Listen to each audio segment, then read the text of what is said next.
Hey everyone, just a reminder to subscribe.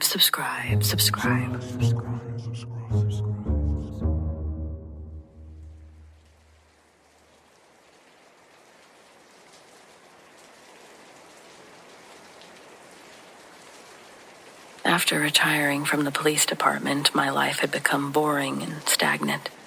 Adrenaline was my drug of choice, and after I turned in my badge, it was like going cold turkey from a drug you consumed every day for some 30-odd years. Like anything overindulged, the withdrawal made me feel like a husk of a woman I was, reflecting on a life I dedicated to my career, but a career doesn't warm the soul on a cold night. I don't regret being married to my job for so long. What this field of work did do was shine a light on the true depravity of the human psyche. There are good humans in the world. Unfortunately, the only time I really interacted with them was after they'd ran into a bad human and could no longer speak words. Investigations don't open like books. It's like gathering countless pages of evidence that had been scattered around the house out of order. Before you can get a plot line, all of the pages had to be collected and sorted in numerical order to build the story of what had taken place. When the book is filled, we put it on a shelf and open the next. None of the stories are exactly the same.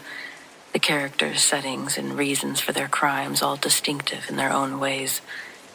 The commonality between them is a tragic set of circumstances, usually. An act of impulsive rage that had always been in a person's nature. The subtle red flags they displayed in adolescence were ignored, and their behaviors calcified around it. They became adults with fragile egos, and ego is such a volatile force that flows through our blood. Many people don't see the dangers of one's own ego. It's like red wine. A small amount is recommended for heart health, but left unchecked, ego corrupts the humanitarian, turning a servant of humanity into a monster among men. It bends allies into adversaries, like a funhouse mirror, and poisons the cognitive problem-solving abilities metaphysically. The monster is rarely able to observe their changes in reflection. What they see in the mirror is as real to them as any other object they see in their peripherals. The glass that holds their hideous reflection often cracks only after they've been pushed to a breaking point that they never knew existed. That calcified personality quirk their parents exfoliated with excuses, but never ripped the behavior from the roots.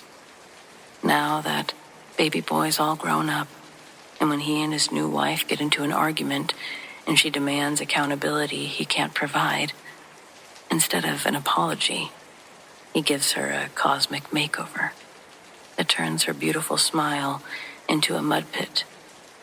Then I have the pleasure of meeting the parties and families of the parties involved. My first introduction's always reserved for the victim. Even after death, they're able to tell a story. Every wound, bruise, abrasion is a page of the memoir, and every memoir becomes a manifesto when turned upside down. A perfect crime is one committed without reason or purpose behind it. That's why serial killers can get away with it for so long. From what I've learned during my time in the field, there's as many stars in the sky as there are reasons to murder someone, and even more ways to hide the body. There's a ton of first-hand true crime stories I could write about, but only one that involved something paranormal. It's a case I worked on early into my career. I was still working the beat. The precinct I worked at was the smallest in the state.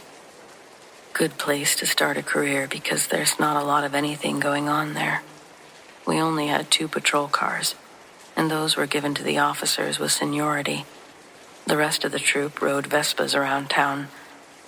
Altogether, there were 3 active police officers serving 2 on, 1 off days.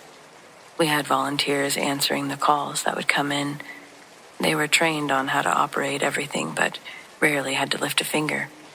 Our emergencies involved barking dogs and disputes over overgrown tree branches crossing someone's property line. Wildlife stuck in trash cans. Mostly wildlife stuck in trash cans, to be honest. The community I protected wasn't small because of the geographic location. It was a rock skip away from a larger, well-known city that most of the residents here drove to every morning. However, this town was tucked behind a gate that pretentiously stretched further than the eye could see, and the entrance of the gate can only be reached by one road, and that road extends miles until it meets the highway. I was on the night shift from 11 to 7. A low fog had rolled in earlier that day, and it stuck around into my patrol. Coastal fog isn't uncommon, but riding a Vespa through it becomes treacherous even if you've memorized every bump and groove of the roads. The city fills in potholes the same business day as a resident reports it, but the overlooked divots stop being a small inconvenience and act like a minefield with the fog. Everyone I'd hit sent me 30 centimeters off the seat, and the whole Vespa would scrape violently against the ground. The model we had either didn't come with shocks or nobody cared enough to give it a tune-up, probably because I was the only one riding on it. Either way, I felt every bump that I'd hit, and I'd been praying all afternoon that the fog would just go away. My prayers went unanswered, and I rode around a quarter of the speed as the fog thickened to a wall that reduced my visibility to an arm's length. It was the worst fog I'd ever tried to navigate. I got turned around multiple times in the neighborhoods. These were neighborhoods I cruised through every day. But then I experienced something bizarre that couldn't be blamed on my internal compass. The streets themselves had changed position. First Street wasn't parallel to Second. Third Street led me out to McKinley. It was like the town map was being rewritten as I moved through it. I couldn't explain it. I kept telling myself that I'd made a wrong turn, but after a handful of wrong turns, I thought that I might have actually been losing my mind. The jacket of our uniform didn't protect against the elements and somehow always felt too clingy in the summer and paper-thin in the winter. The temperature had dropped as the clock rolled into single digits, and I had begun pushing the Vespa to clear weather speeds as I actively tried to find my way back to the station. Then the walkie-talkie on my shoulder lit up with a hiss of chatter. A woman named Carla at the dispatch turns on the responder while she's in mid-laugh. It pissed me off so much because I was already on edge. Nevertheless, I kept my professionalism and I said, "What's up, Carla?" I wasn't going to let them know that I had gotten lost in town with fewer roads than fingers on my hands. Carla asked me to go check on a dropped call. 10 out of 10 times, it's a senior citizen accidentally pressing the emergency button on their phone, but we still follow up on every call just in case. She told me the address and I pushed through the fog, looking for a street sign that matched. I'm almost positive the address was on Sand Dune Loop. I picked a direction, like a demagnetized compass. It was all the same. I just went straight and slowed down to read each cross-street sign as I'd pass. Sand Dune Loop is usually one of the furthest neighborhoods from the main street, but I made it there quicker than expected. I found myself on it after 2 blocks. Maybe I'd gotten myself lost at the edge of town earlier, but I couldn't see how that happened with the physical distance I'd traveled. I thought that I was closer to Main Street, but I was in fact as far as I could be without hitting any of the perimeter gates. I repeated the house number out loud as I crept down the empty street. The lampposts could only cast faint patches of lights, coagulated in the fog. The driveways longer than football fields. They turned off in all directions. But their mailboxes were all placed at the edge of the street, with the house numbers on them.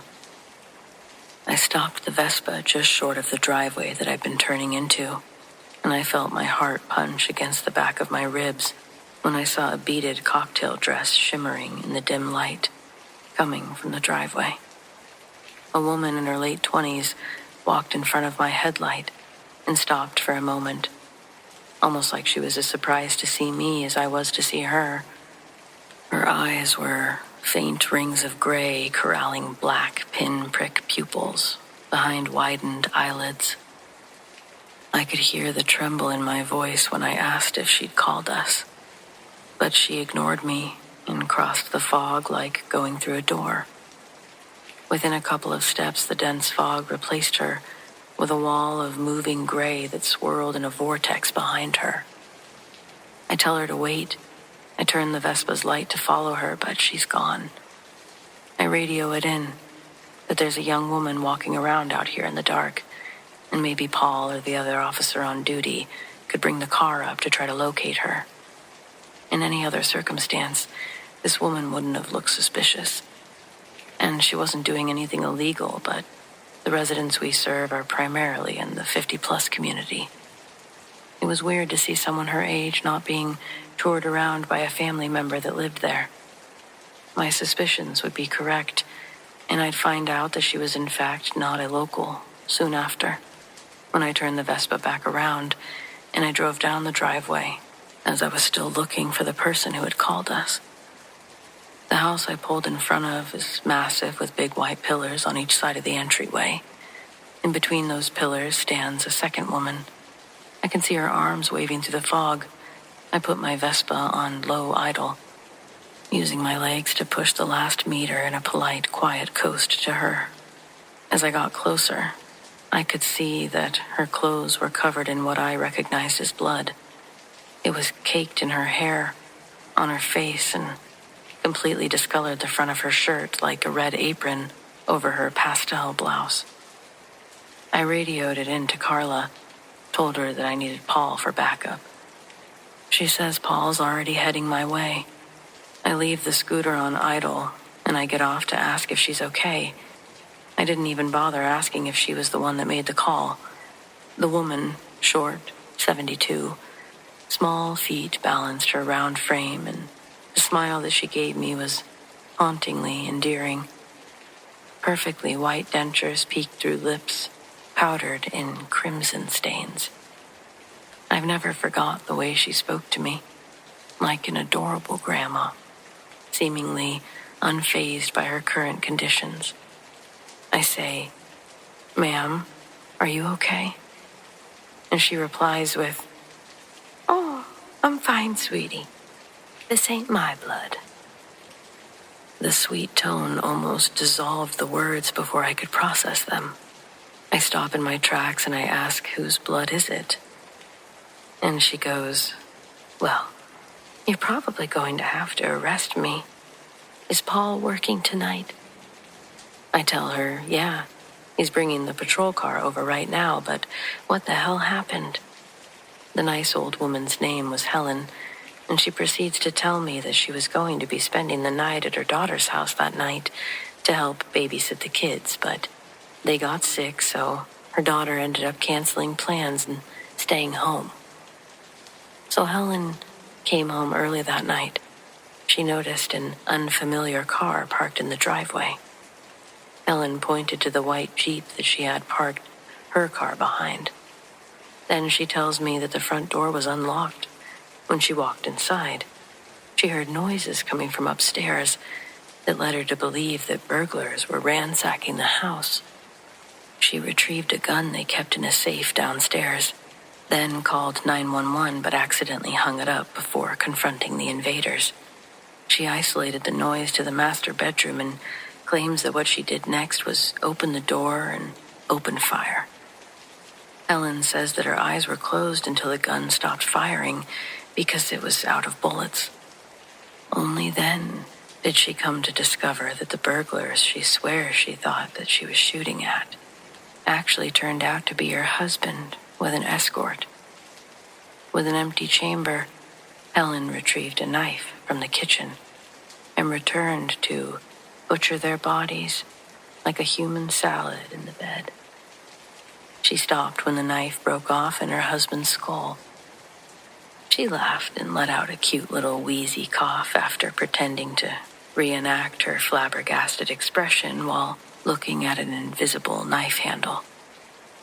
Without a moment to spare, Paul nearly hits me coming into the property. He gets out of the patrol car and says, "What the hell happened, Helen?" And I get to hear the story for a second time. Paul's reaction alone was startling, because he didn't act shocked or appalled at all. When Helen finished her insane double murder story, all Paul says is, "All right now, let me handcuff ya." She strolled off the porch and right into the back of the patrol car. By now, Carla's got a hold of the neighboring police units to assist. We weren't issued guns of our own, but I entered the house instead of waiting for them to show up. From her story, I knew what I'd be walking into, but it was my job to check for any signs of life. Bloody handprints decorated the wall of the stairs like paintings without frames. At the top of the stairs directly ahead was the master bedroom. The door was slightly ajar. The smell of blood, iron, and rage permeated the air. I didn't fully go in the room. There was blood on virtually every surface, including the ceiling. On the floor, next to the bed, there's a beaded cocktail dress. I recognized too quickly. Although completely massacred in every shape and form, I was able to distinguish the two bodies in the bed as male and female. One had the blade of a kitchen knife still lodged in the forehead. The other, a nude female, unsuccessfully attempted to use a pillow as a shield against the attack. It was probably the biggest thing to ever happen in that isolated, happy town. Those people paid good money to overlook the troubles that plagued the city right outside those gates. The peninsula quarantined the town from anything unclean. Ellen eloquently described the incident in simple terms. Her husband was messing around with some city riffraff, and some city riffraff stuff happened to him.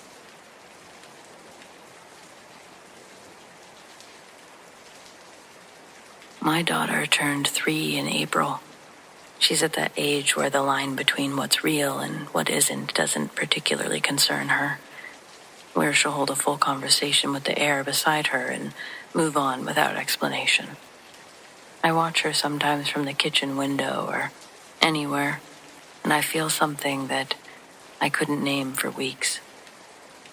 It finally came to me last month. I know that feeling. I've been on the other side of it. I grew up on a farmhouse outside of Vineland, New Jersey.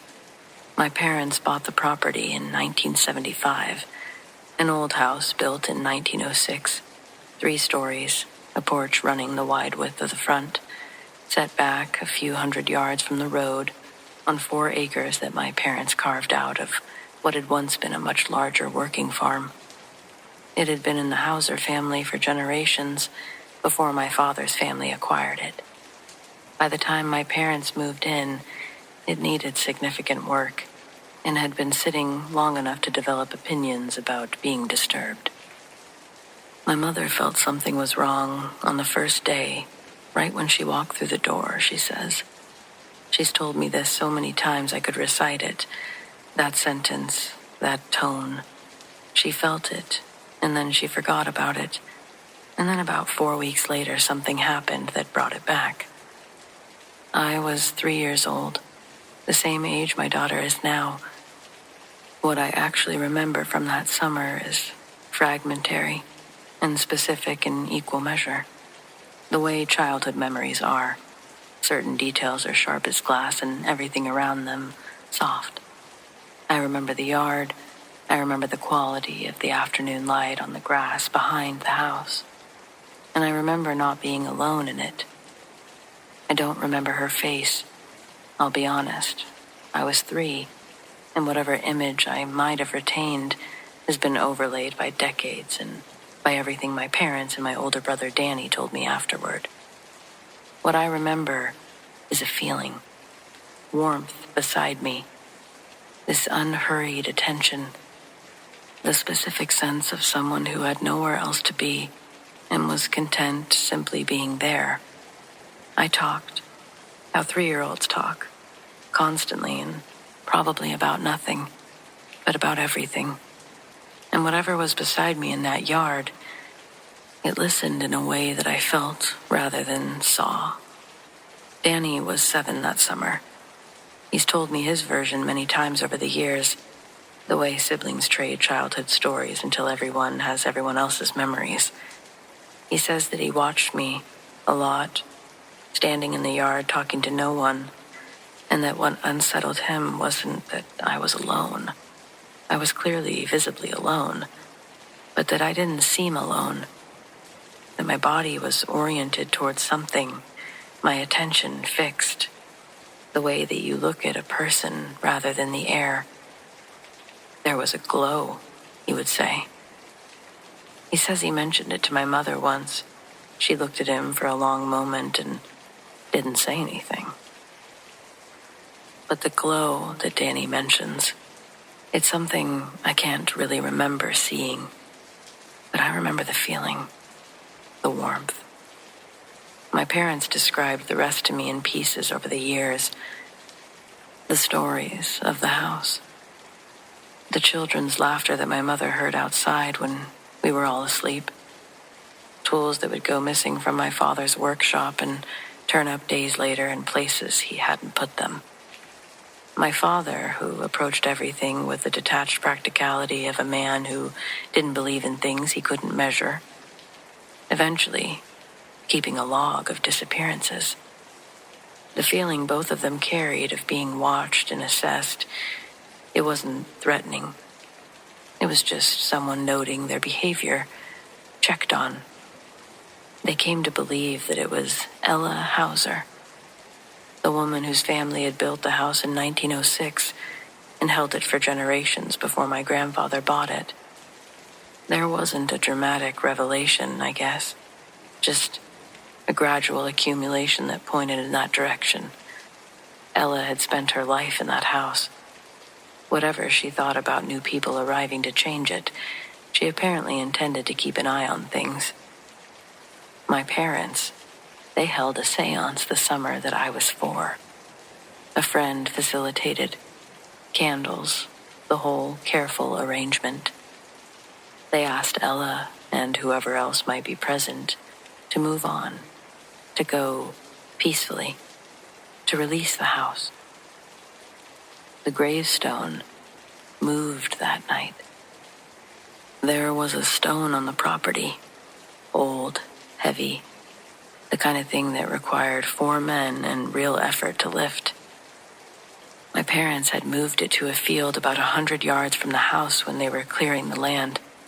They'd left it there, out of the way, and that's where it had sat.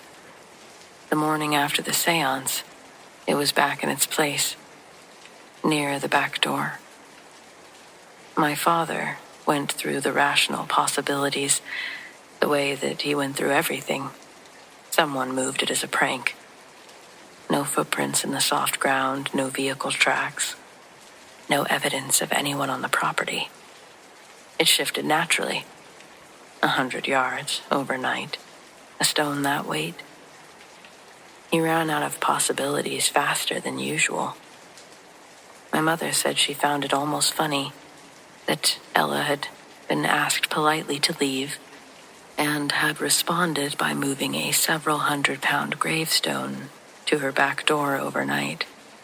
She said it felt less like a threat and more like a statement.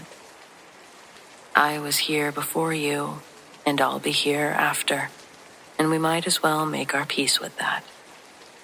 They made their peace with it. The house settled into something functional between my family and whatever Ella remained of. Not comfortable exactly, but understood. The experiences continued, but changed in texture, became background rather than foreground. My parents lived there for many more years. I do think about Ella in the yard with my 3-year-old self. I don't feel frightened. I feel something close to grateful. She had built something and loved it and couldn't leave it. And she found a small child in the yard and afternoons sat beside her in the sun. My daughter played in our backyard yesterday, talking to the air beside her with full concentration. I watched from the kitchen window, with my coffee going cold in my hand. I didn't go outside. Whatever she was saying, it seemed like a private conversation.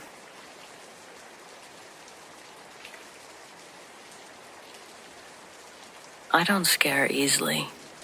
I work nights, I drive alone constantly, and I've logged enough late hours on empty roads that the dark stopped meaning anything a long time ago. But I guess that changed a bit. On a random night in November, on Highway 36 through the Trinity Alps.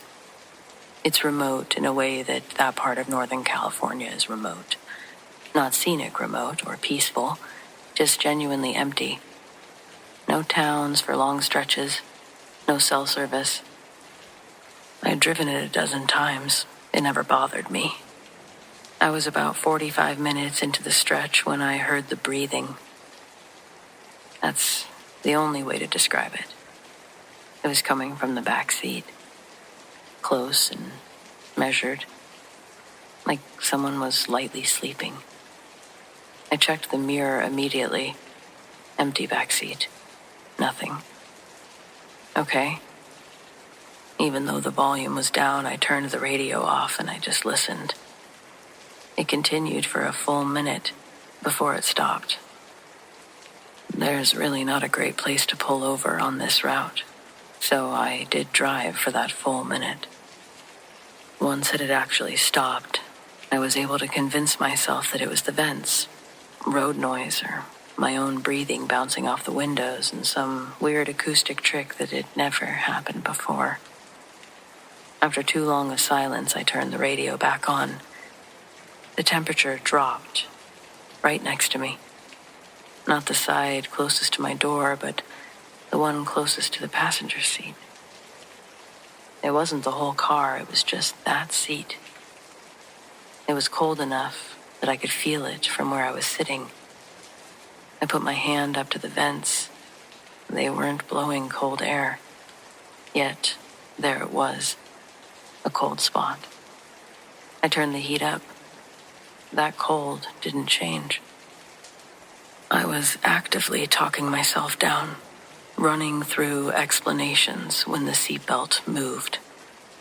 The passenger seatbelt, unoccupied, sitting slack as it always did, but it had been pulled tight for one moment, like something had pulled it, like something was there. I couldn't stop the car. There was no shoulder. I just had to drive, knowing that something was in the car with me. Something invisible. I drove the remaining 40 minutes to the junction at a speed that I won't specify, and I did not look at the passenger seat directly once.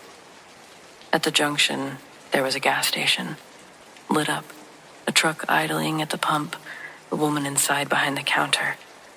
I pulled in and sat under the lights for a long time, and then I went inside. The cold was gone by then. The seatbelt was normal, back seat empty. I've driven Highway 36 twice since, during the day both times. I tell myself that's a coincidence.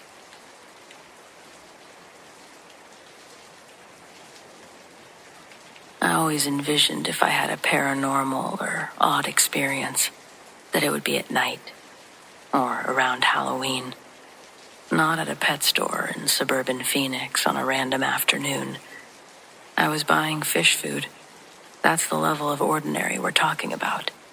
Midday fluorescent lights, a man in a red vest restocking shelves nearby, a relatively empty store.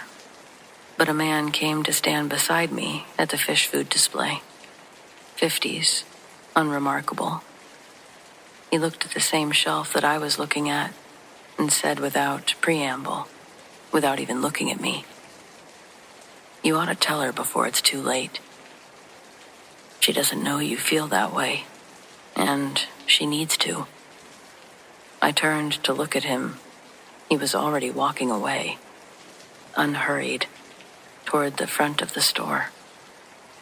By the time I got to the end of the aisle, he was gone. He wasn't even at the registers or near the door.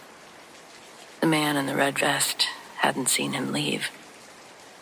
I stood in the pet store holding my fish food and told myself that it was a strange man having a strange moment that had nothing to do with me, that he'd been on the phone, that I'd misheard, that it was a coincidence. My sister and I had been distant for 2 years by then. I'd been thinking about her all day. It's stupid, a disagreement that soured the way disagreements do when neither person moves toward the other. Of course, I thought about her sometimes, but I'd been thinking about her a lot that day. Specifically, wondering if she really knew how I felt, if I knew how she felt. But I'd decided that I didn't need to tell her anything. There was nothing to say. I wasn't aware I had anything to tell. I called her that night anyway, the experience too strange to ignore. I don't know why exactly. I think it was the man's voice continuing to surface, the way he'd been so specific. Eventually it was easier to call than to keep hearing it. We talked for 2 hours. Things said that had needed saying for 2 years. She cried, I cried. She hadn't known how I felt, and she needed to hear it. We made plans to see each other the following month. She had a stroke 6 weeks later. She recovered, mostly, but the 6 weeks between that phone call and the stroke are the 6 weeks I think about the most. What would have happened if I hadn't called? What I would have been left carrying if those 2 hours hadn't happened first. I've never seen the man from the pet store again, obviously. I've never been able to explain how he knew what he knew, or why he said it to me in the fish food aisle. I've stopped trying to explain it. I'm just grateful he did.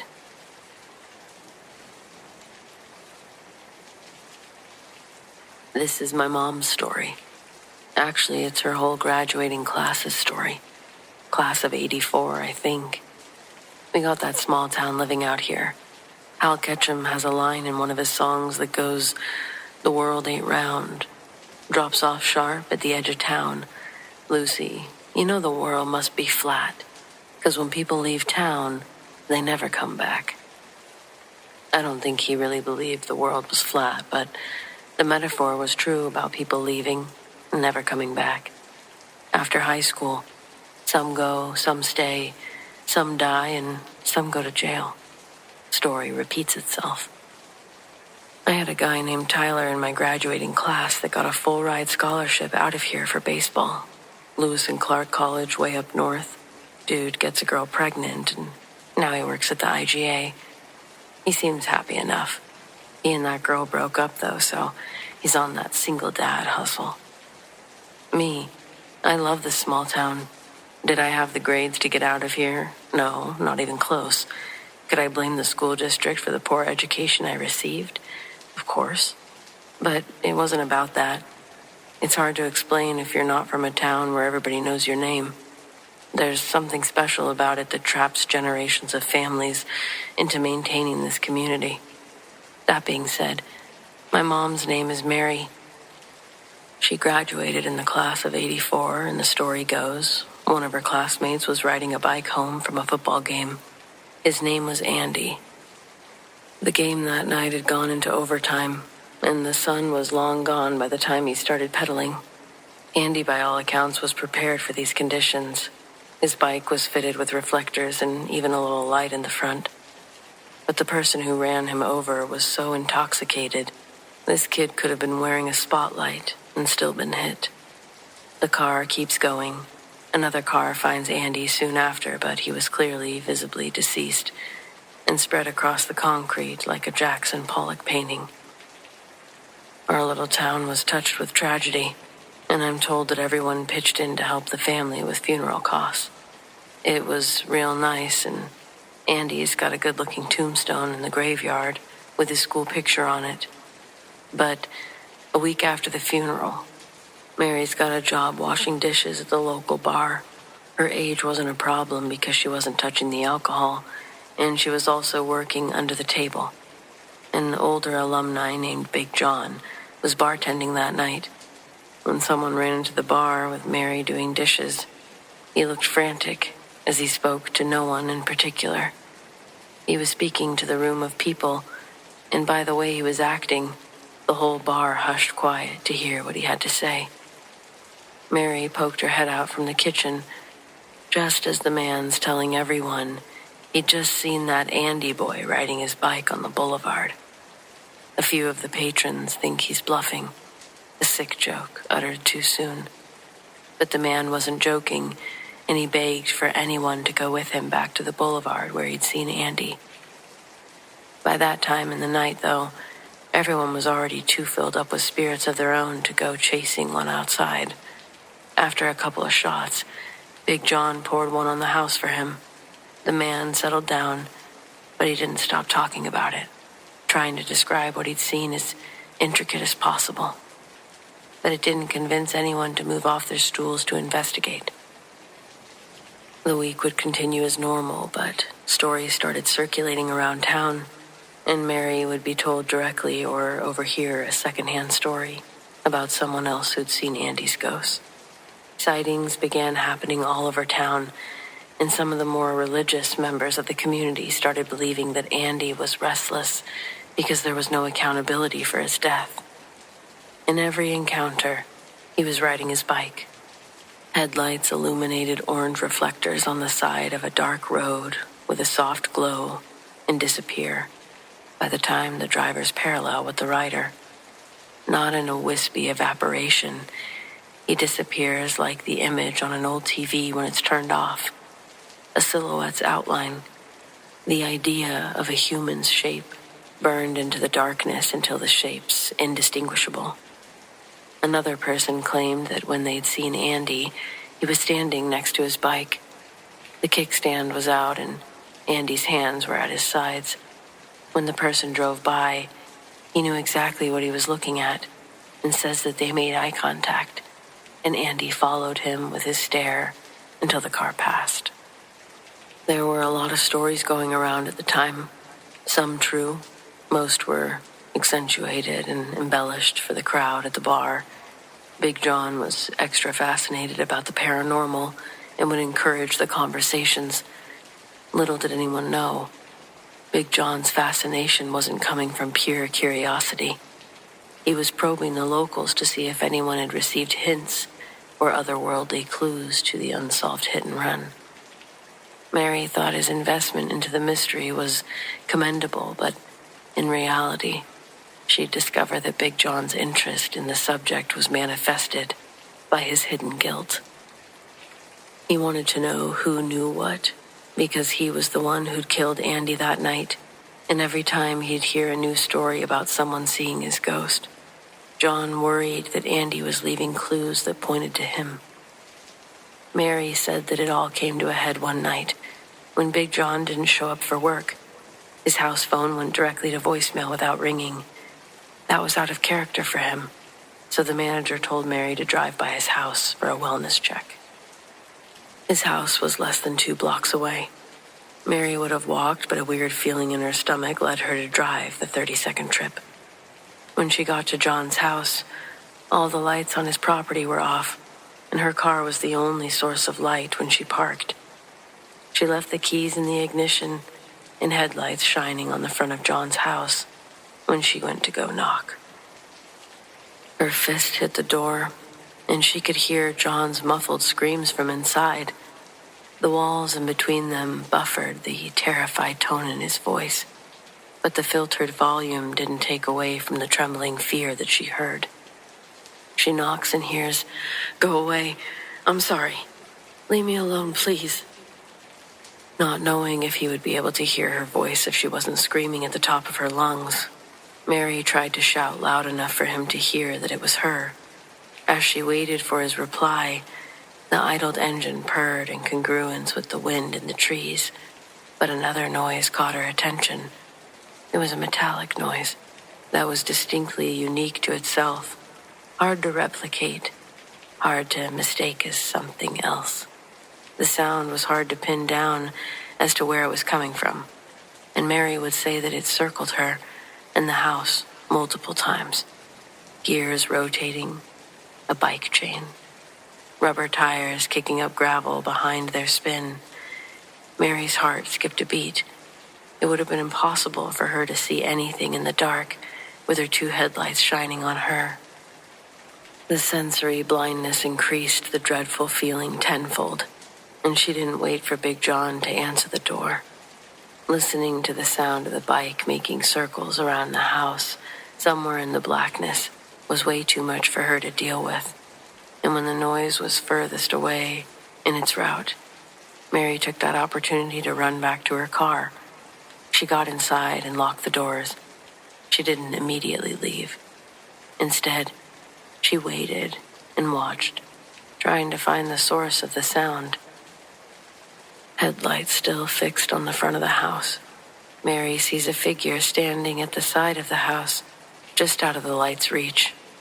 It wasn't her eyes adjusting to the dark, because the longer she stared, the figure became more evocative as it stood completely still, no doubt staring back at her, even though she couldn't actually see their face. That was enough for Mary, though. Seeing that figure made her want to jump out of her skin. She threw the car in reverse and got out of there. Back at the bar, she told her manager what happened, but left out her terrifying personal experience. She told him that she heard John from inside tell her to go away, so she did, but he wasn't dead. Manager told her, John's not dead, but he's fired. The pink slip with his name on it was never actually retrieved, though, because I think it was the very next day John turned himself in for Andy's murder. A lot later, one of the arresting officers would be drinking at the bar and get to talking to the manager about what happened when John came into the police station. The cop said that John lost his marbles. It looked like he'd been up for days when he'd come in to confess. He was in tears when he said that Andy wouldn't leave him alone. He blamed him for the death of his fish and every plant that he had in his house. John says that they all died simultaneously overnight. He said that Andy was now making him sick, and he didn't want to die, but he wouldn't be free unless he confessed. I asked if she knew what happened to John since then. He was released from prison in the early 2000s, but never moved back into town. Same state. Pretty sure he's in the same county.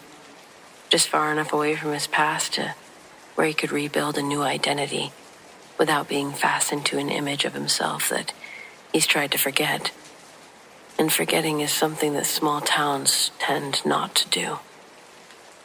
Now, when people mention Big John, it's not because of the golden season that he had in 1982 that took the high school varsity basketball team to our only state playoff appearance since. People don't talk about the glory days that his identity was built from.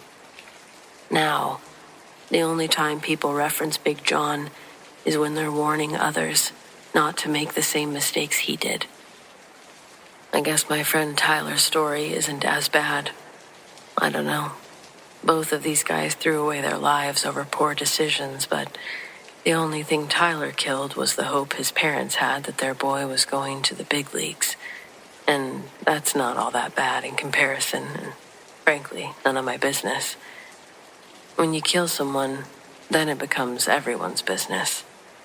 The Tyler thing just blew my mind because the kid had a ticket out of here, and the girl he hooked up with wasn't even that attractive. Who knows? Tyler could have blown out his knee the first year of college and developed a debilitating drug habit from the medication. He laughed when I told him that, but I registered it as a fake laugh, so I stopped bringing it up because he seems happy enough.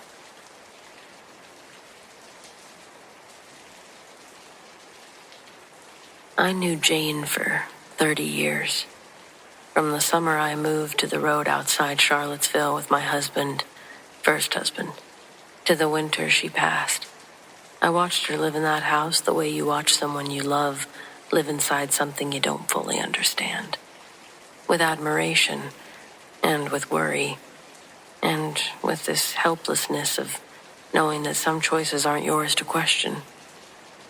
She called it Wickham, not its given name, just Wickham, the way you name a house when it has become something more than an address. She acquired it in 1951, a farmhouse built in 1781, on land that had absorbed more history than most places twice its age. 3 family cemeteries on the grounds, the oldest parts of the house still carrying the weight of the hands that built them. Jane had a keen sense of history and a keener sense of place, and she loved Wickham in a way that some people love difficult things, completely, without apology, and with full knowledge of what she was taking on. Kenneth died in the house in 1958. I want to say that because Jane never said it. I always thought that someone should have said it. He died by his own hand in the room off the back hallway, and Jane stayed in Wickham afterward. And she kept staying, never once explained to me why, though I came to understand it in a way that you understand things that are never really spoken directly between people, even 2 people who have known each other for so long. She used to talk about Kenneth the way that she talked about the house, as if both were still present, still ongoing, still part of the daily texture of living there. She'd mentioned something he'd said once about the front porch, or the way he preferred his coffee, and it would land in the conversation the way current information lands, not memory. I learned not to correct the tense. It wasn't confusion. It was something else entirely. The Hessian came up one afternoon in the early 70s. We were sitting in her kitchen. Jane's kitchen was the type of room that invited long afternoons, good light through old windows, the smell of whatever she'd been baking, and she was always baking. And she mentioned the footsteps. I'd heard about them before, how you hear about things, the ongoing details of a friend's life over years, footsteps in the oldest part of the house, the section dating back to 1781, heard clearly while her entire family had been visible outside near the barn. She described the wrongness of that sound with no possible source. But that afternoon, she told me about the chimney. When the fireplace had been built before she owned the place, an inscription had been found in the stonework. Hessian soldier prisoners had helped build in 1781. 3,000 of them had been kept in barracks nearby, she said. Some had stayed afterward, married local women, made lives here, but some hadn't made it that far. The British had been pursuing deserters and the wounded, and the farmhouse, newly built, isolated, sitting on land that offered cover, would have been exactly the kind of place a desperate man might have tried to reach. She said a sensitive friend who had visited the house believed that there was a man there, not in uniform, in plain clothes, a white shirt, boots, dragging himself. The friend had said he was injured, looking for shelter or already beyond it by the time he found the house, looking for his mother, which the friend had felt with some certainty. A man calling for someone who wasn't there, who hadn't been there for a very long time, who would never be there in the way he needed. Jane told me this without dramatics. It was like recounting history. She told it in a way that she told most things about Wickham, factually, with measured calmness of someone who had made peace with what the house held a long time ago, not someone who was in the process of making it.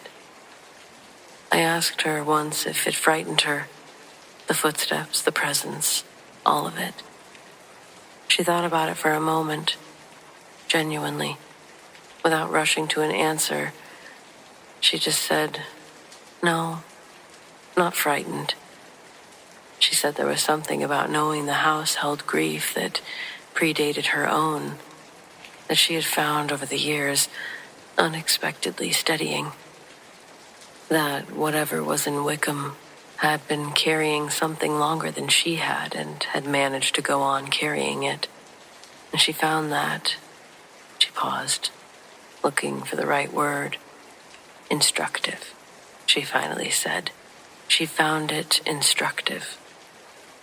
Once I got home, I sat with her words for a while.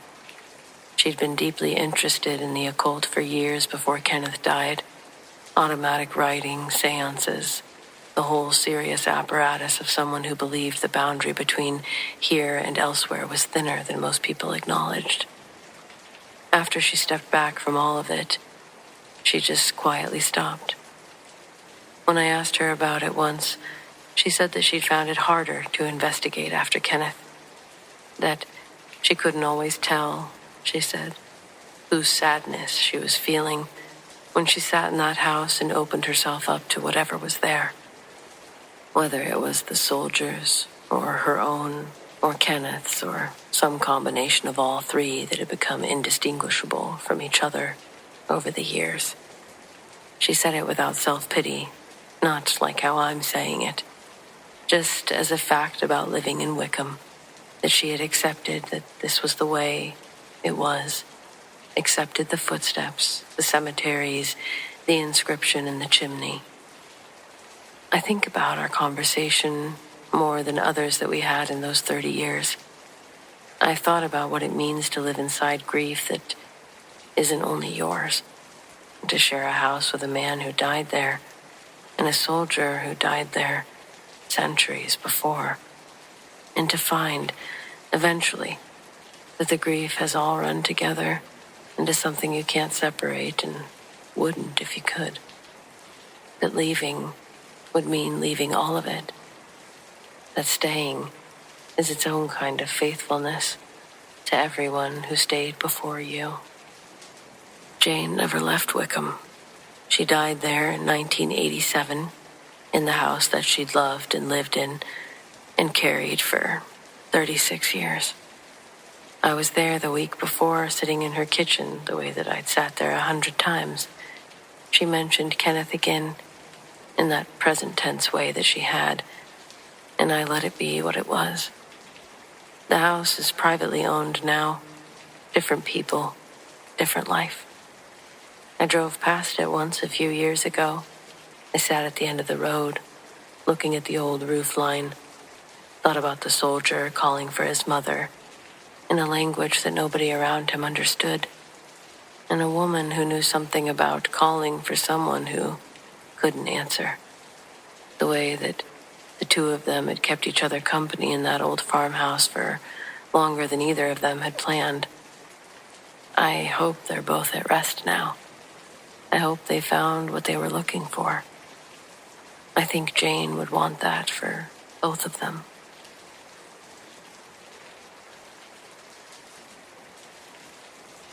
We bought the house in April.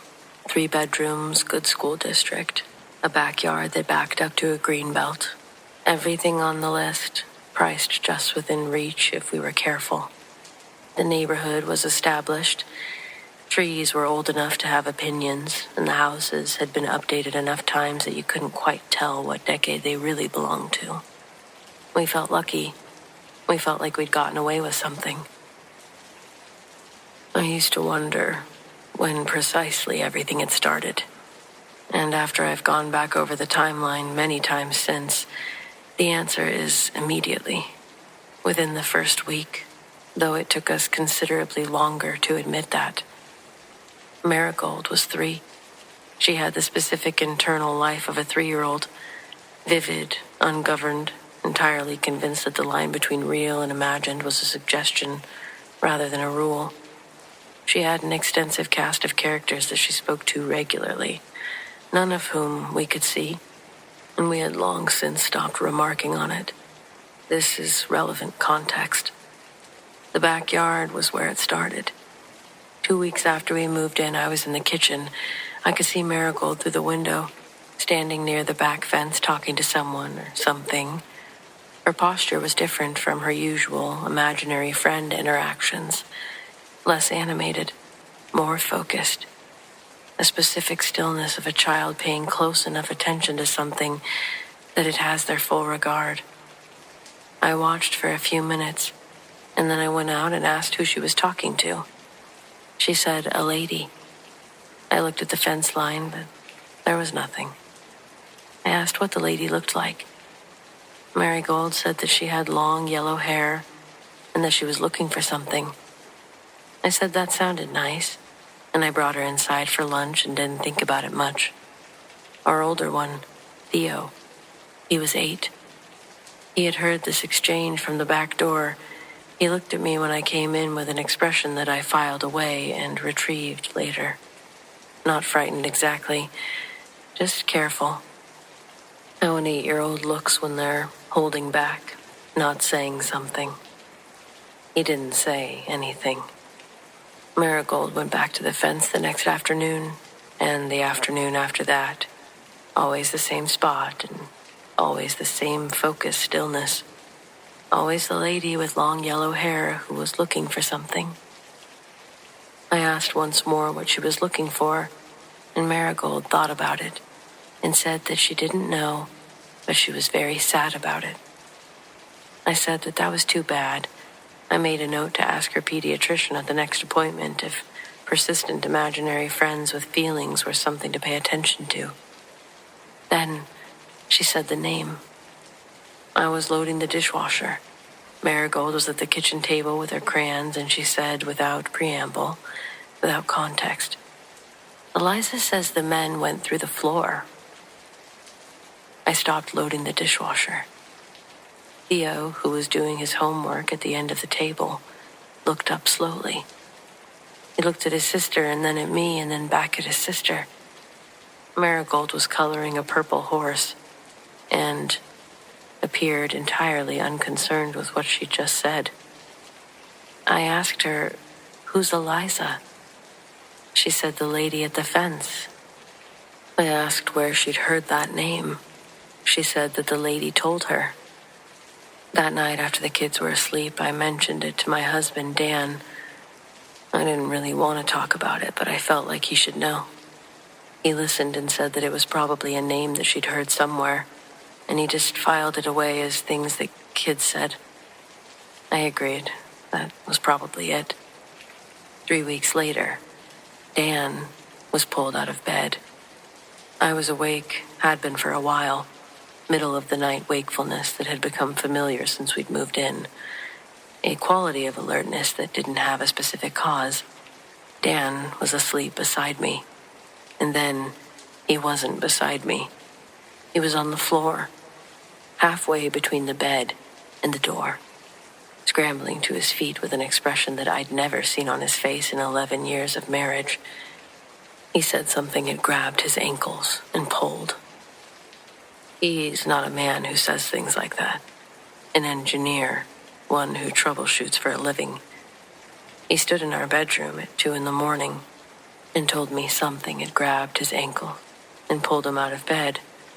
And I believed him before he finished the sentence because I'd been lying awake in that room for weeks, feeling this awareness of a space that held more than just us. We didn't sleep again that night. Then 3 days later, the neighbor mentioned something. She was a kind woman, and she was the type that knew everything about the neighborhood, knew everyone, dispensed it in pieces over the fence. Her name was Dorothy, 70s, had lived on the street over for 30 years. I'd been telling her about the renovation we were planning, and she mentioned that the whole area had been part of a large estate once, a mansion called 7 Oaks. A beautiful place, she said. Colonial, right on the Sound. Demolished decades ago when the land was subdivided. She said most people in the neighborhood didn't know that it existed. I asked if she knew anything else about it. She said that there were old stories, lots of them, but the house had a history going back to the Revolution. She said it almost cautiously, how you say things that maybe you shouldn't be saying, or that you're not sure how someone's going to take it. But I took it, and that night, I looked it up. The mansion had been built before the Revolution and used during it. British held, American wounded smuggled out through passageways hidden beneath the house, through tunnels that led toward Long Island Sound, the underground railway of the Battle of Orient Point, one of the bloodier engagements of the war. The land had absorbed all of it, the wounded, desperate, the hidden, and the lost. And there had been a woman, reported for decades by the family who owned Seven Oaks in the early 20th century. Long blonde hair, seen regularly, practically every night, always with an urgent expression, always appearing to be trying to communicate something that nobody could make out. Always near the places in the house where the passerbys had been, looking for something. One account said, looking for someone. Marigold had described her exactly. The long yellow hair, the sadness, the searching. Eliza says the men went through the floor, the passageways. The wounded soldiers smuggled out beneath the house. A woman who had been there when it happened, who had apparently never stopped being there, who had found a 3-year-old in the backyard of a modern house built on the land where her house used to be. And she told her name, told her about the men who came through the floor. We're still in the house. We never left. We aren't going to leave. The backyard feels different than it did in those first few weeks. Quieter, I guess, though I couldn't exactly say when it changed or why. The Marigold stopped going over to the fence sometime around midsummer. She doesn't mention Eliza anymore. When I asked her once, casually, what happened to the lady with the yellow hair, she thought about it for a moment, and then said that she went to find them. I didn't ask who she meant. I think I already know.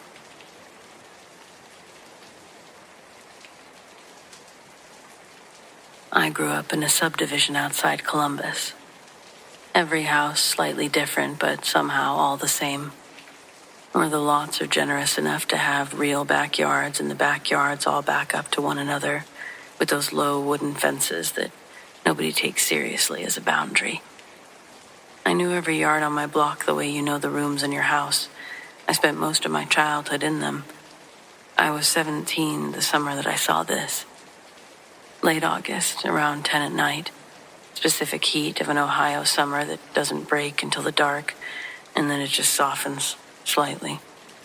I was sitting on the back porch doing nothing in particular. Phone inside, parents asleep. Just sitting in the dark, feeling like the night belongs to you, how it always does when you're 17. The yard behind ours belonged to the Kellermans, a retired couple, kept their grass short. Had a bird feeder that attracted more squirrels than birds. I'd looked at that yard 10,000 times. There was someone standing at the far edge of it this time. Just inside the fence line, where their yard met the Pattersons' yard beyond it. Standing completely still, facing my direction. Person-shaped. That was my first thought. Just that, person-shaped. How your brain sometimes reaches for the most basic category before it gets into detail. It was roughly the height of an adult. Dark clothing, or dark in some way that I couldn't account for, given the ambient light from the street lamps. I watched it for what I'm estimating was 30 seconds, but felt significantly longer. It didn't move. Not a shift of weight or blink, a turn of the head. The Kellerman's bird feeder swayed slightly in whatever passed for a breeze that night. Everything else in both yards moved the way that things should move in a light wind, except for this thing. I went inside and locked the door, and I stood at the kitchen window and looked out. From that angle, I couldn't see that part of the yard anymore. I went to my parents' room and I stood in the doorway. I thought about waking them and decided against it. I went back to my room. I laid down on my bed and looked at the ceiling. Unable to sleep, I decided to sneak into my parents' room and catch a glimpse out their window, where I knew I could see that part of the Kellerman's yard. It was still there.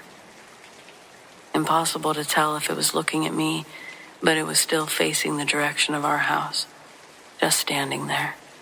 This almost cloaked individual. I got the creeps. I still couldn't bring myself to wake my parents, but I rushed back to my room and returned to my laying position. Eventually, I must have fallen asleep. In the morning, I walked to the far edge of our yard. I looked through the fence at the Kellerman's yard. Neat grass, bird feeder. I looked at the spot where it had been standing. A perfect circle of grass, roughly 2 feet across, pressed flat to the ground. Like something heavy had stood there for a long time. The Kellerman's grass was healthy and full everywhere else. I didn't tell anyone for years. What would I have even said? There was a shape in the Kellerman's yard. It stood very still, and in the morning the grass was flat. I know it sounds like nothing, but it was everything. I just still don't have anything to add to that. I still have no idea what it was.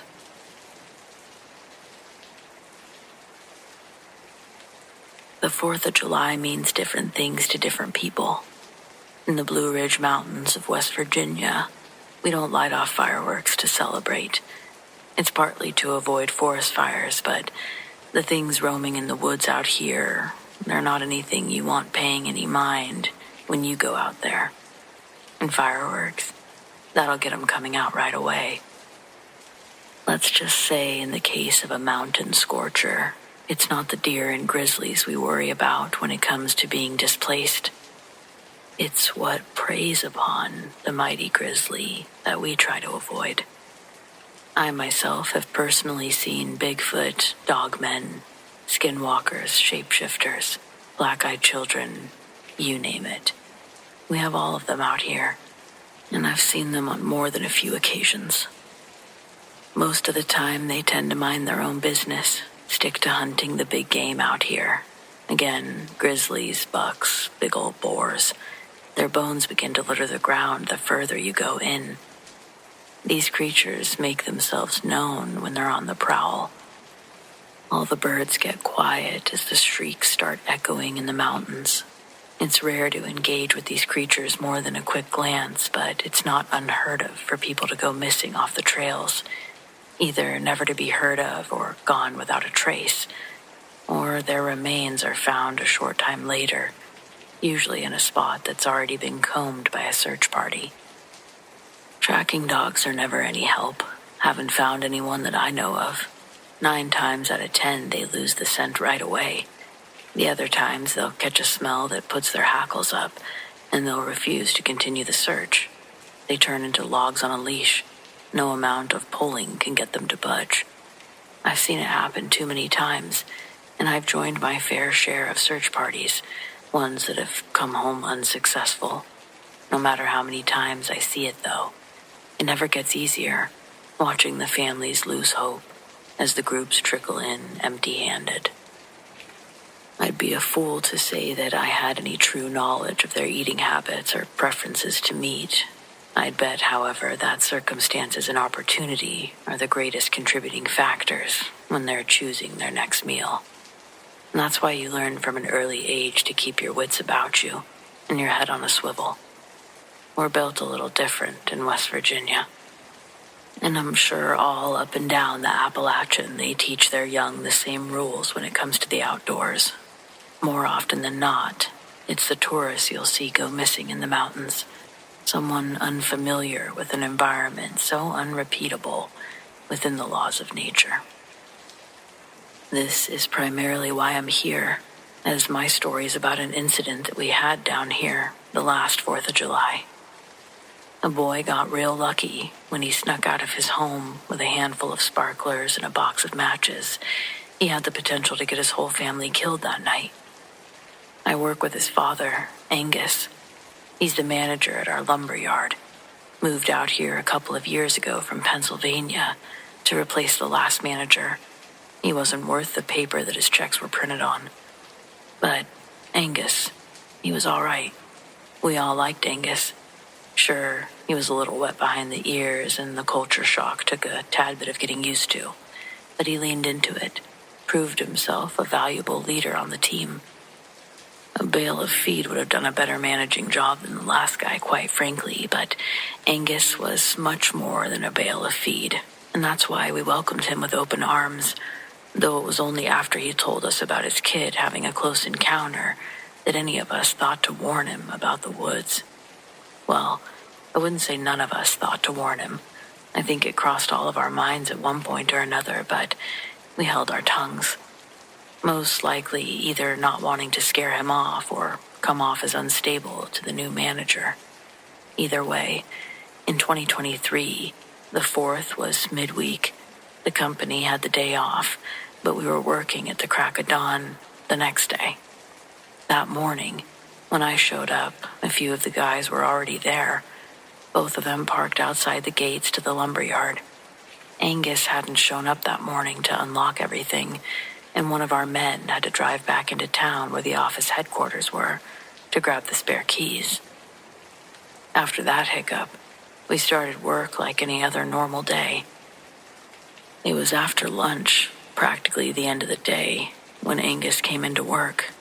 When he got out of his truck, he had a cast from his shoulder to his wrist, and stretching from his shoulder up to his neck were dark purple bruises. I hopped out of the side loader, caught up with him asking what the hell happened. Angus said that his shoulder got ripped out of its socket last night and broke his arm. Fella next to me starts asking Angus about drinking that moonshine he bottled for him. Tate's Moonshine's known for blacking you out if you're not an experienced drinker. He gifted Angus a batch earlier that month for his birthday, but it hadn't been touched yet. Angus sat down under a tarp in a folding chair. He was in pretty bad shape, and all of us were telling him to just go home. It was crazy that he'd showed up to begin with. He lifts his head up to look at us, panning eye contact between the guys, asking if anyone's ever seen anything strange while working in the woods. All of us nodded our heads, but the question was so broad, it opened up a chance for jokes about stumbling into cold orgies, which had happened to one of our guys near Halloween time in the early 2010s. They invited him to join, but instead of taking them up on the offer, he got on his walkie-talkie and told someone to grab the rifles. We didn't have rifles out here, but the cult of debauchery didn't know that. They all scattered running naked in different directions. All of us laughed except Angus. He wasn't in the mood for jokes. He couldn't hang out long in between pain pills. He said, "No, stop. I'm being serious." The night before, his son Jason had snuck out with sparklers and a box of matches. Angus wasn't necessarily worried about Jason being safe with a box of matches. I'm sure it was more so because he knew living that far out into the brush, there was wildlife that they needed to watch out for, and that's why he didn't want Jason outside with the sparklers. He didn't stray too far from the driveway, though, only about 20 or so yards off the gravel. So Angus didn't immediately stomp out or scold Jason for going outside alone. For a few minutes, Angus stood in their dining room window, watching Jason light a sparkler and then stomp on the match before he'd start spinning and dancing around with the white, crackling stick. It only stayed lit for 15 seconds max, but it was fun. Then another match would have to be lit for the process to repeat. Angus watched a few rounds of this go by, but as Jason lit his third sparkler, its brightest right after its ignition, before it simmered into the usual sparkler glow. In that second or two of maximum brightness, Angus saw a long, pale arm reach out from behind a tree, and then pull back out of view. He almost didn't believe his eyes when he saw it. The tree that it came from was way too small to be able to conceal anything behind. Jason makes a big windmill motion with the sparkler, and Angus is horrified to see multiple figures stepping in between the trees around Jason as he played with the sparklers. With his gun holstered on his belt, Angus stormed out the screen door toward his son, still not sure what he saw. He walked to Jason, trying not to scare him by looking panicked. He asks him how many more sparklers he has left while he scans the tree line for the figures. Jason says he's on his last one. Angus allows him to light it up. And as it hits peak brightness, he sees multiple figures move out from behind the trees around them. They were tall. The tops of their heads stretched past the sparkler's shrinking light. They looked thin and chalk white. There was a glint reflected in their eyes. Pairs of two small black dots seemingly surrounded them. He said that they had no mouth or nose, just beady black round eyes. Angus says he moved fast, faster than he moved in years. He ran for Jason and reached for his gun, but before he could even draw it, something grabbed him from behind. Said it felt like steel had clamped down on his upper arm, right below the shoulder. Cold and inhuman. He barely had time to register it before he caught sight of another one, further out, gliding, not running, straight for Jason. That's when instinct took over. Instead of twisting to shoot the thing holding him, Angus raised his arm and fired at the one coming for his boy. He got off one shot, then another. The first one missed. The second one clipped it. And whatever it was, it let out a sound he couldn't describe. Not a scream, not an animal yelp. Something in between, but deeper and scarier. But the one behind him didn't flinch. In fact, it started pulling him. Angus said it dragged him backwards, fast and hard, toward a tree with a split trunk, one of those old oaks with a V-shaped gap near its bottom. The gap was maybe a foot wide at most. There was no way his body could fit through it. But that didn't stop whatever was dragging him. It kept yanking with impossible strength, trying to pull him through a space meant for a raccoon, not a grown man. He said that he could feel his shoulder go first, just pop right out of place like a pulled chicken wing. And then the grinding started. The pressure kept increasing, and he could feel bone cracking, skin tearing, the kind of pain that makes you feel like you're outside of yourself. With his good hand, he managed to get the barrel of his gun pointed back over his shoulder, and he fired blindly. And just like that, it let go. He hit the ground so hard he couldn't breathe. Jason was screaming. Angus said he doesn't remember much after that, just the sound of Jason dragging him, crying, back toward the house. He blacked out somewhere along the way and came to in the hospital. Arm destroyed, shoulder socket shattered, nerves frayed, some of the muscle torn away completely. Doctors told him he was lucky. Said whatever animal did that must have just barely missed a major artery. He didn't bother correcting them. Let him think it was a bear, a cougar, whatever helped them sleep at night. He told us that story once.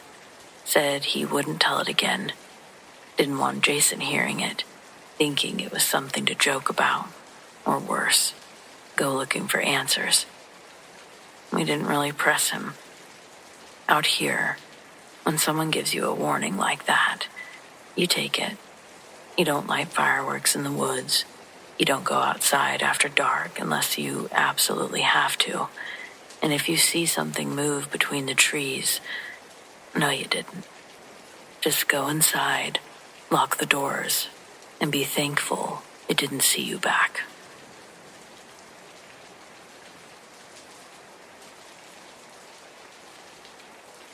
I grew up in a neighborhood where every 4th of July meant chaos in the best and worst ways.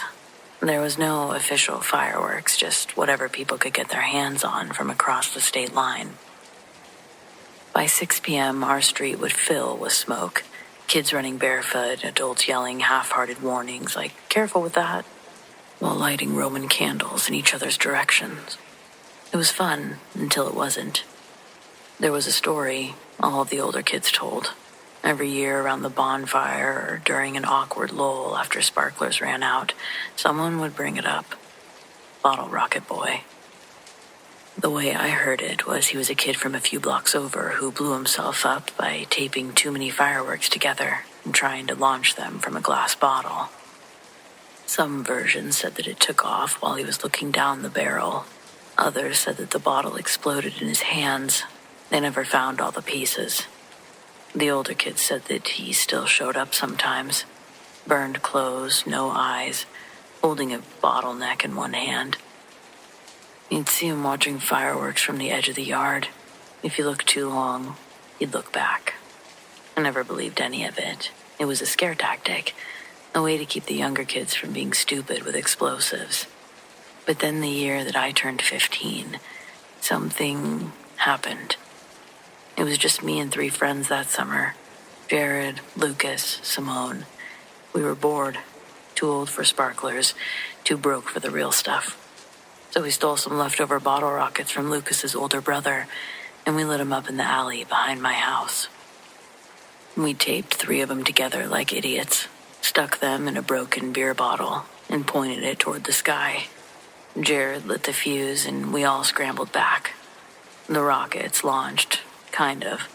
One went up and the other spun wildly. One hit a tree. Another slammed into a fence. Total mess, but we laughed like it was the best thing ever. But then Lucas stopped laughing. "Who's that?" he said. Across the alley near the edge of the brush, someone was standing.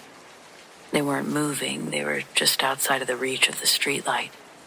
We thought maybe it was a neighbor at first until they stepped forward into view. His face, blistered, his clothes all fucked up, melted in places. He looked like a burned-up crash dummy, dressed like a kid from the 90s. One hand hung useless at his side. The other, shattered brown bottle. Just the neck. He looked straight at us. Simone whispered, "Bottle Rocket Boy," half joking, like she didn't believe with her own eyes what we were seeing. And then the kid smiled, or at least looked like he did. With that, he turned around and disappeared into the dark. We ran inside, left everything behind. Before going in, Jared threw up in my front yard. The next day we went back because of course we did. The bottle that we used was shattered. Nothing weird about it, but near the fence where we'd seen the kid, there was another bottle. Old brown glass, almost melted at the base, like it had been pulled from a fire. None of us were touching it. We didn't really light fireworks off after that, at least not in our neighborhood. None of us really talked about that either. Last summer, though, when I saw Simone at a bar while we were visiting home, we caught up, had a drink. When I stood up to leave, she leaned in and said, "Whenever you hear fireworks, you think about that kid?" I shook my head. For sure.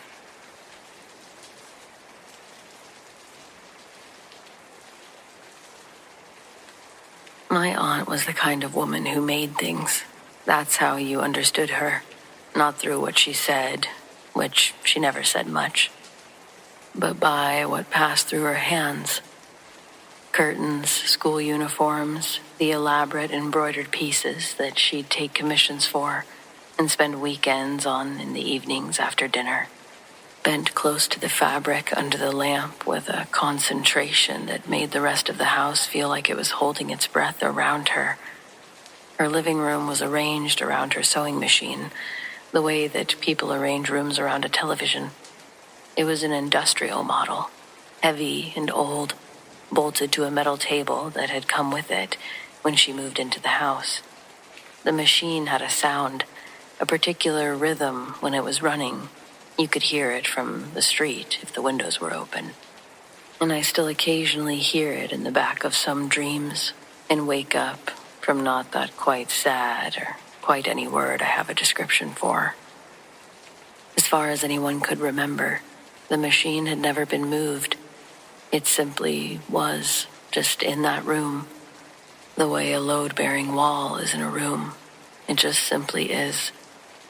She was diagnosed 3 years before she died. Cancer, the aggressive kind that announces itself late and moves fast. She fought it with the same quiet focus that she brought to everything else, attending appointments alone when she could manage it, not wanting to inconvenience anyone, keeping the details of what the doctor said closer than she kept most things. For a while, it seemed like the kind of fight that she might win, and then it shifted, the way things do. And the last months were hard in ways that I won't go into here. She passed in the early hours of a Tuesday morning at the hospital with family around her. By afternoon, we were at the house. In our household, Muslim, Asian, the kind of extended family where grief is a communal event rather than a private one. The days following a death move with their own momentum. Hundreds would come to mourn. Food had to be made. Space had to be cleared. The furniture rearranged to allow places for people to get together on the floor in a way that's proper for these occasions. It's practical and it's purposeful, and I think, looking back, that the busyness of it is its own form of mercy. There's a very little time to stop. Stopping is the thing that will undo you, so the tradition fills the hours instead, and you're grateful for it, even when you don't know you are. The sewing machine had to go first.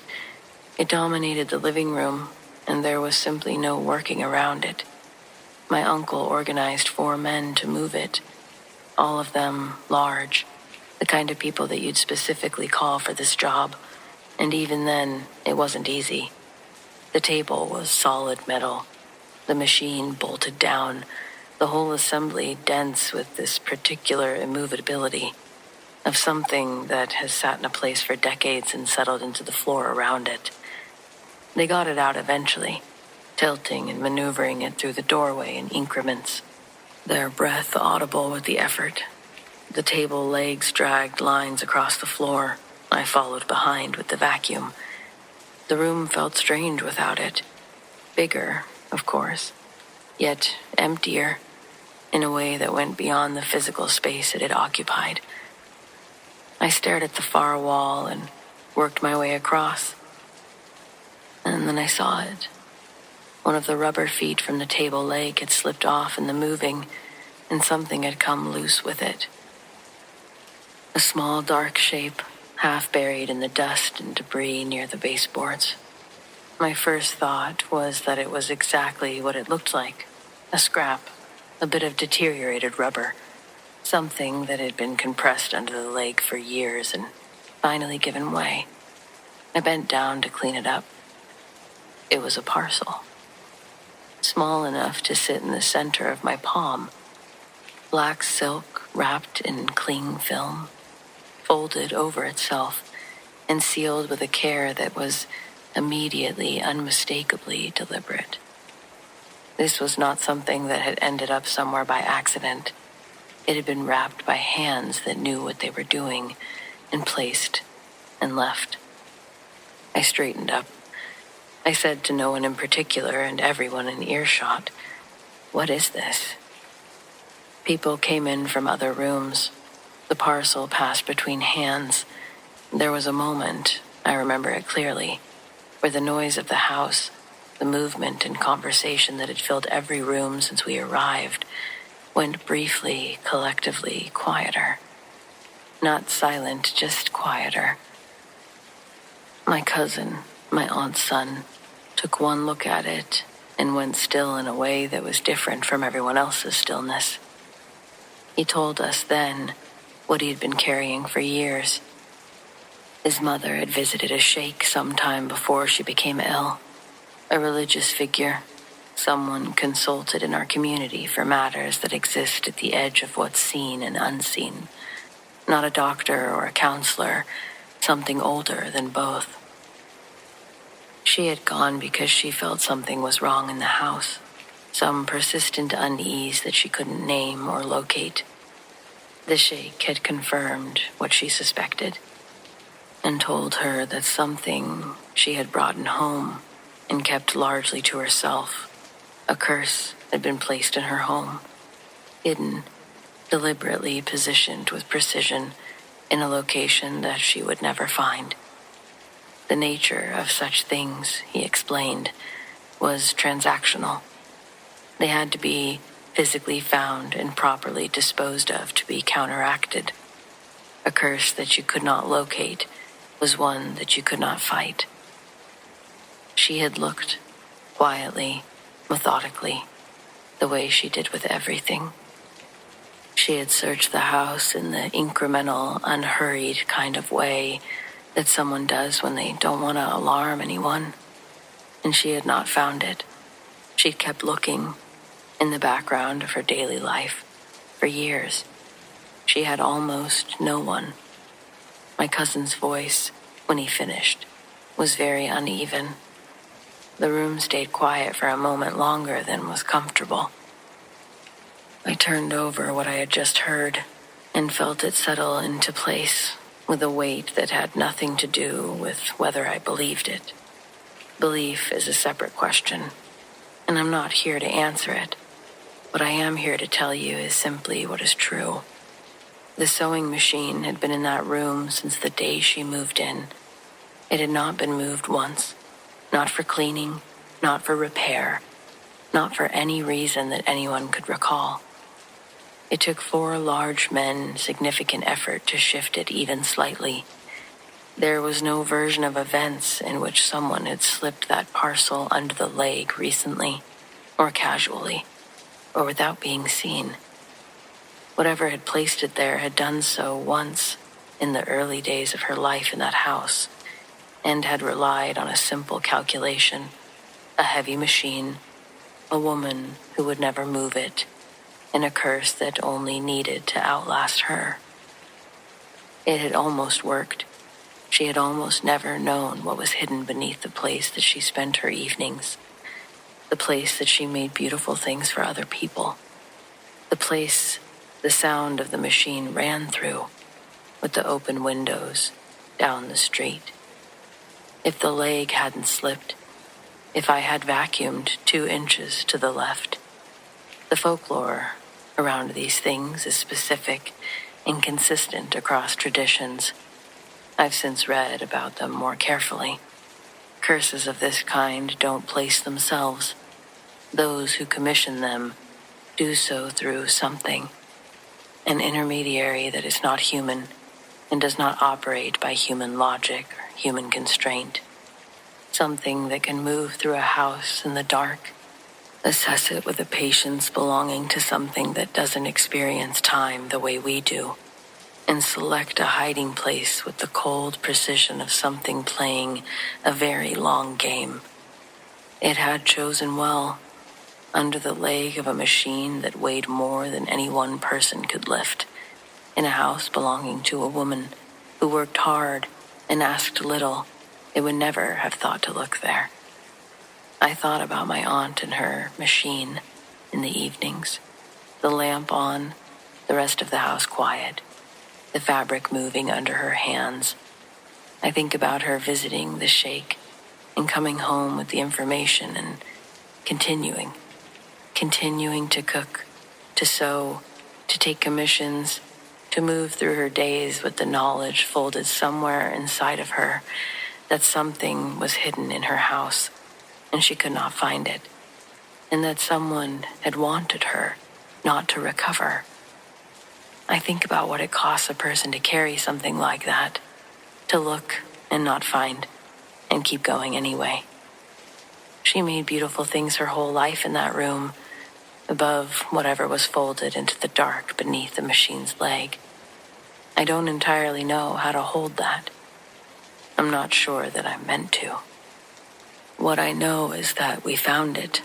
Too late for it to help her, yes, but we found it.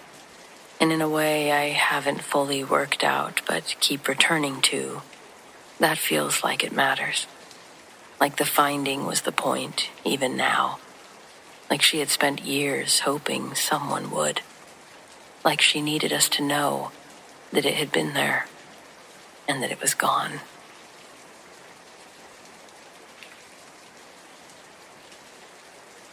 This story isn't mine exactly, it's my dad's. But he only ever told it to me once, and he made me promise that I wouldn't repeat it unless I truly believed him. So, Dad, if you're listening somewhere, I do. I believe you now. This happened in the early 1980s. Back then, my dad worked for the local utilities company in Oregon. Small town, mostly remote accounts. Lots of back and forth across mountain roads. One of his summer routes was delivering gas and basic supplies to the cabins around Patriot Lake. Most of them were seasonal, rented by families in the summer for fishing and camping. It was a nice place where people left their cabins unlocked and their extra key in a coffee can under the porch. Patriot Lake wasn't fancy, but it was known for being peaceful, isolated, quiet. There was one cabin, though. It was different. It was listed on his supply sheet like the others, but something about it always felt off. It was at the farthest point on his route, tucked down a rutted road, one that barely passed for a driveway. He said even on the hottest day, the trees around it made the air feel cold. Not shady, cold. The weird thing was the cabin was marked as currently leased every year. He was supposed to drop off propane tanks and refill water drums, but every time he got there it looked abandoned. The windows were covered in thick dust, cobwebs on the porch swing, rusted lock on the door, no tire tracks, no sign of anyone having driven in or out. But the order always came in like clockwork. The first few years, he did his job, dropped the supplies, checked the boxes, and moved on. One summer, though, he thinks it was 83, something changed. He pulled up and noticed that the front door was open, just slightly, enough to see that the inside was dark. He called out, thinking maybe someone finally was staying there. No answer. He stepped into the porch and got this overwhelming feeling, like something inside the house knew he was there. Not in a paranoid way, just aware. He knocked. Nothing. And then he reached out to leave the propane tank just inside the door. And that's when he saw the table. It was set. Plates, silverware, cups. Like someone had just stepped away. But everything was covered in dust. Even the chairs. They had thick cobwebs stretching between them and the floor. No footprints. No recent movement. Just a frozen dinner table in the middle of a cabin that shouldn't have been in use. He backed out slowly and shut the door. He said it felt like if he touched it again, something would shut it for him. He didn't report it, didn't mark it on the sheet. But when he got back to the office, the dispatcher said something strange. "Hey, next time you're up at Patriot, don't skip the old cabin. The renter called in and said their delivery never arrived. They need you to come back." Dad never went back. He switched routes that summer. Dad said, as he drove away from the cabin that day, he felt someone sitting next to him in his passenger seat. A feeling, an entity that stayed with him until he got back onto the main road. He told me he never felt anything like it before or since, and he thinks what he experienced was a spirit, and what happened to them when they were living. He's not sure. but he didn't think it was good.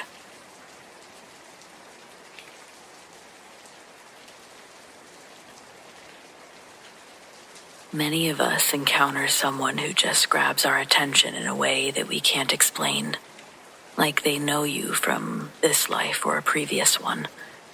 I come from a long line of people who encountered ghosts, but I don't encounter the supernatural that much. I have in the past, but not often. Tonight, I know I did. This isn't fake or made up. Our town is near a beach. Every 4th of July, we go to see the fireworks over the water. This year was no exception. Me and my wife arrived to set up chairs, settled in the sand, chilled out waiting for darkness to fall and the fireworks to start. A slight breeze, a perfect, beautiful evening. About 20 minutes after we settled, I smelled a waft of what I can only describe as decayed roses on the breeze. Like flowers in a vase that should have been thrown out a few days ago. It wasn't a bad smell, but just like sweet roses that weren't fresh. And then I saw her. From behind walked a young woman in jean shorts, a t-shirt, and a ball cap. She looked about 25, had light brown, wavy hair, came down about halfway to her back. I was immediately struck by her presence. Not because she was beautiful. I mean, she wasn't ugly. She was pretty. But she looked a bit off. Her face especially. It looked pretty, but weird. Her features didn't line up right or something. Wavy, almost. She stopped about 15 feet ahead of us and turned around. She looked right at me and smiled, and then sat down in the sand. Again, she still looked off. Something was amiss. But I was enchanted by this young woman. I looked at my wife to see what she thought, but zero reaction, like she didn't even see her. I smelled the decayed roses on the wind again. This young woman in jean shorts and a ball cap sat down, took off her flip-flops, and looked to the sky. She was sitting perpendicular to us, but facing away. When I thought about it more, 2 things struck me as very odd. She had no electronics, no cell phone. Everyone on the beach was taking selfies, playing with their phones, even the elderly. This young woman had no phone visible, nothing with her. Also, her clothes looked straight out of the 70s. I grew up in the 70s, so I know what normal people looked like back then. And she had that 70s look, totally down to the tomboy jeans, and really just everything about her. She seemed very content just sitting there looking at the sky, not worried about cell phones or beach chairs or anything. Again, I smelled the sweet decayed roses in the wind. My wife had her phone out, taking a picture of the scene, the sunset. The sky was really pretty. Shortly after, the woman got up and walked away behind us. I turned around to see where she went, but she truly disappeared. She was gone. Something told me to look at the picture. I grabbed my wife's phone, looked at the photo, and I wasn't even really surprised to see that she didn't appear in it. You might think that I would have freaked out, but at some spiritual level, I really didn't expect her image to show up. Just a green orb appeared where she would have been sitting in the sand. I included the picture here. I'm calm about it because I could tell that she meant no harm. I really believe that she was a person who passed away back in the 70s, and she was just checking in on me for some reason. Maybe a family member. Something made me feel like I knew her. I'm racking my brain to try and remember if I knew a young woman who passed away back when I was a child. I just can't put it together right now, but if I do, I'll update.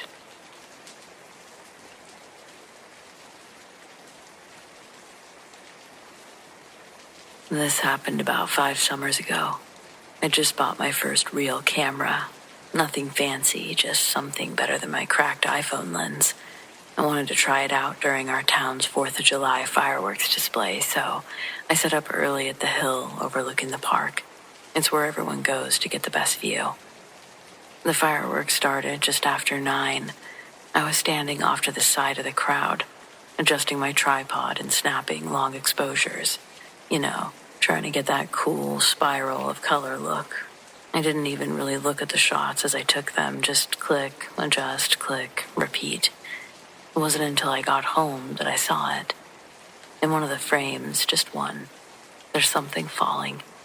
A dark shape, blurry from motion, human-shaped. Legs bent slightly, arms out, falling through the sky, right next to a burst of gold and blue. It looked like a body. I stared at it for a long time, thinking maybe it was a weird trick of the light, a firework shell or debris caught in the shot. But when I zoomed in, it didn't look like metal or cardboard. It looked like skin, like a person falling from the sky, head first. I kind of thought about it all night, and the next morning I brought it up to my roommate. She thought I was being dramatic until she looked at it. And then she just said, "Okay, that's seriously creepy." We joked for a bit about aliens or skydiving gone wrong, but we were both kind of uneasy. 2 days later, someone found a body. Not at the park, not even near the hill. They found him in a wooded area on the edge of town, curled up in a dry creek bed. No ID, no missing person report that matched. The only odd detail mentioned in the police report was that he had firework shrapnel embedded in his back, as if he'd fallen through an explosion.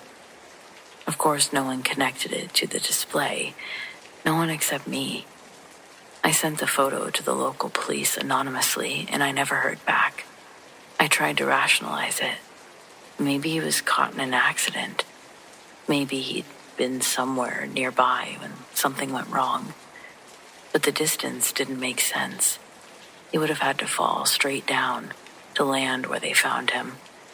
No burns on his clothes, no signs of being launched or blown by anything on the ground. And yet, there was that photo. The worst part. A week later, I went back to the camera. That photo was gone. It wasn't just missing. The file number, it was skipped. Like it was never taken at all. But I know it was. I checked my email. Not there. The email was, but not the photo. Truly just the weirdest thing I've ever experienced. And I don't even have the proof anymore.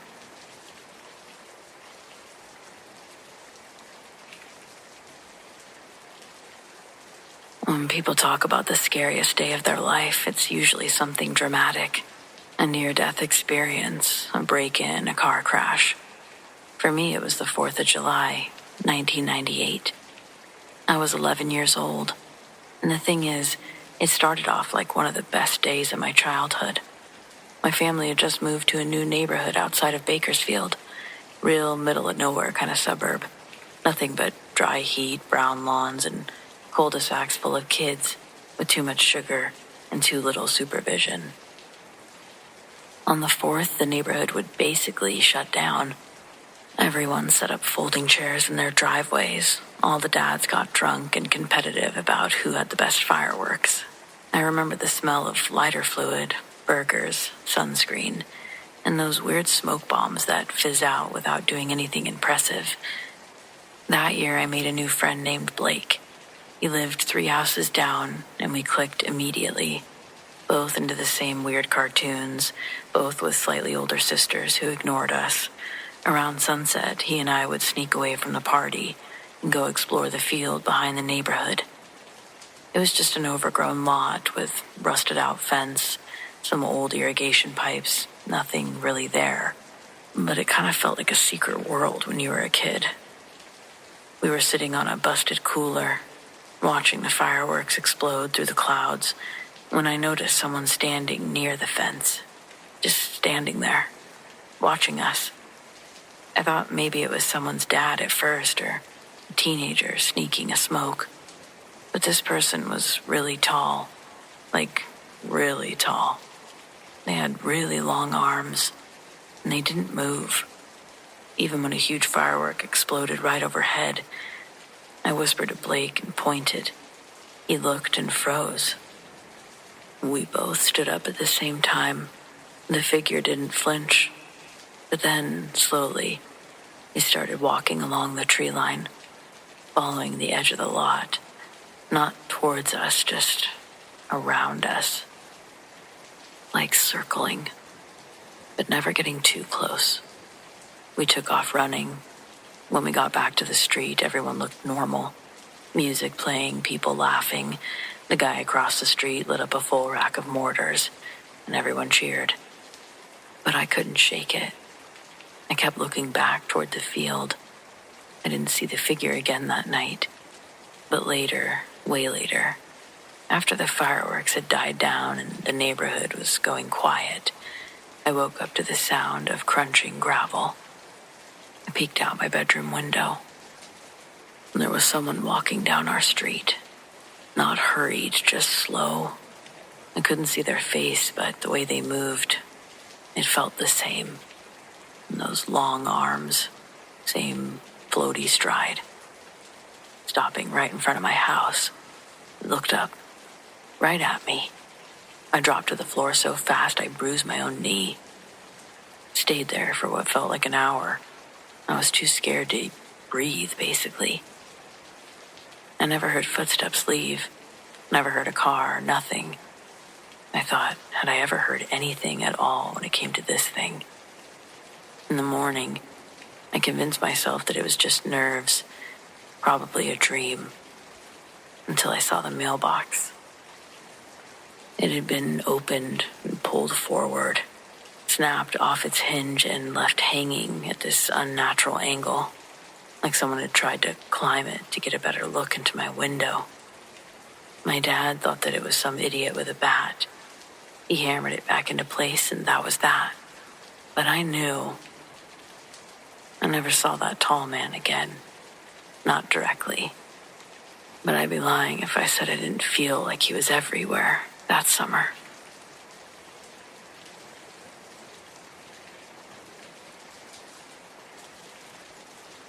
There's this spot just outside of the town I grew up in called Baker's Hollow. Nothing special, just a field, some woods, and half-burned fire ring that people have used forever. My older sister used to say that kids back in her day called it Bonfire Hill. They joked that if you lit a fire on the 4th of July, you had to make a deal to leave. Like you couldn't just walk away. You had to say your name 3 times or the fire would keep you. It was total nonsense stuff. Everyone says that kind of crap when you're a kid around here. You just don't take it seriously. So anyway, this was roughly 9 years ago. I had just graduated and a group of us had decided to do something low-key for the 4th. We skipped the fireworks show and took a bunch of cheap beer and snacks out to Baker's Hollow. It was me, my friend Sean, 2 girls we were kind of seeing at the time, and Sean's cousin Eli. The vibe was super chill at first. We had music going, built a pretty solid fire, and we were just kind of enjoying the night. It wasn't until the music cut out that everything got weird. Sean checked his phone, but he had full battery. So did I. Then Eli looked up and said, "Why'd the fire get quiet?" That's when I noticed it too. There was no sound anywhere. No crackling from the fire, no bugs, nothing. It wasn't just the music that cut out, it was literally everything. The air itself didn't feel right, too stuffy for being outside. And then the fire was pulsating. Not like a flare-up, more like it exhaled. I know that makes no sense, but it looked like it breathed out this quick burst of light and then dimmed down so low we could barely see each other. I figured that someone had tossed something weird in the flames, but everyone swore they hadn't touched it. And then Eli. "We're not supposed to leave yet." We all laughed, thinking he was just messing with us, but he wasn't smiling. His face was completely blank. He looked over at me. "You have to say it. All of you. Or we stay." I asked what he meant, but he just repeated it. "You have to say it. Or we stay." I looked at Sean, and he was starting to freak out too. And then his girlfriend just bolted, grabbed her bag, ran into the dark, broke whatever spell was going on, though. The fire suddenly sparked back to life. The sound of crickets and leaves came rushing back in like someone turned the volume back up. Music, everything. We, on the other hand, packed up in total silence and just ran after Sean's girl. She was waiting at the edge of the trail, completely pale and shaking. This was not a girl who was pretending. She said she saw someone else. Someone crouching on the opposite side of the fire, behind Eli, watching us. None of us were standing there.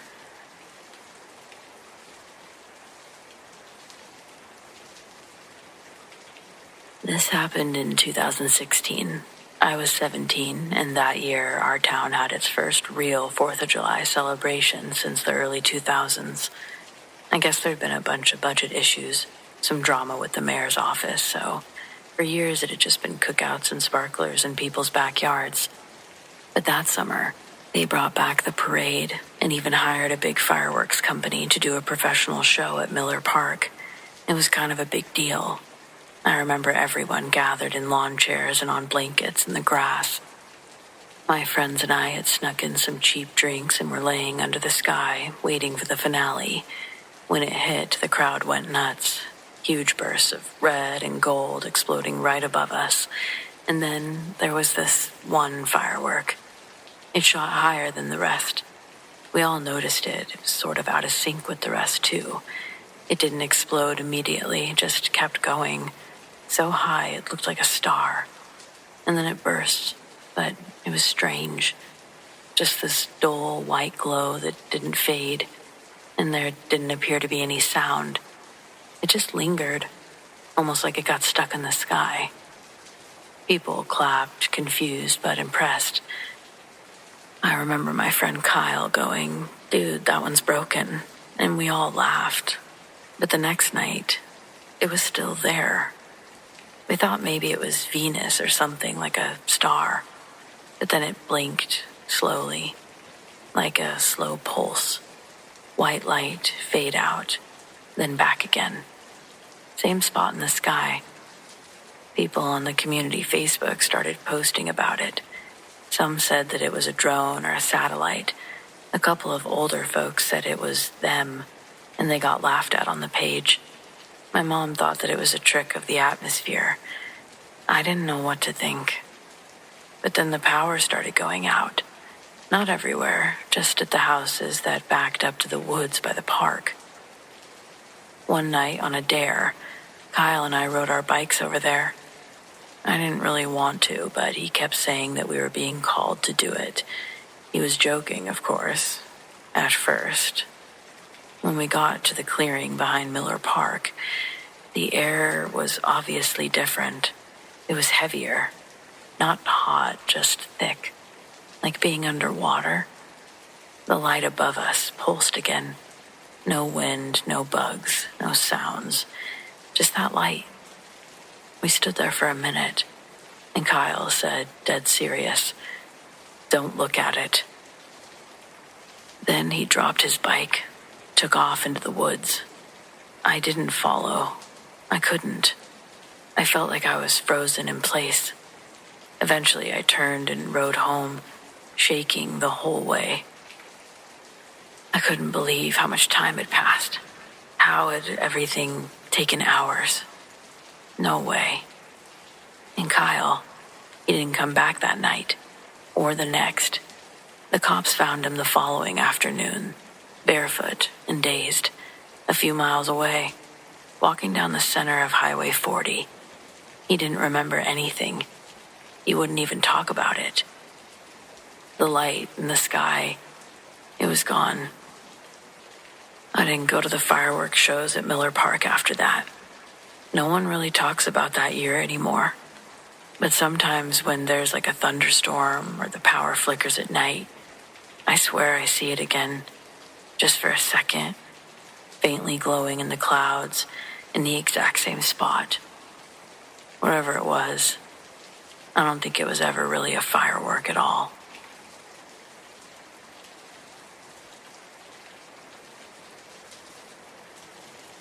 I grew up on the edge of a dying town in Iowa. Our house backed up to endless cornfields that changed hands every few years. Sometimes they were planted, sometimes left dry and brittle for seasons at a time. Either way, they were always a little creepy. This happened when I was about 13. It was the 4th of July, and my cousins were in town from Des Moines. The adults were drinking on the porch, and we were left to entertain ourselves. Someone came up with the brilliant idea to sneak into the cornfield behind our house and light off a few fireworks. Nothing crazy, just bottle rockets and sparklers that we'd grabbed from a cardboard stand off the highway. It was a clear night, humid and hot, with a stillness that makes every little sound seem louder than it should be. We lit a couple of the rockets and watched them arc through the air over the rows of corn. The sparks crackled, faded, and we were left in the dark again. I was about to light off another when my cousin Jeremy grabbed my arm. "Did you see that?" he whispered. I hadn't, but the other two nodded. At first I thought they were just messing with me, but then I saw it too. Lights, small, faint, between the rows of corn, like flickering lanterns, moving slowly, not swaying like flashlights would, hovering. I thought maybe it was neighbors or someone on the other side of the field, but the longer we watched, the less sense it made. There was no sound like footsteps of someone carrying these lights. They didn't seem to follow any sort of path. They weaved between the rows like they were floating. And then Jeremy shouted. One of the lights was moving towards him fast. He dropped his sparkler and ran. We all followed, tearing through the rows until we hit my backyard. The porch lights never looked so good. My dad saw us running and yelled something, but we ignored him and bolted inside, locking the door behind us. Later, I tried to explain. I told him about the lights, how they moved, how they didn't seem normal. He just looked tired, told me it was some sort of gas, local kids with headlamps. "Don't go into the fields at night," he said. And that was that. But I asked my grandma about it the next day, half expecting her to scold me, but still curious. Instead, she got real quiet. She said, "They do show up every few years. I see them. Just let them be." That was it. We didn't go back into the field. Not that summer and never.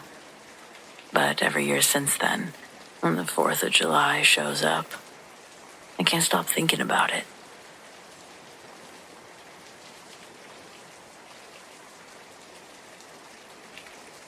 In another timeline, me and my partner most likely wouldn't have gotten married, simply from my horrible first impression of him.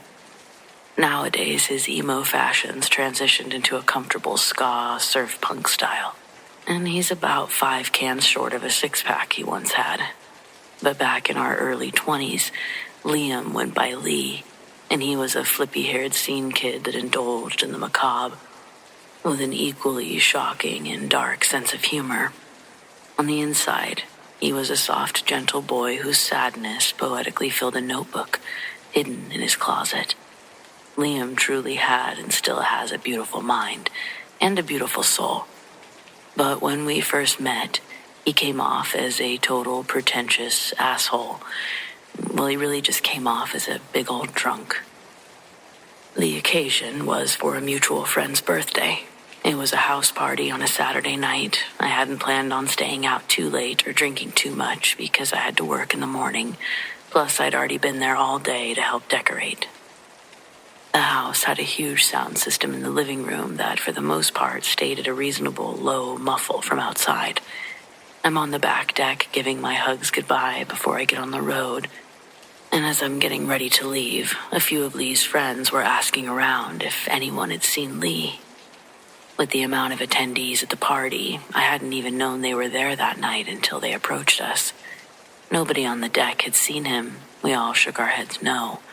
They were both stumbling drunk and couldn't narrow down a time frame beyond them being 100% sure that Lee had been with them when they got to the party. Both friends looked stressed, but I hadn't known Lee well enough to share their emotions, and when they walked away to ask the next group, I wrapped up my goodbyes and left. On my way home, a pervasive smell kept wafting up my nose, so I closed the vents, and that didn't help. So I opened them up and rolled the windows down, and that helped a little. But as soon as I'd rolled the windows back up, this foul odor was immediately right in my face again. I'm thinking that I must have stepped in something or hit a pregnant skunk on the way out, because that was how unbelievably overpowering it was as I drove. The route home was long, and the 2-lane highway was windy with zero visibility past my headlights. Then I started hearing low, animalistic growls that couldn't have been human. The house party I was at was located deep in the woods, and I was literally shaking with fear, thinking, what if I had been smelling a wild animal that was waking up in my back seat? I slowed my drive and pulled over to the shoulder with my hazards on.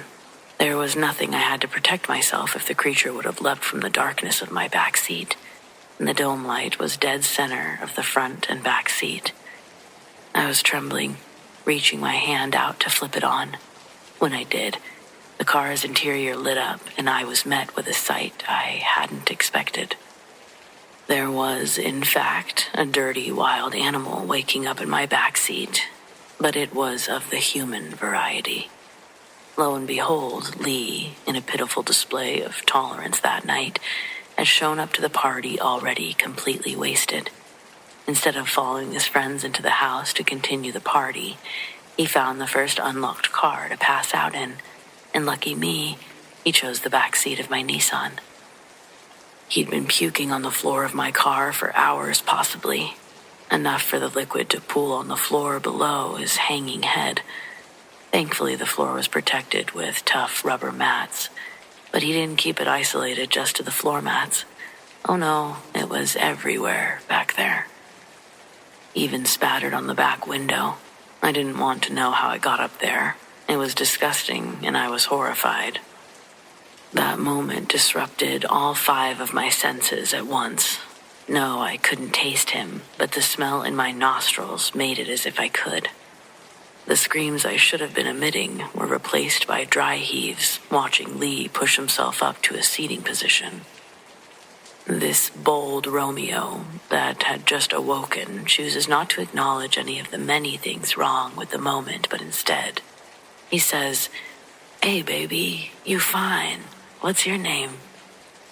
Before I can tell him to get the fuck out of my car, he feels another wave about to hit and dives out on his own accord. My car was already ruined. He might as well have just finished what he was doing in the back seat. It was all the same at this point, but I was grateful for his gesture, I guess. Lee walks a couple of yards into the tall grass and starts the second round of his waterfall impersonations. I'm trying not to look in that direction to give him some privacy, but if I wanted to see a pile of his puke, I could have satisfied my cravings by looking into my back seat. Hell, I could have looked directly up and still seen some. Now, I bet you're thinking, Doris, the story of how you met your future husband is scary, but in a more esoteric way. And that's not what I came here for. Up to now, you would be correct, but this is when an authentic scare happens. One that we can all feel weird about. While Lee's throwing up outside the right passenger door, I'm drum tapping on the steering wheel, waiting for him to finish. That's when, from the opposite side, so on my driver's side window, I hear 3 taps. I thought I'd dropped an eyeliner between the seats because the taps were gentle. but when I glanced in the direction of the noise, there was a man pressed up against my window. If I hadn't been wearing my seatbelt, the shock of seeing him there would have launched me out of my seat. There was no reasonable place for this man to have come from. I was parked on the side of a 2-lane highway, dark, miles from any house or business, and it looked like my scream of distress. It made him smile, like his intentions were to scare me, and he got what he wanted. His big, toothy grin only intensified my emotions. I was pretty terrified, but also a little embarrassed now. Keeping my window rolled up, I start yelling at him, "What do you want? Get away from my car." And to this, he takes a few steps back from the window and says, "Hey, you haven't seen a little black dog running around here, have ya?" He was an older man with a straw hat, dressed in a coat too big for his body. Under, he wore a dirty white button-up, thick black suspenders holding up his pants that also looked baggy on him. I shook my head no to his question, and he says, "Yeah, okay. Thanks anyway." From the other side, I could still hear Lee in the bushes. He had no clue what was happening only a few feet away. The man in the straw hat continued to stand there, staring at me. All I could do was stare back at him. Then he finally turns like he's going to walk away, but before he goes, he says the most unsettling thing, all with the creepy smile that never left his face. He says, "I wouldn't be out here too long if I were you. Those red lights blinking like that will attract demons out here." I didn't respond. The man's presence was intimidating, not in the way of a physical threat. He was an elderly, small man, but there was something about him that scared me deeply, internally. From the way he arrived to the way he left, it was like I'd met the devil himself. Then he turned to his left with his hands raised to his mouth to project the sound of his voice, and he called out, "Sandy, come out, girl." He whistled loudly, putting 2 fingers in his mouth. I turned to see if Lee got startled by the whistle, but he was already back in the car. The front of his shirt was covered in puke, and he looked miserable. This time he got into the front seat, and after closing the door, he asked me if I had just whistled. I say no, it was that guy. But as I scan the dark road, left to right, there's no sign of him. Lee never saw him. I could feel the hair on my arms stand stiff, and before Lee could even put on his seatbelt, I turned off my hazards and punched the gas, kicking up the gravel on the shoulder of the road as I got back onto the highway. The man had all but disappeared. I kept looking in my rearview mirrors, hoping my backlights would pick him up, but the road was empty. Lee is in and out of consciousness, trying to give me directions to his house while I'm driving as fast as I can without killing us on the turns. It doesn't end there. A few miles down the road, I have to slam on my brakes. Inertia sends Lee's sleeping corpse into my dashboard. His forehead slightly cracks my windshield. He's groggy, cussing, and confused why I just did that. But this time, my reasoning is undeniable, because we could both see it. There, drenched in my headlights, sitting in the middle of the road, was a little black dog. It didn't flinch as the sound of my tires burning rubber to stop screeched towards it, and it didn't move after I honked a few times. I hear Lee's door pop open. He's about to go out and grab the dog, but before he can, I say nope and drive cautiously, but quickly, around this dog in the road. I'm driving slow, but the moment we're past the dog, I was feverishly looking in my rear views. Sure, it's dark, but it's clear that the dog we'd just seen was now much taller. There was no way that old man made it this far on foot, beat us to this area. But there was no way that was a dog, either. I slap Lee on his chest and tell him, look, and he sees it too. Even in his drunkest, he slurs out. What the fuck was that? My foot got a little heavier on the gas. No way had that just happened. Honestly, it had me so rattled, I'd forgotten Lee was in my car. Only 2 minutes away from my own house is when I realized it, and I decided he could shower and sleep on my couch. Someone was going to need to clean my car out the next day anyway. So yeah, my love story and horror story essentially took place on the same night. Lucky me.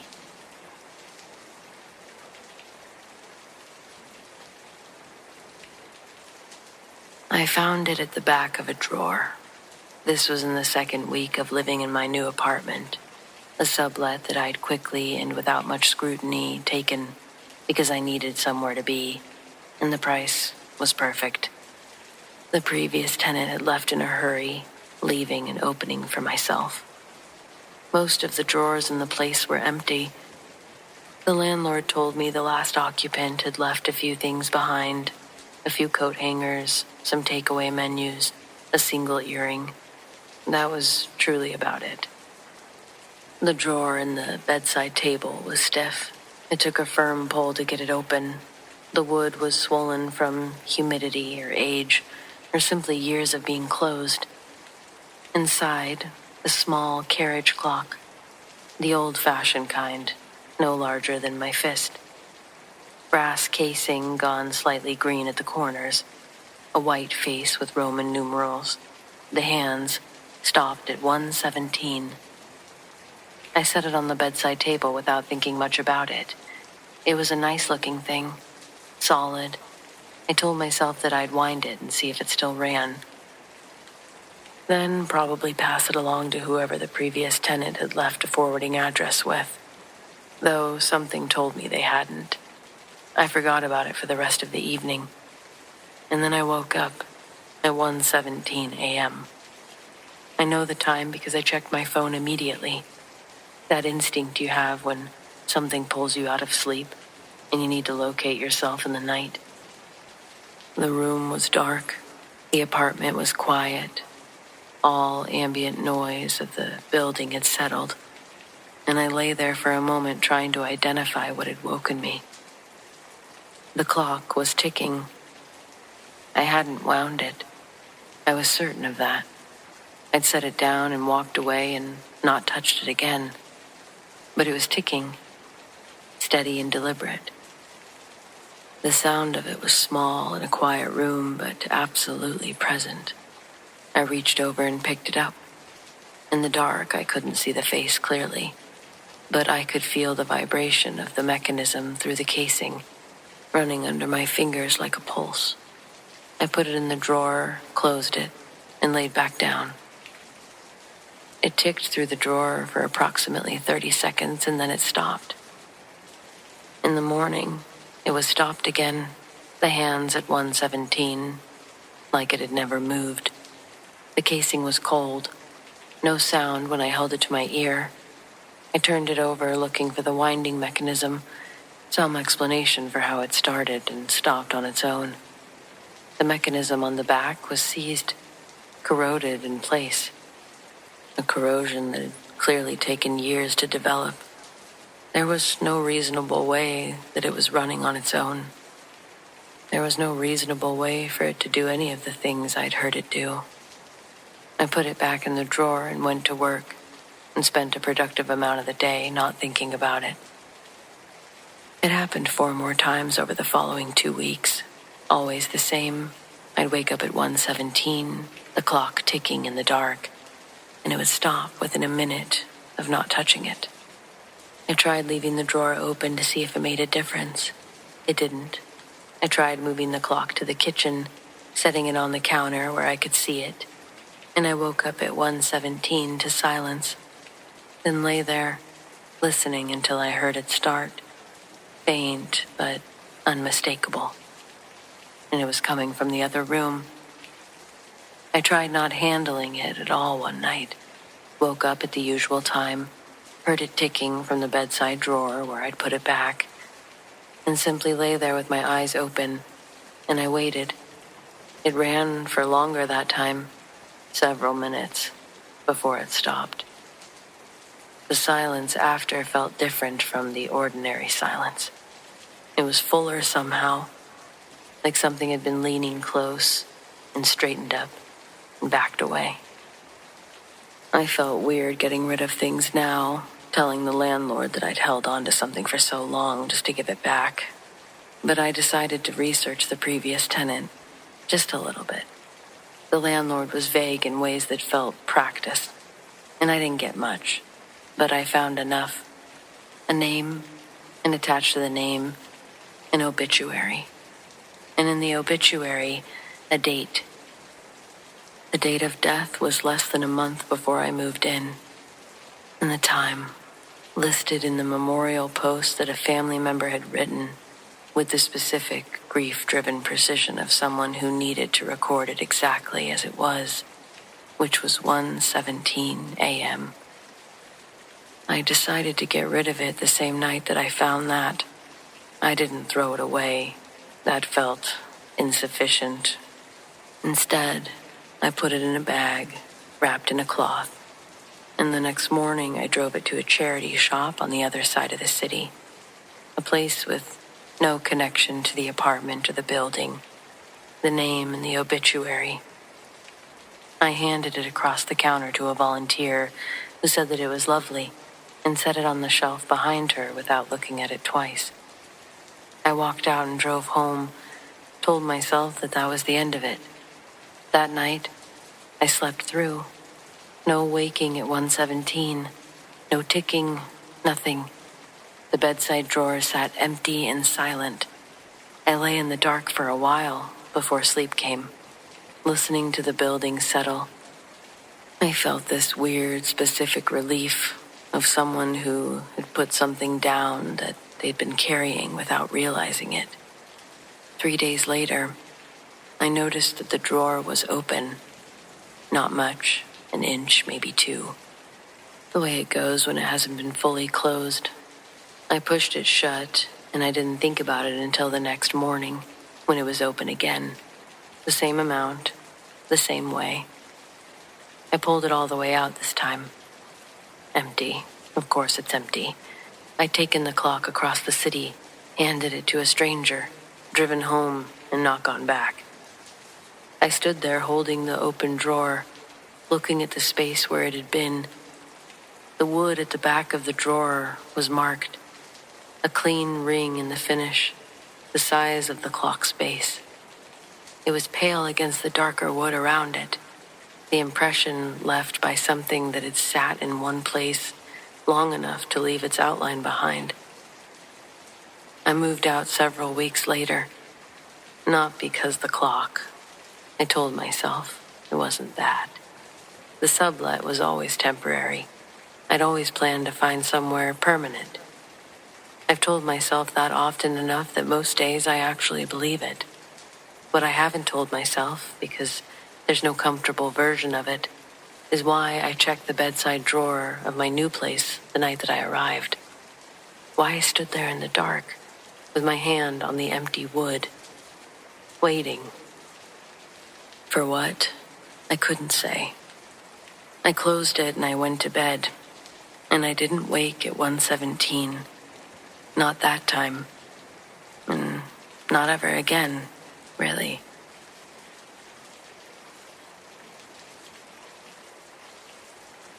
My grandmother was not a sentimental woman. She didn't keep things for the sake of keeping them, didn't assign meanings to objects the way that some people do.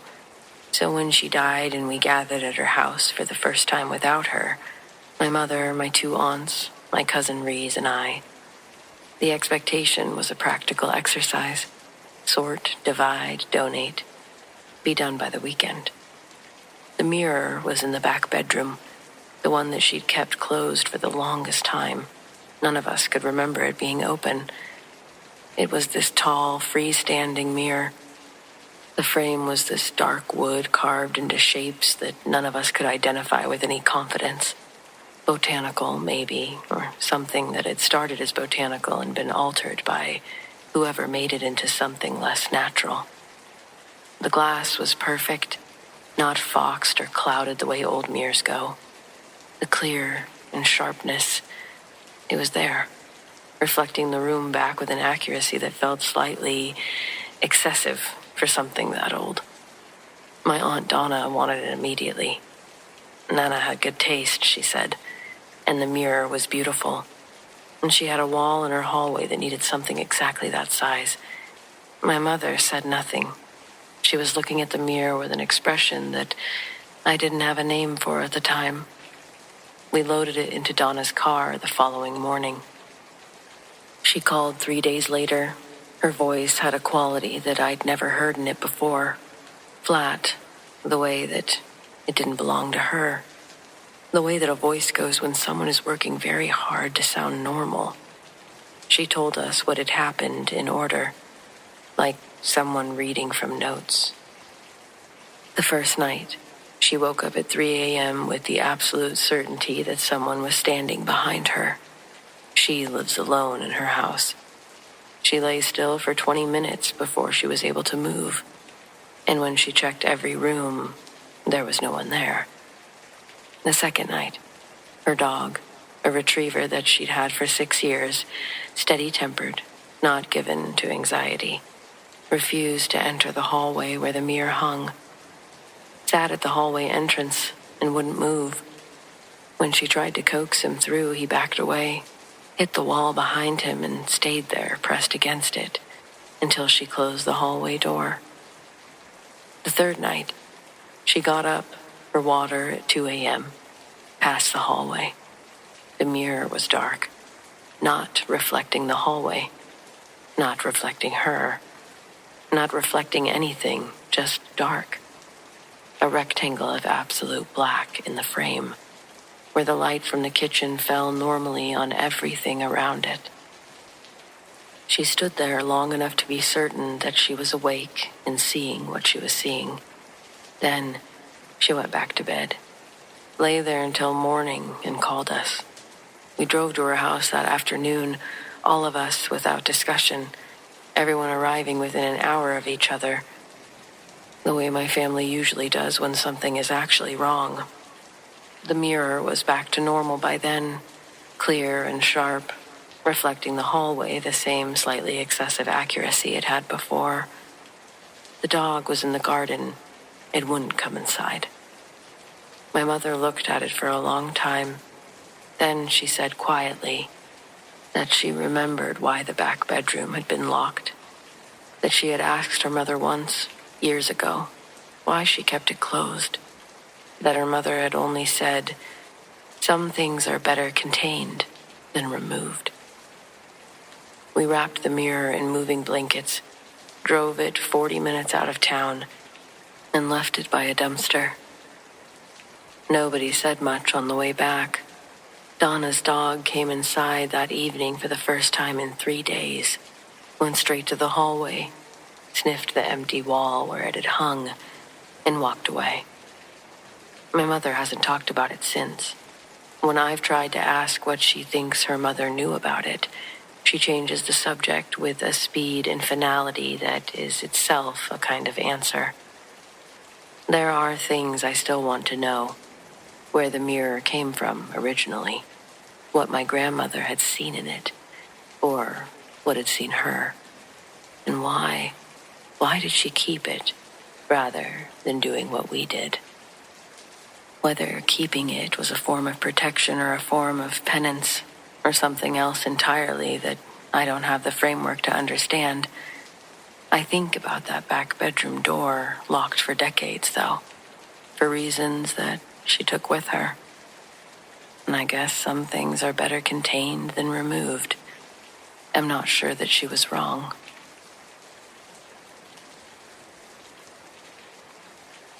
Last 4th of July, I was riding tailboard on the fire engine. It was a crazy day that pretty much started when we got there. Around 10 p.m. a call comes in for a traumatic injury. Dispatch does its thing, says 32-year-old male, injured by firework. They never give enough info anyway, but gold star for trying. I was super busy, chasing fire calls when we heard the medic one. This is the unit that was dispatched to this call. They radioed for dispatch to dispatch a fire engine, emergency traffic, and to get a bird launched, with our LZ being the nearest middle school's parking lot. So we hop in the engine and take off toward this middle school to meet Medic 1 there. Medic 1 gets there first, being closer, and we pull up not too far behind. I jump out of the engine, hightail it across the parking lot, and hop into this ambulance. I look down to see this dude's military ID sitting on the countertop. He's active duty Army, as there's a base just a few minutes down the road. There's blood everywhere, all over the floor, all over the stretcher. The medic in the captain's chair is pretty seasoned. I glance down to see the patient, 32-year-old male, wearing a white t-shirt, khaki cargo shorts. The entire right side of this dude's face is missing. Half his lips gone, his nose gone, his right ear gone, his right eyeball also gone. He was still awake, trying to talk to us. He was kind of dazed, but you could see it in what was left of his face that he knew what was happening. Airways completely compromised, missing teeth. The medic had already suctioned, so we RSI this guy, put him under. The bird gets there. We transfer him into the bird along with a report and patient care, and he gets airlifted to the closest level 1 trauma hospital. The call was brought up at the next run review. The dude actually survived the ordeal, albeit with half of his face. He purchased a mortar firework from a local stand, which turned out to be a dud. It's the type that you set on the ground, light, and then run away as a timer runs down. Well, this one didn't work right. When he bent over to light it, the entire firework exploded in his face. His injuries were soft tissue trauma and multiple avulsions and lacerations. Several skull fractures, opened and closed, 2 subdural hematomas, and a concussion. Wild. Be safe out there, or you could literally lose your face, or worse, your life.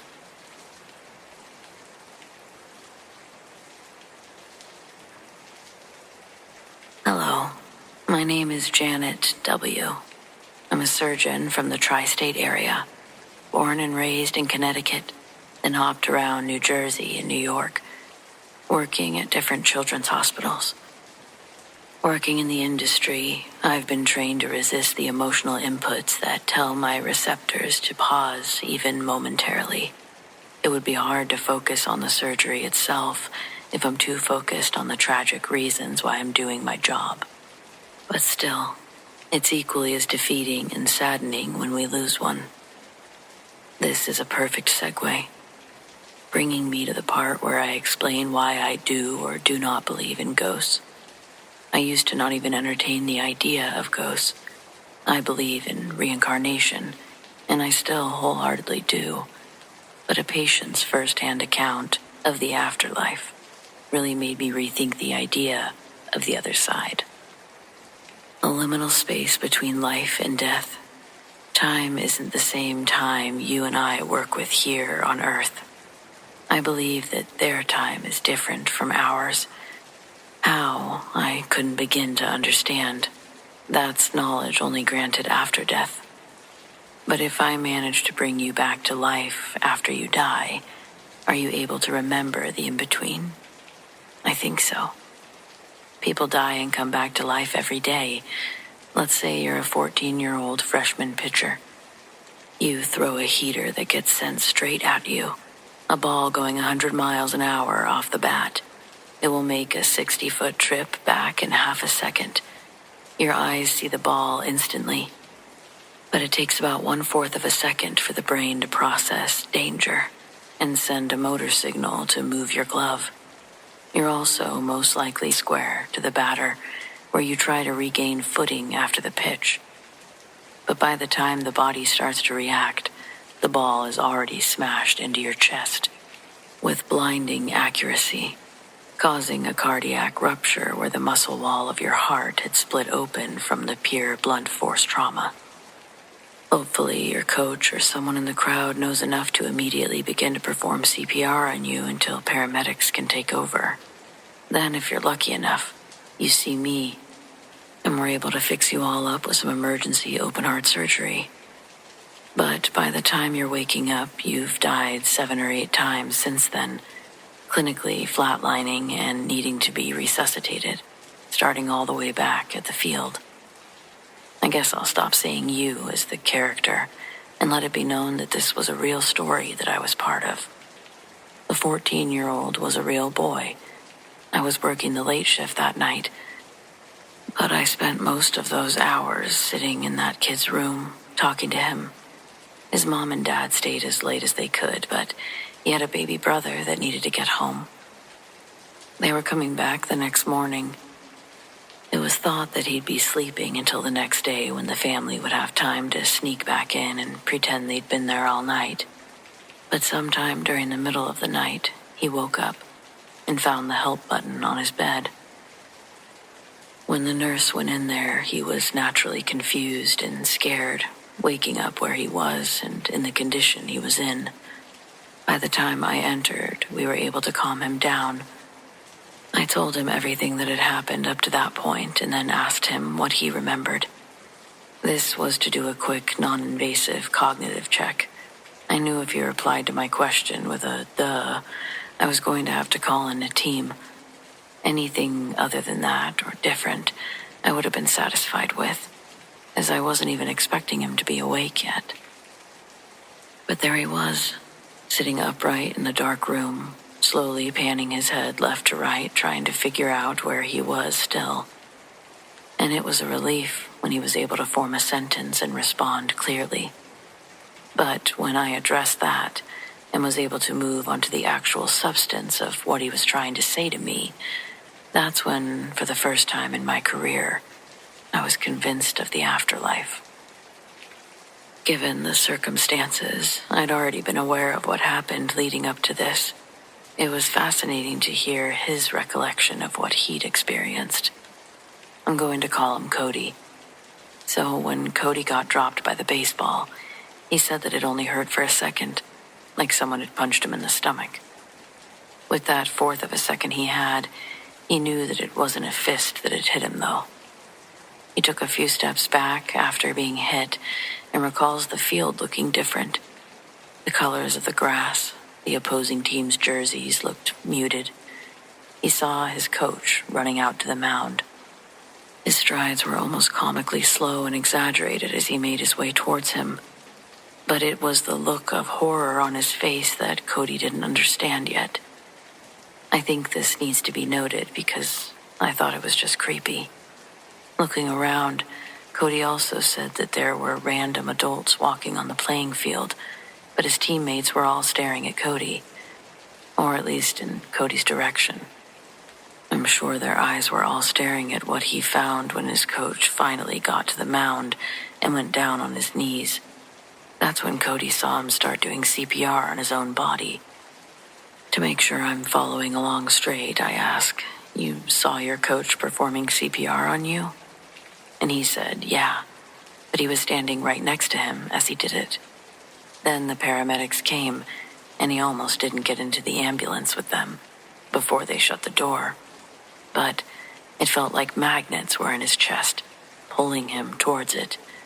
Sitting in the back of the ambulance watching the paramedics work on him, he realized he wasn't really sitting. He also wasn't really standing.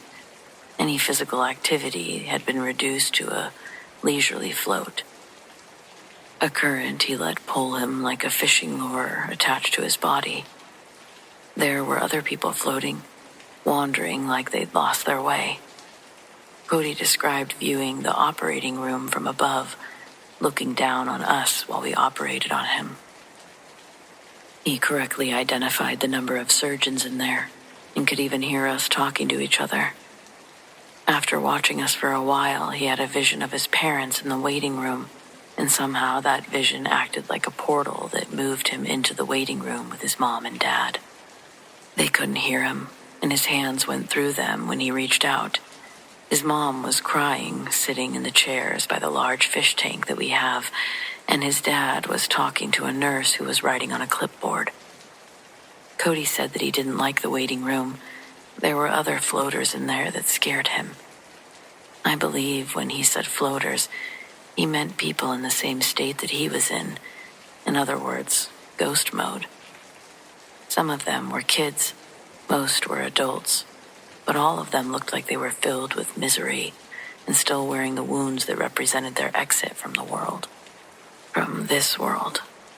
Some of the people Cody told me about I'd seen earlier that day. A 6-year-old boy torn apart by 2 Rottweilers.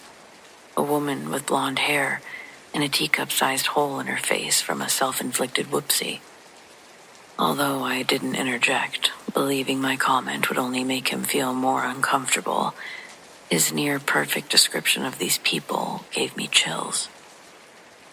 Cody said he thought he would be trapped in there forever with them.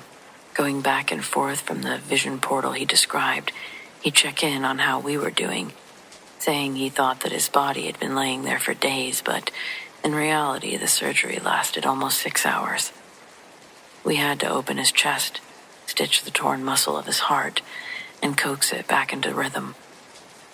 When we finally rolled him into recovery, his skin was pale as milk, and his chest was bound in tape and wires, but we saved him. I asked if he remembered going back into his body, or how did that work? And he said that he was in the waiting room with his parents when the magnet feeling became the strongest he'd felt it. He said that the stronger it got, the more he started to feel physical pain again. He'd almost forgotten about the physical pain that he'd stepped away from. The portal pulled him back in without him having to envision it first.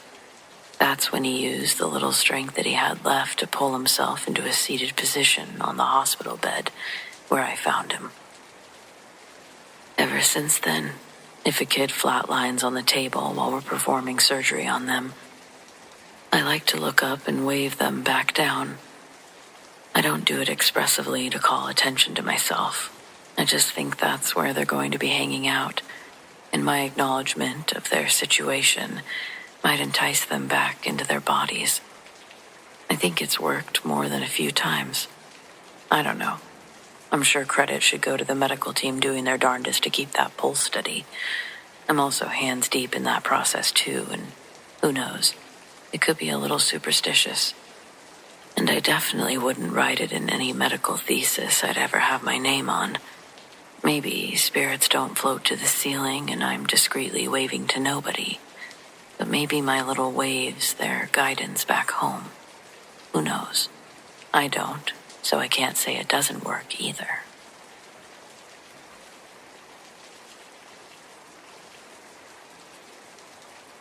A demon began to mock my anguish, striking mercilessly, denying allowance for my soul to heal, and backpedaling what minuscule progress I had made in my efforts. It's been less than a month since my husband was taken from me. 26 horrid days to be exact. But my torture began the day I received his ashes. His family arranged for a quick cremation after the accident, and within 7 days he was returned to me in a navy blue urn. That very night, I heard my husband call out to me from somewhere deep in the house while I was in bed. Clay's voice had a natural baritone quality, smooth like butter. It woke me up, though. As my eyes opened, I wondered if his voice was simply woven into another sad dream. Even in my grievous state, I wasn't delusional about the reality of my circumstances. The voice that woke me up was believed to be imagined, until it spoke to me again. Clay's deep voice gently called my name, as if he was trying to figure what room I was in. It sounded like he was just outside the door. "Honey, are you in there?" Tears filled my eyes, and I pressed my face into my pillow, trying to silence my unsteady breathing. When I heard the door handle start to rattle, I put the covers over my head and continued to listen through the thin fabric shell that I'd made. There's no locking mechanism on the knob, but it still never fully turned, not enough to latch itself. They were making centimeter turns back and forth, purposefully, only to make the knob squeak. It was repetitive and disruptive, egging me to go check it out. But by then, nothing could have convinced me Clay's spirit would act like this. The entity on the other side of the door was not the man I loved. Later that week, I'd hear his voice again. This time, the demon didn't attempt to conceal the discrepancies of its impersonation. When it spoke, it sounded like multiple voices talking in perfect unison. It laughed a ghastly chuckle before the smoke alarm began to ring, forcing me to leave the safety of my bedroom to turn off the alarm. I was shocked to see the living room completely filled with black smoke. It was so thick I couldn't see anything when I opened the door. With my hand stretched out in front of me, I had to feel my way around to open the windows. There was no fire. When the smoke cleared out, it didn't come back, and from what I remember, it didn't carry the scent of burning that I expected the black smoke clouds to have. It was odorless. That happened at some point during the middle of the night, where there was no immediate threat. I decided to solve the mystery the next morning, but the inspection only puzzled me more because nothing could recreate the smoke. I would have had to set the couch on fire to get the same color of plumes. Even that, though, would have been saturated in a campfire smell brought on by burning wood and accelerants on the fabric. The smoke I aired out had no smell at all. I believe the demon takes pleasure in my misery. It feeds off my energy, presenting me with affliction to stay continuously trapped into its source. Morning consumed with relentless gluttony, a dessert for which I'm unable to refuse delivering upon demand. The demon's hunger grows stronger after midnight, but laterally, the daylight rarely brings peace anymore, it seems. Possibly emboldened by my complacency on the matter, the demon revealed itself to me in the light, of course to taunt me. It came to me in the form of Clay. I was bringing groceries into the house, but most of them spilled from my hands onto the floor when I saw Clay sitting in one of the chairs in the dining room. His back was facing me, and he was looking out the window. I closed my eyes, hoping they'd deceived me, but Clay was still there when I opened them again. His body hadn't moved, but his head and neck were now twisted, like a barn owl, and he was staring directly back at me. The groceries at my feet were left where they fell, and with one bag still tangled in my arms, I walked out backwards, closing the door and returning to the car, and I attempted to assess what to do next. The family and friends I reached out to all agreed that it was the grieving process. They assumed I was over-exaggerating with my claims. Out of pity, a few of them offered to stay with me until I got mentally grounded. Their well-meaning intentions, however, had the opposite effect and made me feel like they thought I was going crazy. Maybe I am going crazy. None of this sounds like comments made by someone with hubris. However, what I've experienced was as real as reality itself. Out of 53 years, I've never questioned my sanity, and I still don't. Unfortunately, though, standing by this belief, I've pondered if the insane can ever know they're insane. Before this, it hadn't come to mind much, but I kinda thought not knowing was the blissful part about insanity. I would at least prefer that deterioration before physical health, and I hope I still have a lot of years before I need to actually start considering these possible outcomes. But when my grandparents died, one of them had a heart condition, and one had dementia. The one with heart problems died on the dirty floor of a Walgreens, suffering a major heart attack while they were yelling at a pharmacist. the one with dementia, drowned in a fountain at the retirement center. And you could argue that drowning could be worse than a heart attack. But from what the doctor told us when we got there, she had no clue what was going on and made no effort to stand up in the shallow pool. One could rebuttal that her obliviousness to the peril she was in made the circumstances less tragic. That being said, I'm as sure as I can be that I haven't lost my mind, and I'm equally confident something awful has taken up residence in my home. I don't feel comfortable bringing this up to my loved ones anymore. I know they're also trying to find their own closure, and Clay's unstable widow constantly calling them for assistance will become burdensome soon. I don't want to do that to them. I am hurting. This is probably one of the lowest moments in my life. I've done my best in life to love as little as possible. I know that sounds sad, but I think about it like alchemy. The love I had will be traded equally for pain. Is love worth the pain? Most of the time, it isn't. But sometimes, somebody comes along who deserves every bit of love you have. I willingly gave my heart to Clay, and I'll cherish our 20-plus years together. And for this, I welcome the resulting misery with open arms. It comes in waves, and I take each one in stride. My true issues stretch past the threshold of misery and land in a territory I didn't fathom possible. I was told to think about adopting a pet to alleviate the crushing loneliness I feel. I've been considering getting a dog, but with the uptick in activity, I think it would be cruel to bring a puppy into such a negative environment. Hence, why I'm here. This morning, I felt a stinging sensation when the water hit me in the shower. It was irritating enough for me to actually turn off the shower to inspect the stinging region located on the left side of my body, right below my ribs. Before I could physically see what it was, the skin felt raised and welted. Looking at it in the mirror, there was an oval ring of what looked to be teeth marks that had formed around my hip. Like a dog bite, but the markings weren't shaped like an animal's snout.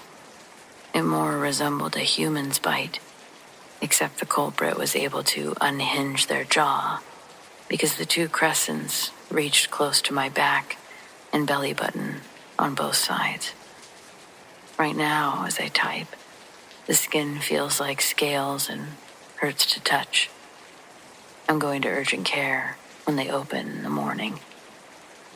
I don't know what this could be on my hip, but I'd love for someone to tell me that it's just grief.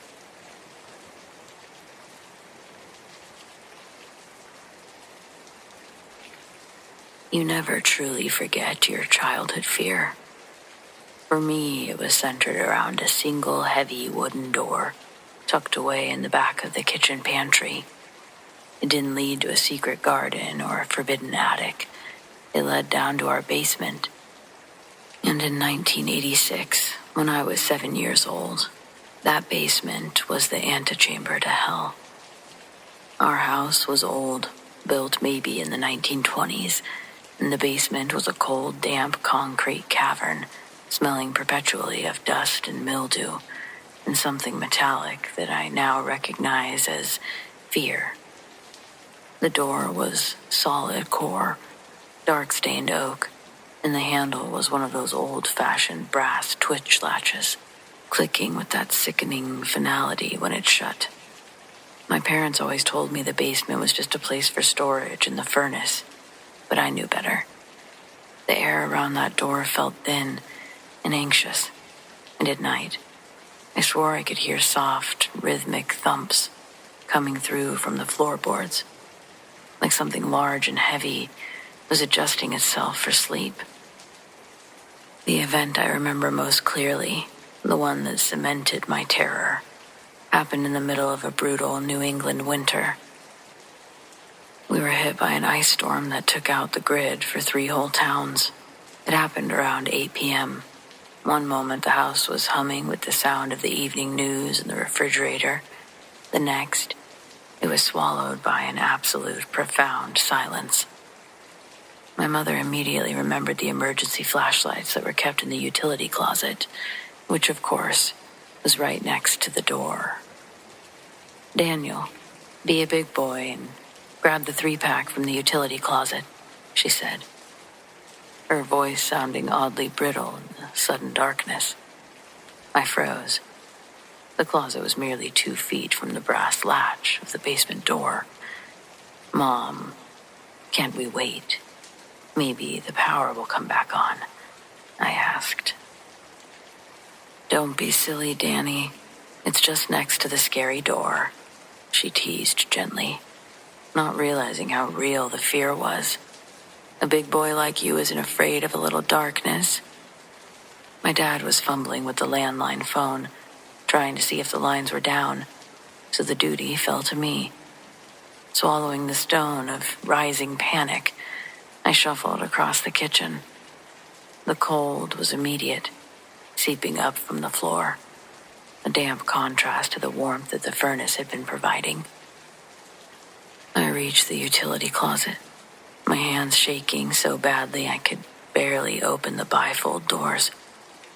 I found the rubberized flashlights and was pulling them off the top shelf when the basement door, the heavy, closed basement door, spoke. It didn't creak or rattle. It was a direct, breathy sound, like a piece of dry leather being rubbed together, originating from the wood itself. It was a whisper, impossibly close. "Danny boy." I dropped the flashlight. They hit the linoleum with 3 distinct, sickening plastic thwacks, scattering and rolling away into the dark. I didn't move. My blood felt like it had turned to liquid nitrogen. The voice was a mix of low, gravelly, deep, and also a woman. It just wasn't quite right. It had too many layers. It felt like it had scraped against my eardrum. I backed up slowly until my spine hit the closet shelf. I knew instinctively that this wasn't my dad playing a trick. Dad's voice was light and jokey. This was heavy and loaded with a chilling, patient malice. This was the entity that I had always imagined living down there. It seemed to know me. My eyes, now adjusting to the deep gloom, were fixed on the door. There was a thin, cold light filtering in from the street lamp outside the kitchen. Through the window, it cast a faint, wavering shadow. And that's when I saw something. At the very top of the door, where the old-fashioned handle was, a shadow began to materialize. It wasn't the shadow of the door latch or the trim. It was a massive, angular projection against the wood, seeming to cast itself from inside the room. The air in the pantry became ice cold, and it was so sharp it burned my lungs. I remember thinking, will somebody come over here and help me? But then, slowly, the shadow began to form into something more sinister. It was hulking and unnatural. It started to feel like it was in the room with me. I watched as it slid down the door's surface, past the brass handle, past the midline, until it reached the crack at the bottom. And then it stopped moving. But it spoke, even softer, a sound that seemed to resonate directly in the hollows of my chest. "Little Daniel." The temperature instantly shot back up to normal. The deep, heavy shadow winked out, and the air just became regular, cold, dusty air. I didn't scream. I couldn't. I just turned and sprinted, stumbling over the scattered flashlights and bursting back into the living room, where the comforting sounds of my dad frustratingly clicking the phone and my mom looking for candles filled the air. By now, I was shivering violently and weeping silently into my mother's side. "Daniel, what happened? Did you hurt yourself?" she asked. I never told them what I heard or what I saw. How could I? I couldn't articulate the visceral absolute certainty that a predator had been trying to coax me into its den, and that den was in our home. We used candles that night. The power was out for 3 days. Every time I had to walk past the kitchen, I kept my eyes focused on the floor, terrified of glancing toward the pantry. Years later, when I was in college, I went back home for Christmas. I walked into the old pantry to grab something, and I stopped cold. The house had been updated, the ugly linoleum replaced with tile, but the door was the same, dark oak, heavy, with the brass latch. I noticed something I hadn't when I was 7 or any other time. Even now, decades later, the door was slightly, almost ajar. Not latched, just resting on the frame, perhaps a 1/4 inch open. I pushed it closed and waited for the familiar click of the latch. It clicked. Satisfied, I turned to leave. As I was walking out of the kitchen, I heard the faint but unmistakable sound of the latch turning back. The click I had just heard was undone. I didn't look back. I realized that the thing down there had simply gotten patient. It was waiting for me to forget. But every night when that house settles into silence and I'm there, it undoes the latch, patiently reminding me that the basement door is never truly closed. It's just waiting for the next time that someone's afraid of it, I guess. Needless to say, I'll visit my parents, but I don't love it there.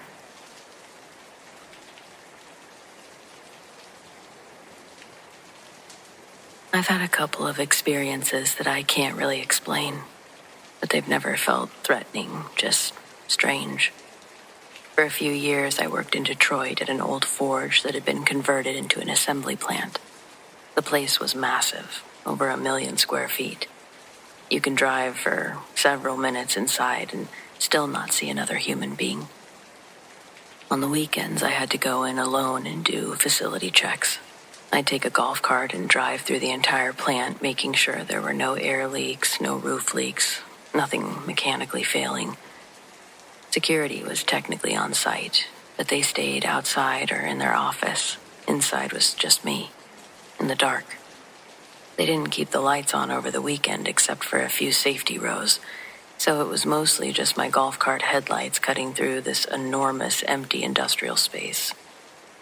Concrete floors, steel beams, old brick walls from when it was still a forge. The building still carried that heavy, metallic smell, like heat had soaked into it decades ago and never left. Sound traveled weird in there. Even the electric hum of the cart felt really loud. One weekend I was doing my usual loop and drove past a staircase that led up to a mezzanine. These were the type of steel stairs where you could see through the gaps. As I passed, something caught my eye in the headlights. Just a pair of legs walking up the stairs. That's all I saw. From mid-thigh down, work pants, boots, stepping up like a normal person heading to the mezzanine. My brain didn't even register it as strange at first. I just assumed someone else was there. But I had to reason with myself. I had just checked that no one else was scheduled. I hit the brakes rather hard, enough that my cart jolted. I reversed a few feet and aimed the headlights directly at the stairs. Nothing. No one on the steps. No shadow at the top. There were no footsteps continuing across the mezzanine. Just empty steel stairs. So, where'd they go? I sat there for a minute, genuinely trying to decide if I'd just imagined a pair of pants. Maybe it was the angle of the light, maybe a shadow from the machinery. But sometimes, despite how hard you try, you can't convince yourself that you didn't see what you saw. And what I saw was legs walking up the stairs. I didn't tell anyone that weekend. I figured it sounded ridiculous even to me. That Monday, I ran into a second shift supervisor, a pretty level-headed guy. Half jokingly, I said, "Hey, I saw something strange this weekend. Maybe a ghost." Without missing a beat, he said, "Was it legs walking up the stairs?" I just stared at him. He shrugged, and he said that he'd seen the same thing before. Same staircase, same thing, just the lower half of someone heading up when he should have been alone. We didn't really elaborate beyond that. It was more like acknowledging a weird maintenance issue. Yeah, that happens. And then we went back to work. The other experience happened years later. Completely different setting, though. I drove out to the end of a country road by the lake around 2 a.m. to shoot astrophotography. I like getting pictures of the Milky Way when the sky is clear. It was summer, muggy, about 85 degrees even that late. Along with being incredibly dark, it's incredibly quiet out there. As I was setting up my tripod, I noticed something across the road, about 40 or 50 yards away. A wisp of mist formed. It wasn't rising from the ground like steam, or drifting from anywhere. It just appeared, coiled slightly like breath on a cold day, except it was 85 degrees, and it drifted across the road. As I watched, its shape was undeniably human. I'm not saying it was a person, but it went from forming out of nowhere, and that's the shape it took on. I just stood there for a second thinking, Then it dissipated, and that was it. There was absolutely no one else around, or cars, people, no vape smoke, nothing. I've had other incidents over the years, but none as clear as those two. Just something that's happened in front of me and didn't quite fit. I will say that neither of these experiences felt evil or bad in any way. Just that it was real enough to register. Something passing through its routine, and I happened to be there when it did.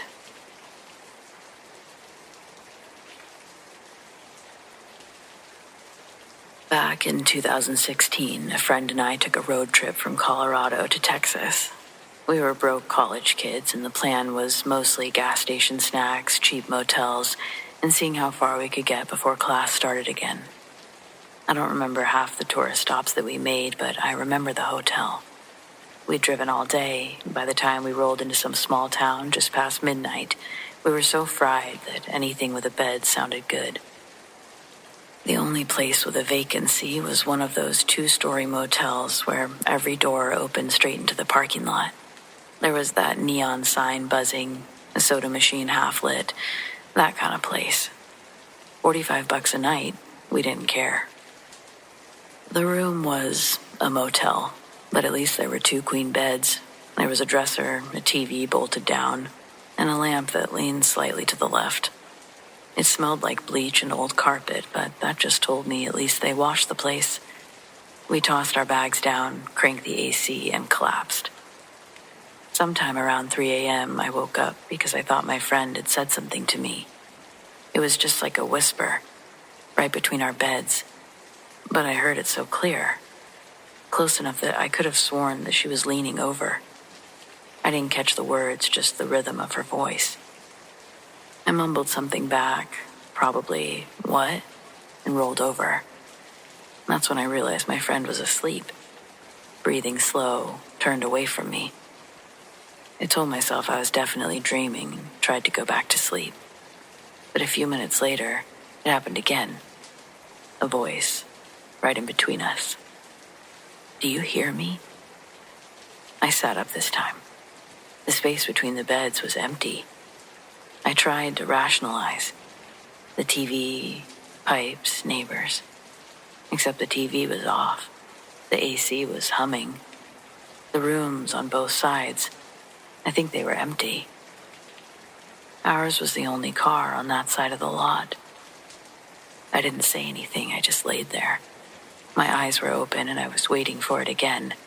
And sure enough, maybe 5 minutes later, a voice whispered, "Wake up." I thought about shaking my friend, but the fear of sounding crazy kept me where I was. I lay still until I finally drifted off out of sheer exhaustion. The next morning, over a free continental breakfast, waffles and watery orange juice, my friend looked at me. "Hey, did you try to talk to me last night?" I nearly dropped my plate. I asked what she meant. She said she woke up twice to a whisper between the beds. First, it sounded like me asking if she was awake. Later, it said their name. They were so sure that it was me until they rolled over and saw that I was out cold. She said when she tried to go back to sleep, she could have sworn she felt me tap her on the shoulder. She turned around again, and I was out cold. She said it was sometime before 3 a.m., so before my experience. We didn't stay a second night. We packed up before checkout and we drove until we found a bigger town with a chain hotel. I stayed in plenty of cheap motels since, and nothing like that's ever happened again. But I can't not think about it whenever I pass those run-down roadside places with a neon sign buzzing.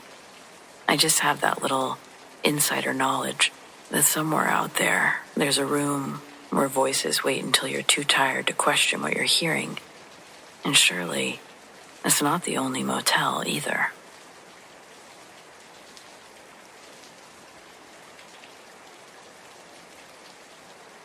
I've always been drawn to the echoes in old things. As an antiques dealer, I don't just see objects. I see the hands that have held them, the lives they've witnessed. When I bought my place, the Winslow Victorian, a sprawling, ivy-choked mess just outside of town, it was a ruin, but it felt alive. It didn't just have an atmosphere, it had a personality.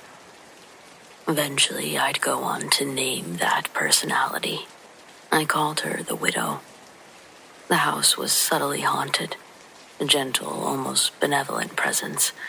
It wasn't the slamming doors of the movies, it was little gestures of comfort. I'd be reading late at night, feeling a chill, and a heavy wool blanket that I'd left downstairs would suddenly be draped over my shoulders. My favorite teacup would appear, rinsed, ready. I genuinely felt like I found a kindred spirit, a lonely old house that appreciated my company, my restoration efforts, and the life that I was breathing back into its beautiful bones. "Thank you," I would whisper into the silence after these events. I was never afraid. I felt protected. That sense of protection curdled into possession the day I met Charles. Charles was a historian who worked at the town library. He was kind, funny, shared my passion for the past. I invited him over to see my progress on the parlor. The moment that he stepped across the threshold, though, the temperature dropped, a palpable 10 degrees.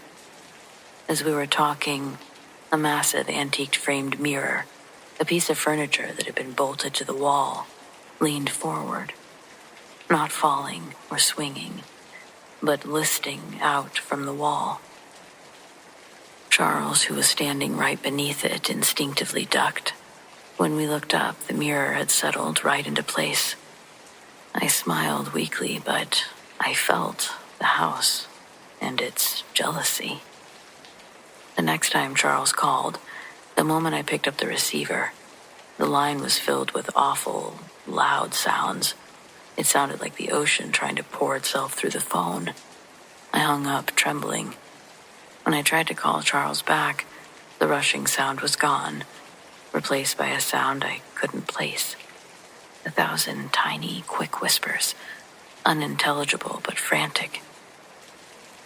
I noticed that I started canceling our dates, and then I stopped calling my sister.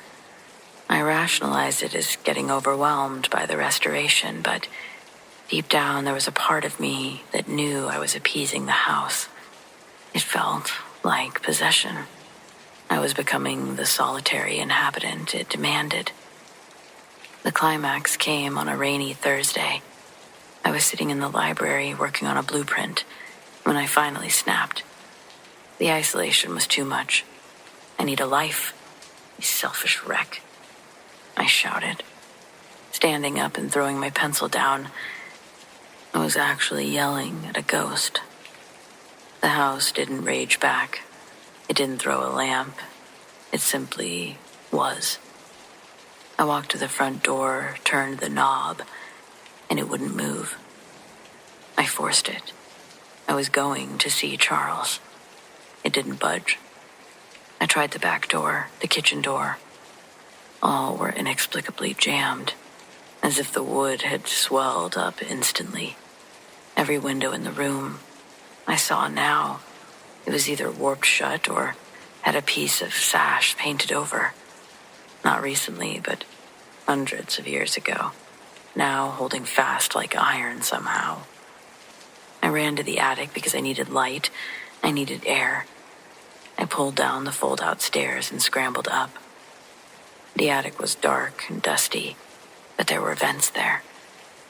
While inside, I heard a deep, wet scraping sound coming from inside the walls. A groan of stressed wood and plaster, like something massive was adjusting its weight and contracting. The air felt vicious and heavy. The house was settling in, tucking me into its foundations. I felt smothered. The attic had a tiny round porthole window, too small for me to fit through. I ran to it, though, rattling the frame. The whispering came back. This time it was closer to my right ear. It was one voice now, deep, resonant, a sound that seemed to come from the very air.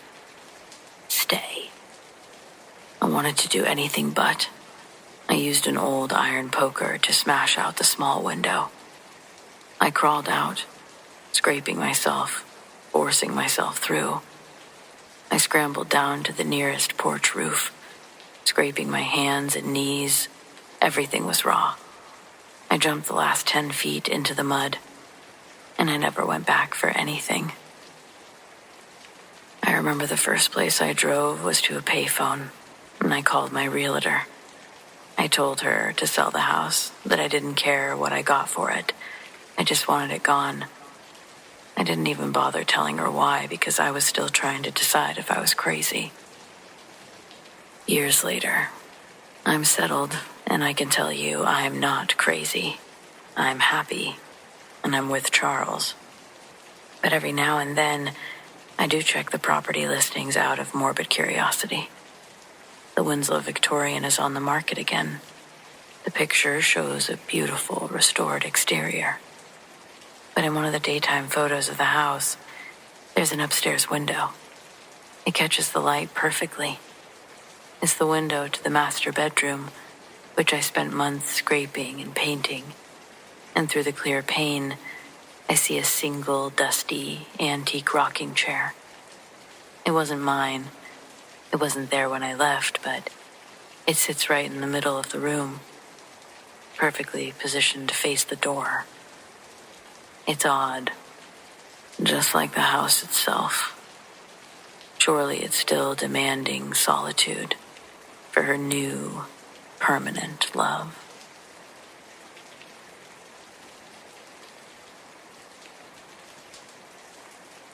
I don't collect campfire tales, but I have collected one story that my grandpa would tell me the same way every single time, like he was rattling off specs in his sleep. He wasn't a talker. Blue flannel, thermos coffee, and the guy that would fix a neighbor's mower and didn't take money for it. Just said, "Get me next time," and meant it. If you asked him whether he believed in Bigfoot, he'd say, "I don't believe in anything. I saw what I saw." This was in the late 60s, up in the foothills east of town where the roads turn into logging spurs and the map just gives up. Grandpa was hauling a small trailer with cedar posts that he'd cut for a fence job. It was October, wet leaf smell, road shine, that steady drizzle that doesn't look like rain until you realize everything is soaked. He'd finished late, no moon.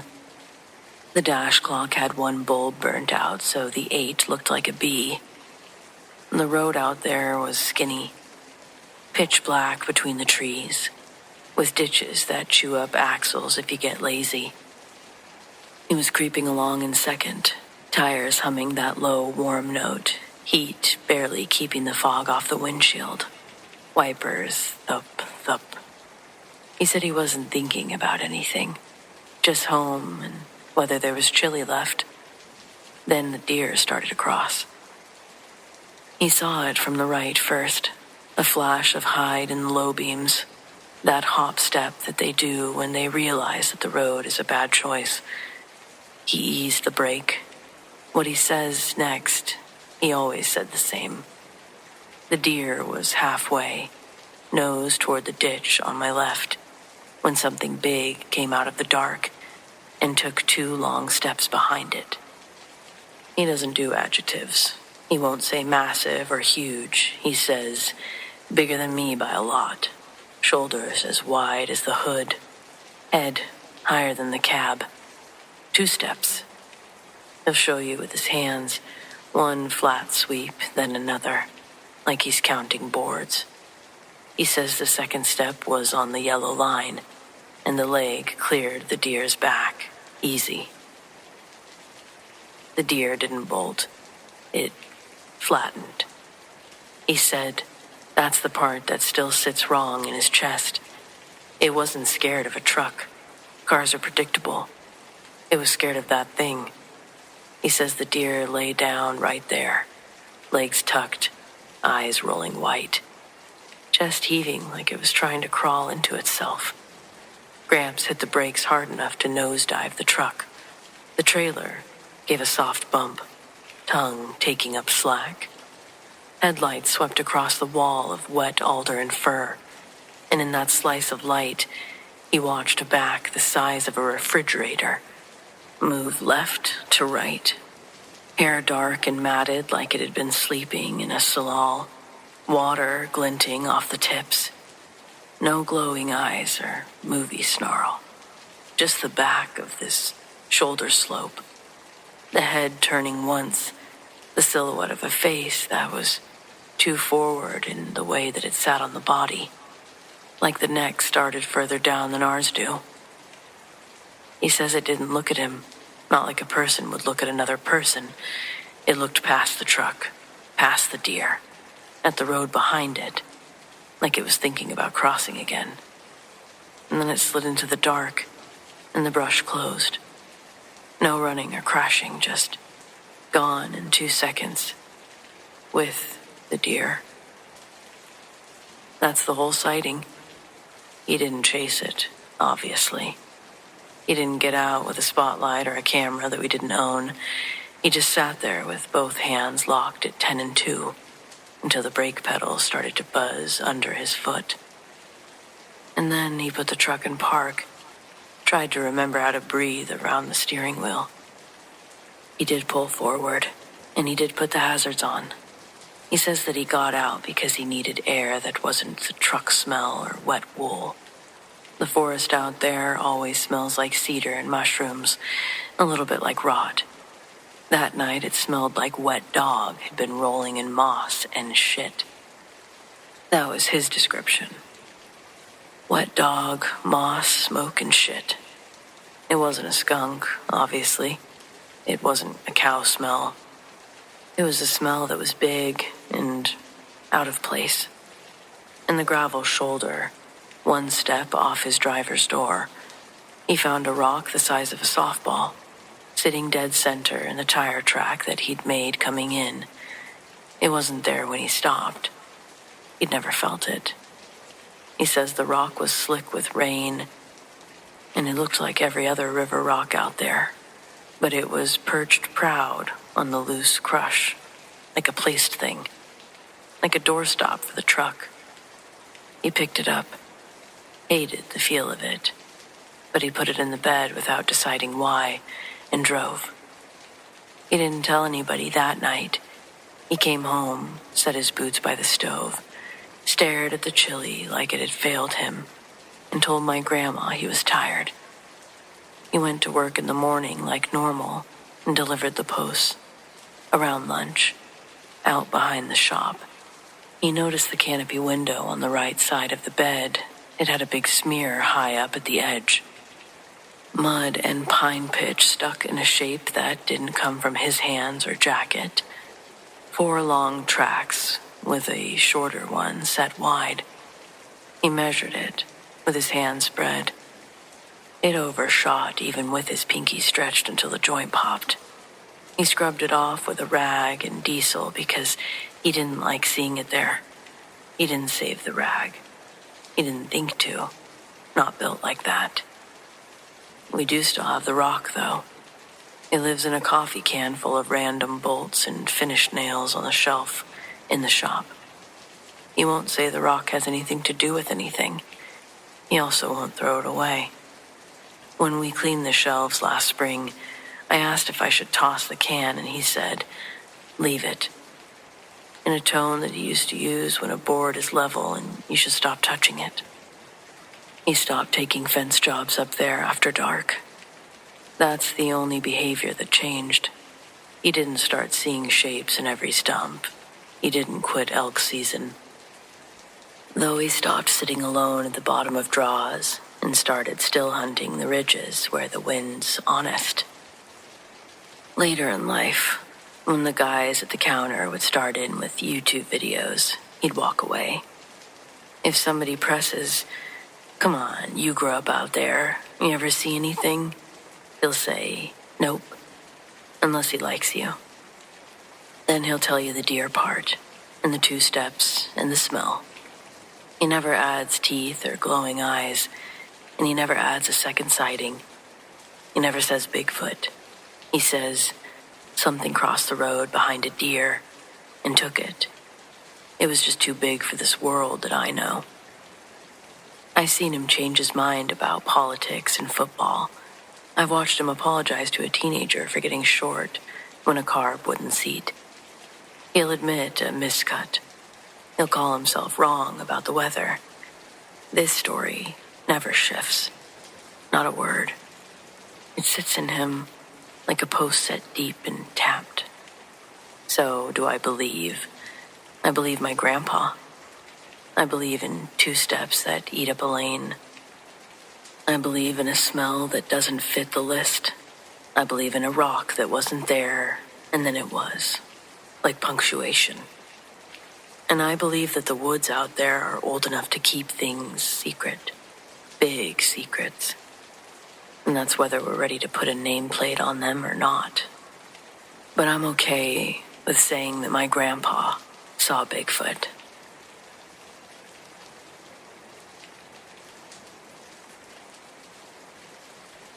My grandpappy, he wasn't a man for fences. He never was.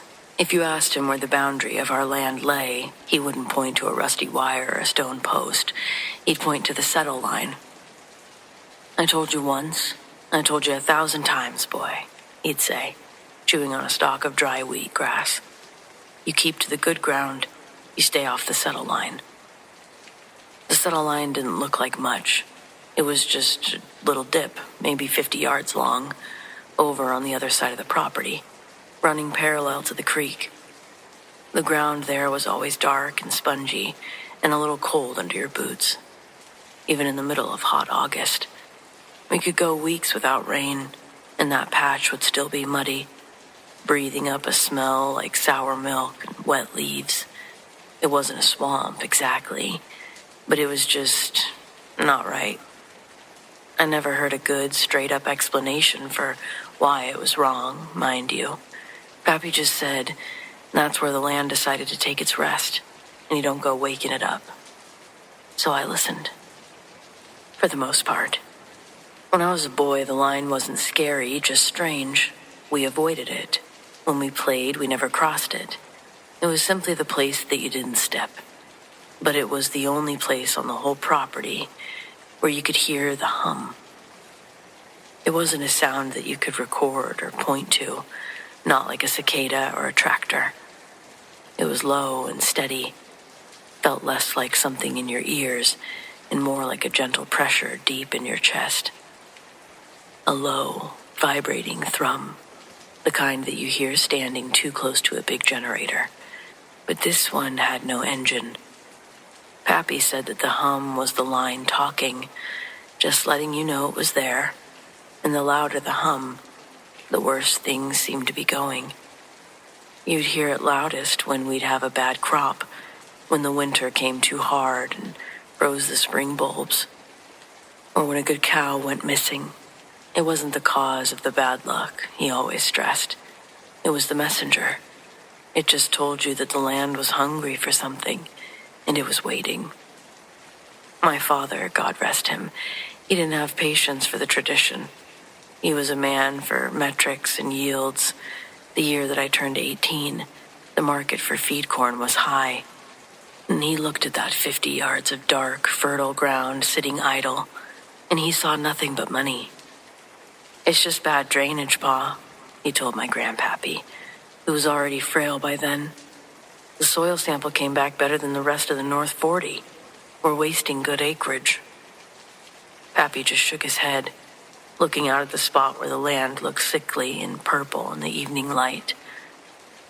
Son, that soil is rich because it hasn't had to give up on its dead in 100 years. You start asking and it'll start taking. But Dad, he was hard-headed. He brought in a hired crew with a big yellow tiller. The second that blade broke the settle line, the hum surged. It wasn't a low vibration anymore. It was a noise that made your teeth ache and your eyes water. The workers stopped and looked around, pale as ghosts. My dad had to pay them triple to finish the plowing. They got a good yield that year, the biggest ever. But my father never stopped twitching in his sleep after that. And the hum, it never really faded back down to a whisper. It was just always there, low and heavy. I was smarter than my father, I believe, or so I told myself.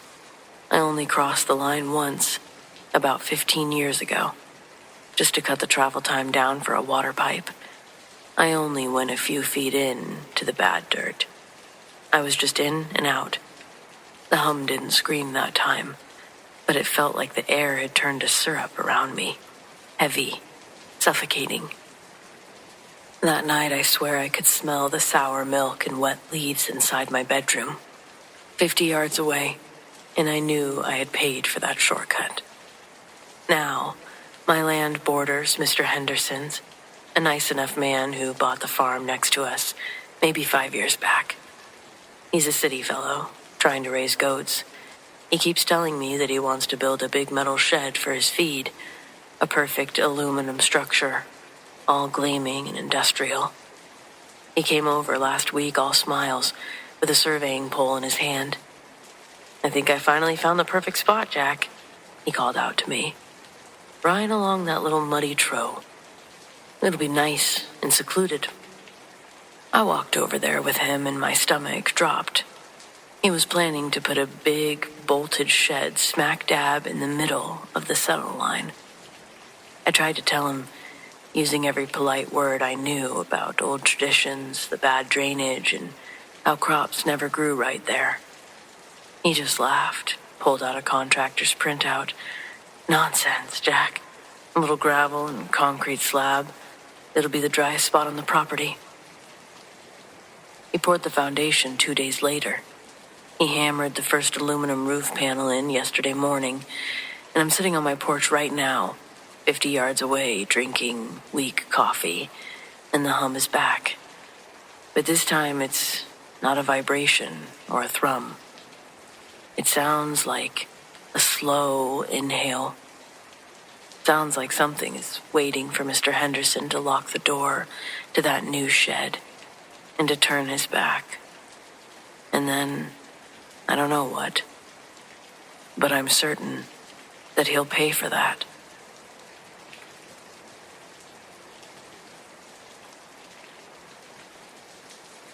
Night shifts on high-rise jobs are different. The city's quiet below, just the hum of generators and the wind whistling through unfinished floors. It's usually peaceful. Just you and the iron, welding steel into the sky. This was a new tower, maybe 45 stories going up in the financial district. Still mostly skeleton. I was up on the 40th, maybe 41st floor with my buddy Mike. We were doing a late tie-in, stitching up a couple of big beams before the concrete crew came in the next day. It was foggy, thick as soup, which made the city lights below look like smudges of yellow paint on wet glass. Everything felt kind of ghostly. Mike was on the far side of the beam, torching. I was finishing up a tricky overhead weld, sparks showering down into the abyss. The wind was whipping around, carrying the smell of ozone and wet concrete. And that's when I heard it. A sound that didn't belong. It was wet, slithering, a dragging noise, like something heavy and soft being pulled across raw steel. And it was coming from above us, the 42nd floor, which was just bare with crossbeams, nothing but air and iron up there. I pulled my helmet up, squinting through the fog. Mike was still focused on his weld, the bright arc of his torch blinding him to everything else. I strained my eyes, trying to pierce the gloom.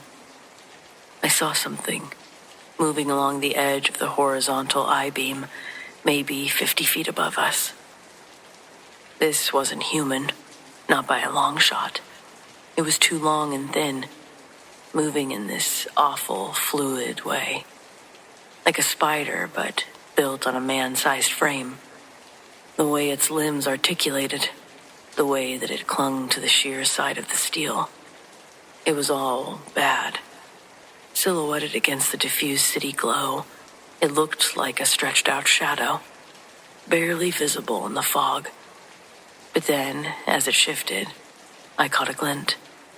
Something pale and sharp, almost like teeth, though I couldn't tell where its head was supposed to be. It paused. I swear, it just paused, and it felt like it was looking right at me. I was frozen, the welding gun heavy in my hand. My guts were screaming, but my brain was just short-circuiting. What the hell was that thing? Instinct finally took over. I slammed my welding mask back down, plunged my vision into the green-tinted darkness, pretending to still be working. Pretending to be working, running a bead across nothing. I kept my breath even. I tried to make my hands look busy, but every nerve in my body was screaming. I heard it again, closer this time. A faint clicking sound, like long, hard fingernails tapping on metal. It was directly above my head, just for a second. And then silence. An even worse silence than before. I swear I didn't breathe for a full minute. My whole body was rigid. I could feel sweat trickling down my back despite the cold. Then Mike's voice crackled over the comms, startling the hell out of me.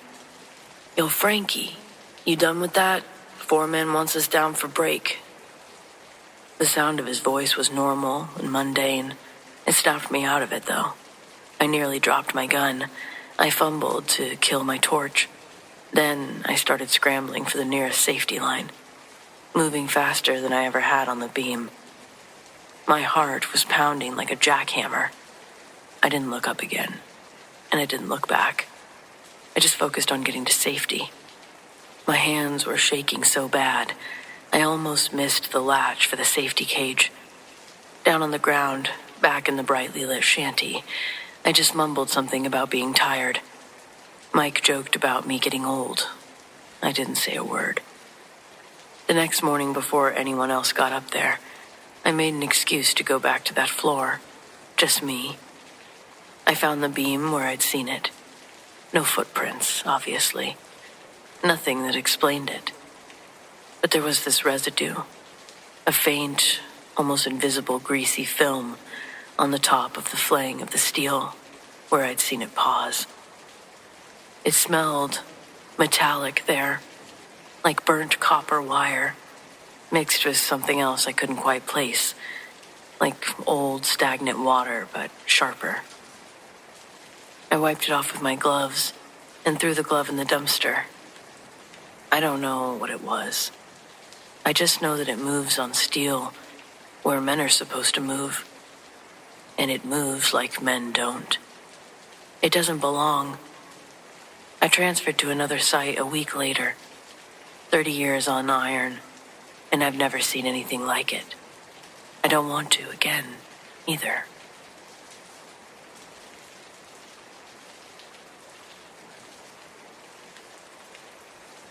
I wasn't a first responder. I want to be clear about that. I was just the guy who lived closest to the river.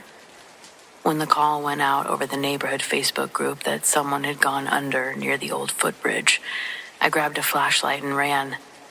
It was instinct more than heroism. That stretch of water had always been part of our lives. Kids skipping stones, teenagers drinking on the banks, people letting dogs off the leash like nothing bad could ever happen there.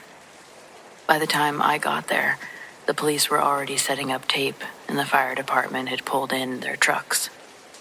No sirens, just headlights cutting through the fog and the low, constant sound of the river moving fast from the recent rain. A woman stood on the bank screaming a name I didn't recognize. Someone said that a man had slipped while trying to cross the rocks. Another said that he'd jumped in after a dog. Stories change fast when people are scared.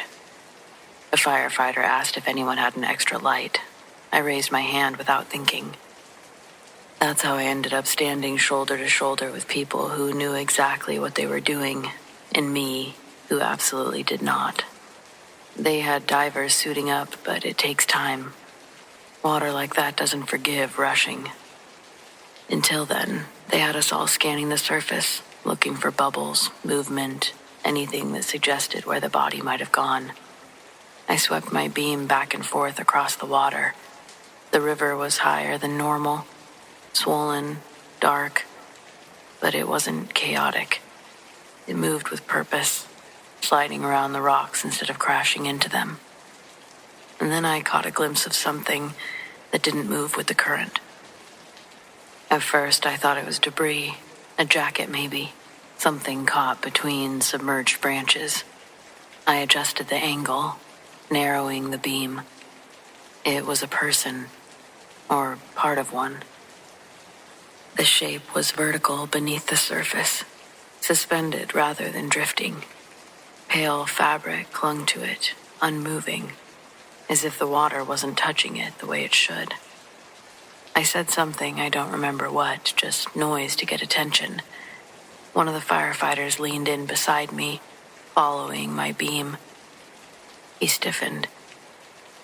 "That's not right," he said quietly. Before he could say more, the shape moved, not downstream, but down.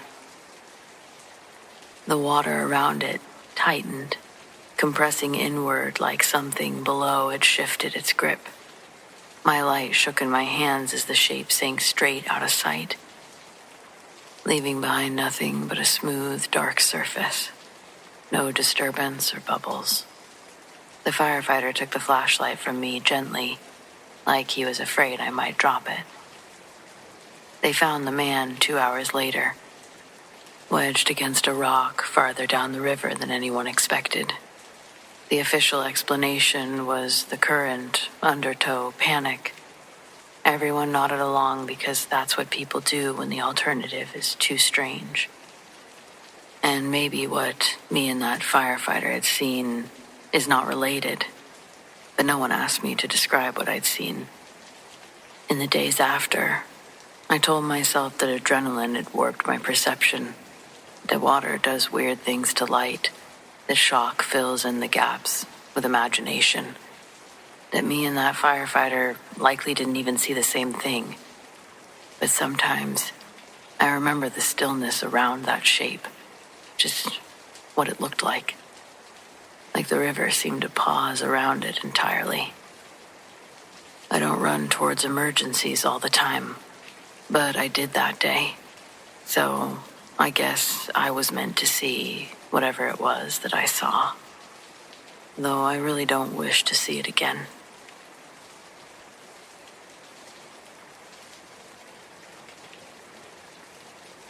For 10-year-old me, camp was pure magic.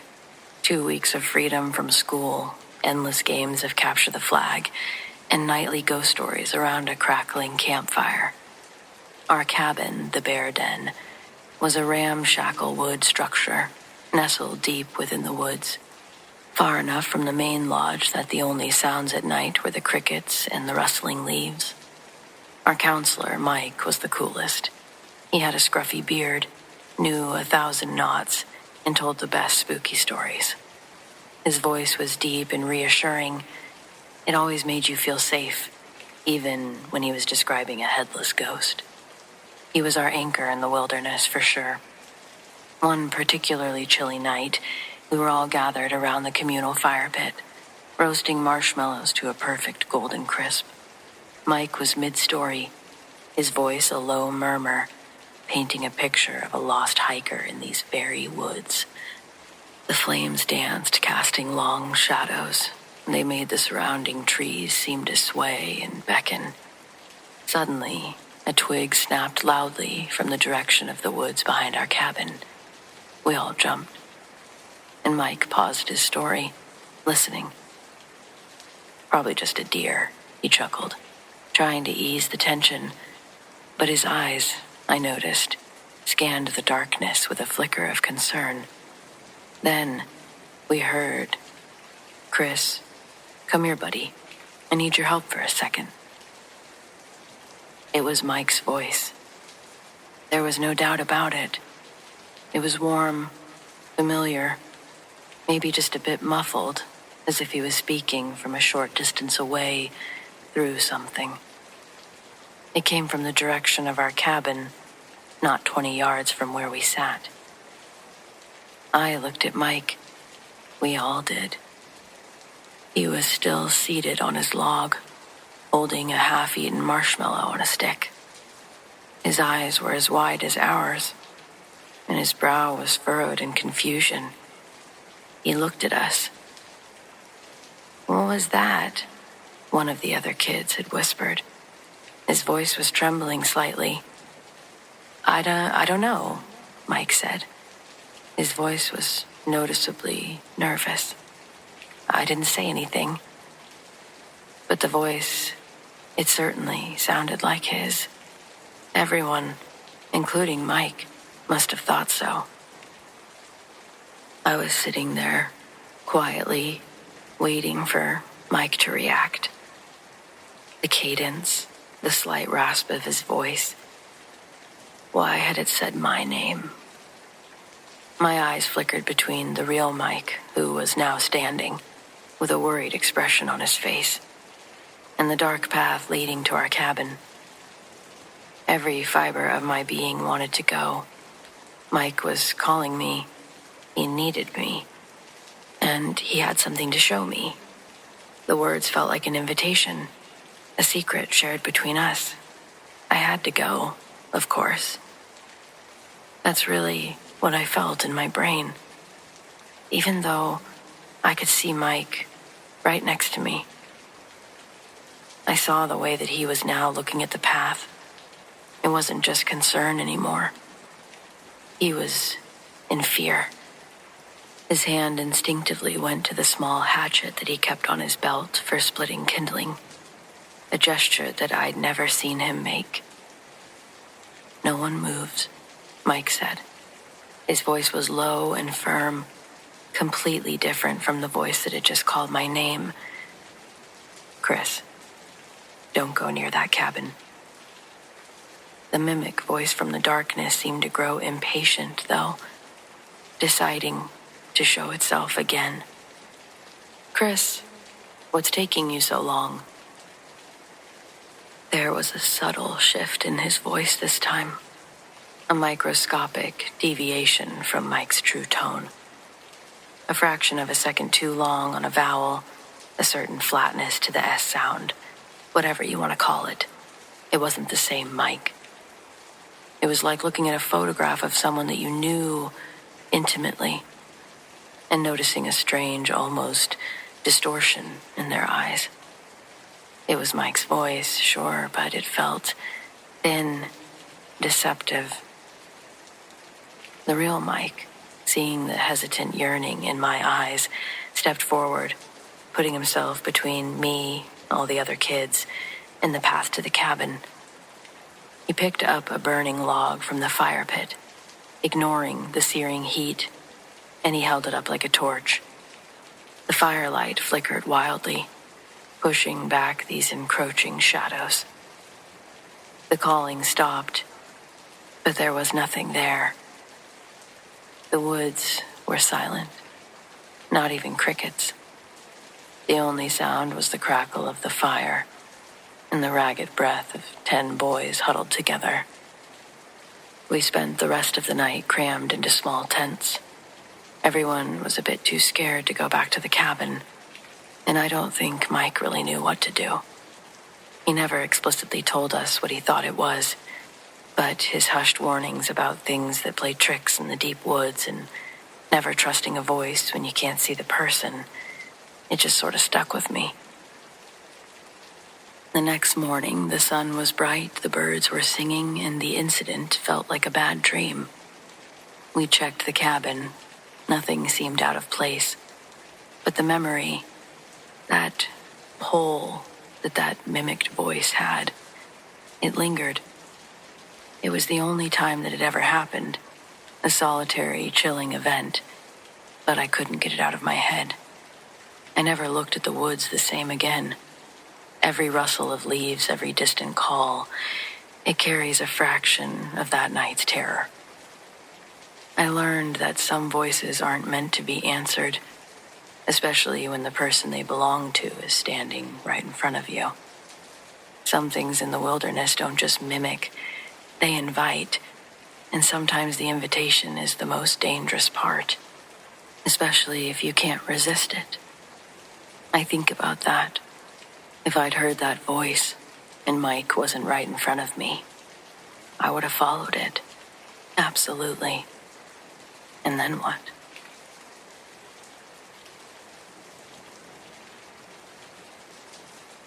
I moved into an old farmhouse about 2 years ago.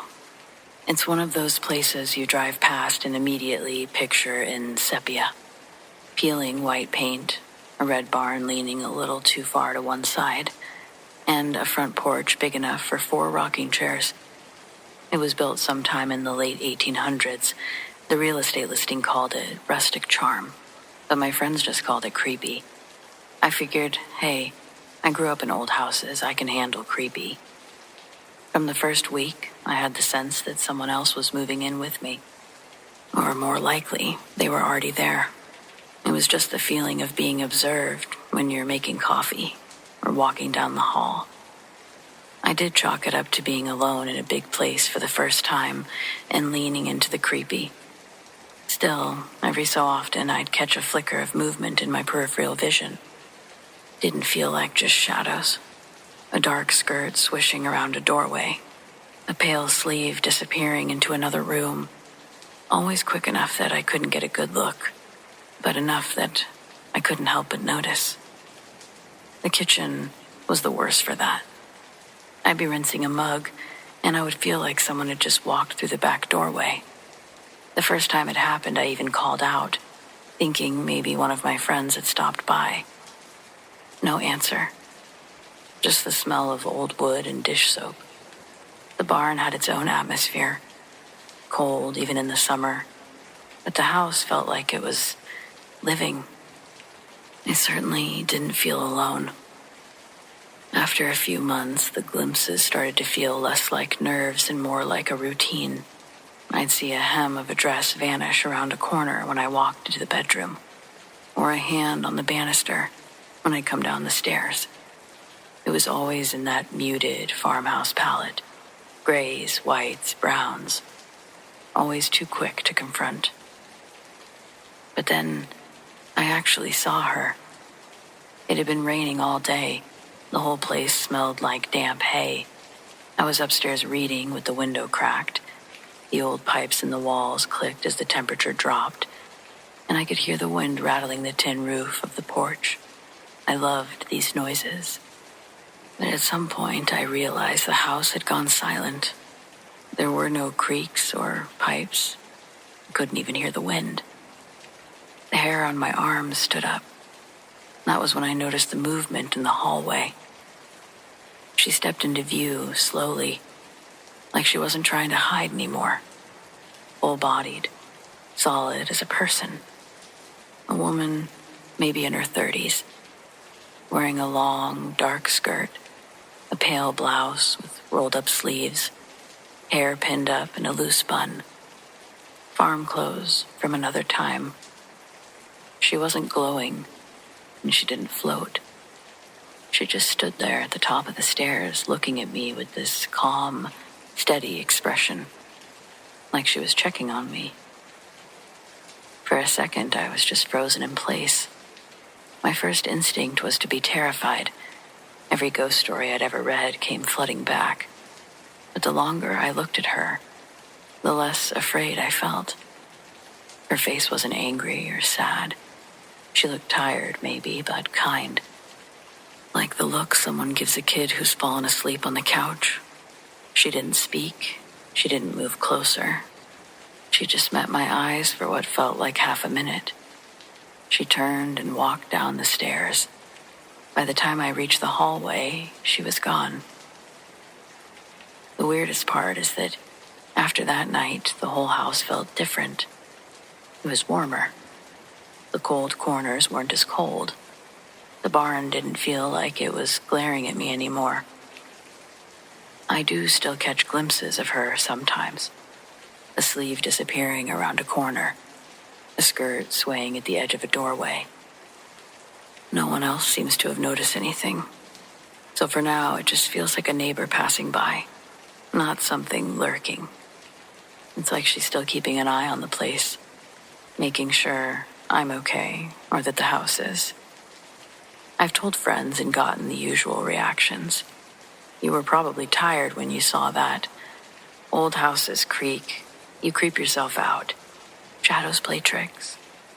I've lived in old houses before, as I said. This wasn't a shadow or a trick. This was a person who didn't exactly exist. Not now. But they did long enough to look at me. I don't know her story. Anything I dug up historically doesn't really seem to fit. Whoever she was, she definitely lived here before me, but who knows when. But I'm okay with her still walking the halls. The house doesn't feel so empty, but it doesn't feel haunted in the sense of scary either. It feels tended to. I'm grateful there's no slamming doors or opening windows. For an old farmhouse, I think that's about as close to a blessing as you're gonna get.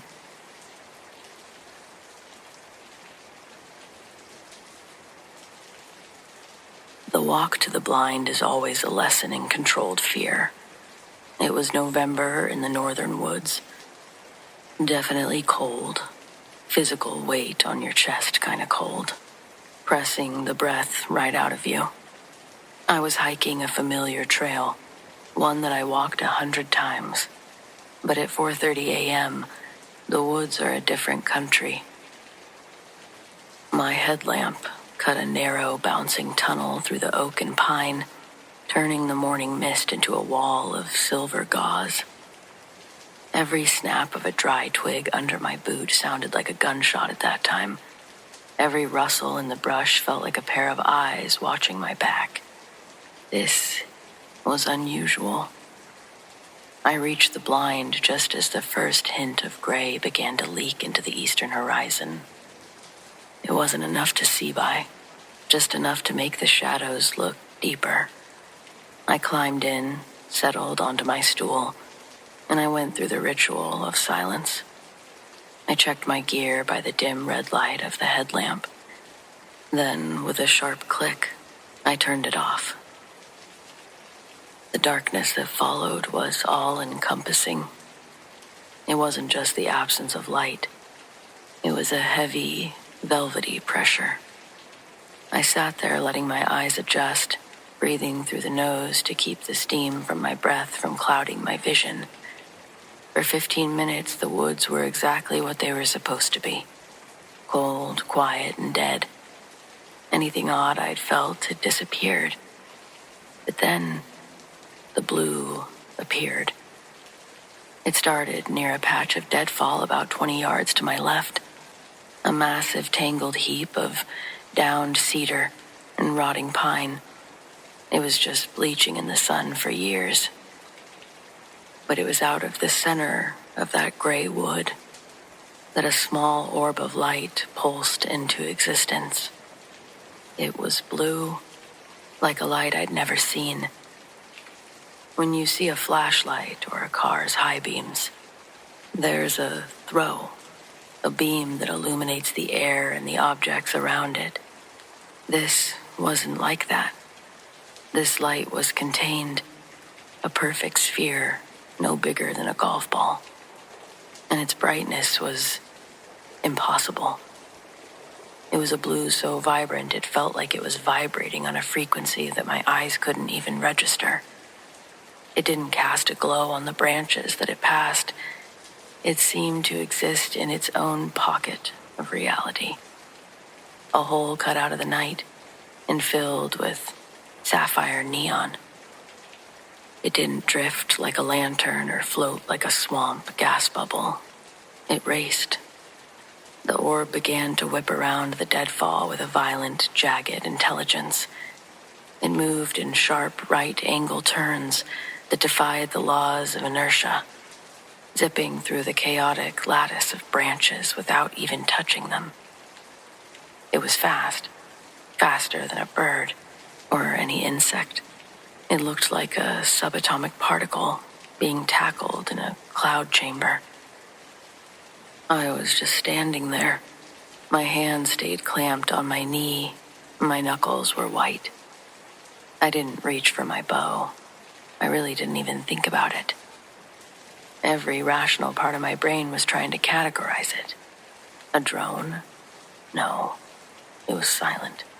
Completely, unnervingly silent. A reflection, but from what? There was no light source to reflect. Bioluminescence? No fungus or insect on Earth glows with that kind of electric piercing intensity. It certainly doesn't move like that. I never knew light could be so scary. But truly, it was. Most lights have a soft edge or a gradient where the glow meets the dark. But this, it just had a razor-sharp boundary. It looked solid. As I said, cut out from the blackness. As it circled the deadfall, the speed increased. It became a blur of blue electricity, a ring of neon light that seemed to be searching for something within the rotted wood.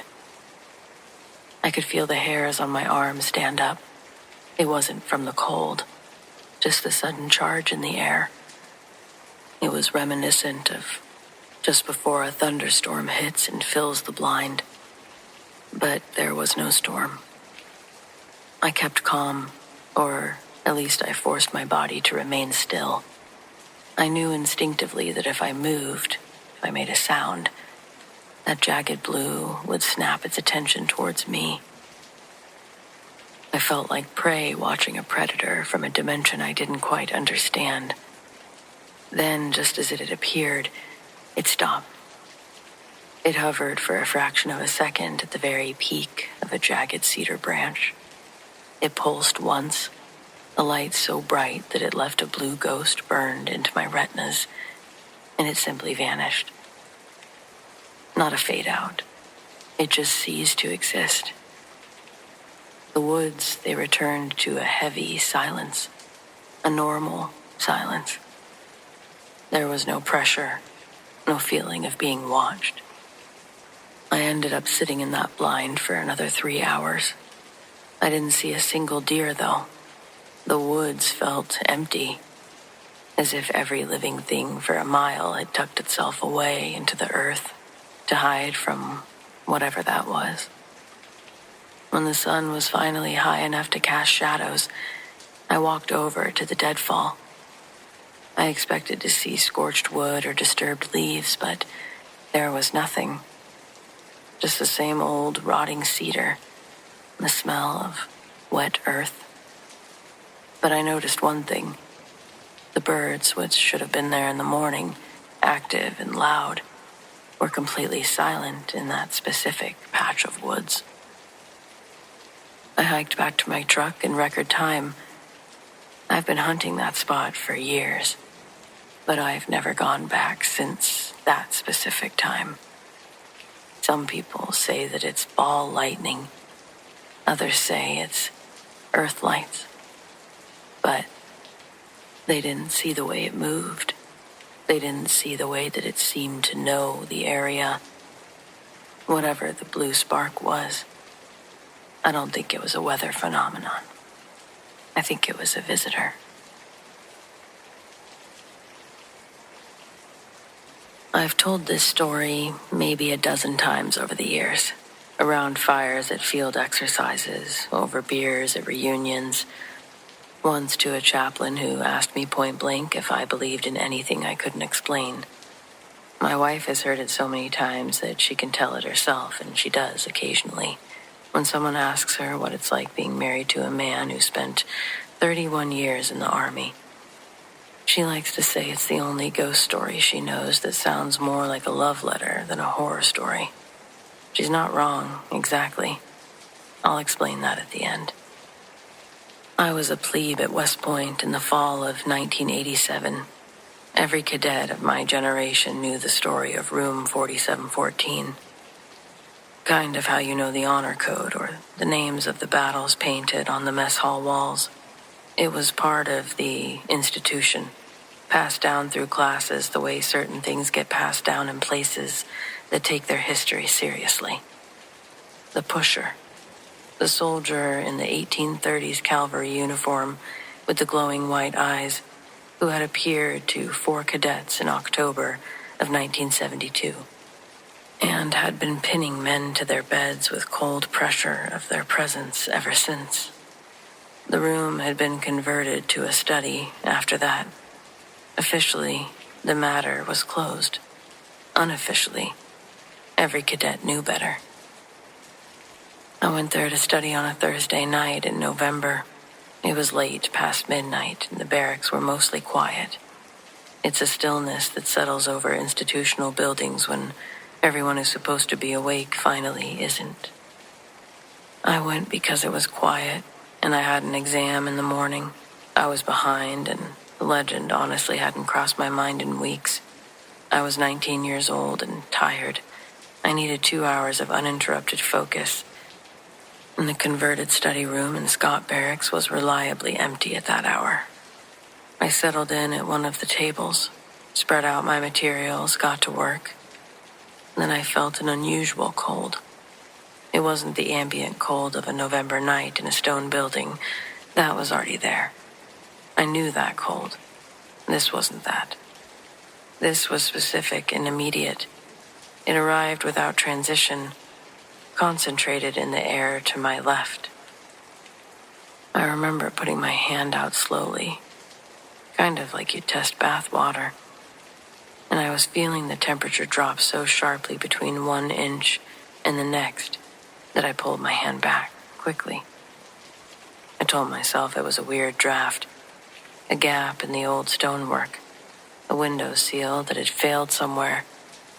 West Point was full of buildings that let the outside in through the seams you couldn't find. I told myself this was some conviction. I looked back at my notes and lasted approximately 45 seconds before I understood that whatever was in the room with me was not a draft. The pressure, it started in my chest. The accounts from 1972 described it as a weight, a force that pinned men to their beds and held them immobile until it passed. What I felt was something adjacent to that. Not paralysis exactly, more like the specific physical awareness of being in the presence of something much larger than yourself that has decided to make that fact known. My body understood it before my mind did. Every instinct I had went very still and very alert simultaneously, in a way that I'd only ever felt once before, downrange years later, when the air changed before contact, and you knew before you knew. I looked up. He was standing at the far end of the room, the uniform exactly as described. I'd heard the descriptions enough times that I recognized it immediately, and that recognition is part of what I still find difficult to fully process.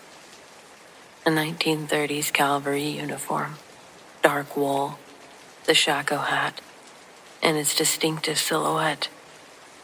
He was solid in a way that accounts always said that he was solid, not transparent or vaporous, not the soft-edged suggestion of a figure that you could talk yourself out of, but a man, standing at attention in a room that had once been his building, on a post that had once been his world.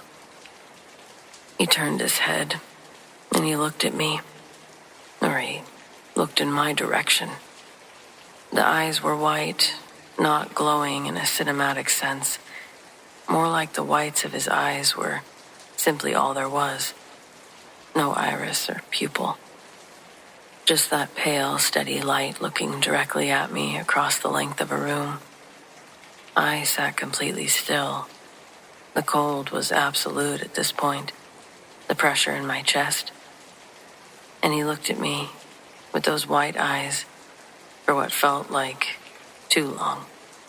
It was probably seconds, but I did not look away. I realized maybe immediately, maybe after, that I wasn't frightened. I was recognized. That's the only word I've decided fits. The way that he looked at me, it wasn't the way that you look at something threatening or something threatening looks at you. It was the way that a senior officer looks at a plebe, assessing, certain, carrying the full weight of an institutional history that you're only just beginning to understand. He was taking my measure, if you will. Something about the steadiness of his gaze, or the stillness of him, the precision of the uniform across 2 centuries. I understood it in my bones, the way you understand certain things when you're 19 and newly military, just beginning to grasp what it means to be part of something much bigger than yourself. He had been at West Point before the Civil War. He had stood watch on those same grounds, walked those same stone corridors, given whatever he had to give to an institution that had made him, and whatever had kept him there all those years, duty, devotion, the simple inability of certain men to leave their posts. It was something I recognized, something I was just beginning to learn the shape of myself. The cold lifted, the pressure released. He was gone the way he'd arrived, without transition or drama. Just a room simply empty again. Pretty sure I didn't sleep much that night. I graduated in 1991. I spent 31 years in the Army, infantry, multiple deployments, the full length of a career that asked everything I had and got most of it. I don't really remember going back to room 4714. I didn't need to, I guess. What I saw in that room in '87, it stayed with me through every hard year that followed. I didn't expect. I never really fully understood. Maybe not until I was old enough to think about it clearly. He never left his post, not in life, apparently not after death. There are worse things to be remembered for. There are worse things to carry with you through 31 years of service than a memory of a soldier who simply refused to stop. My wife says it sounds like a love letter. I think she means that I recognize something in him that I was trying to become. That 19-year-old standing at attention in a stone room at West Point. He understood something about duty and permanence, the refusal to leave that I spent the rest of my career trying to live up to, I think. Maybe that's what he was there for. Maybe that's why he stayed.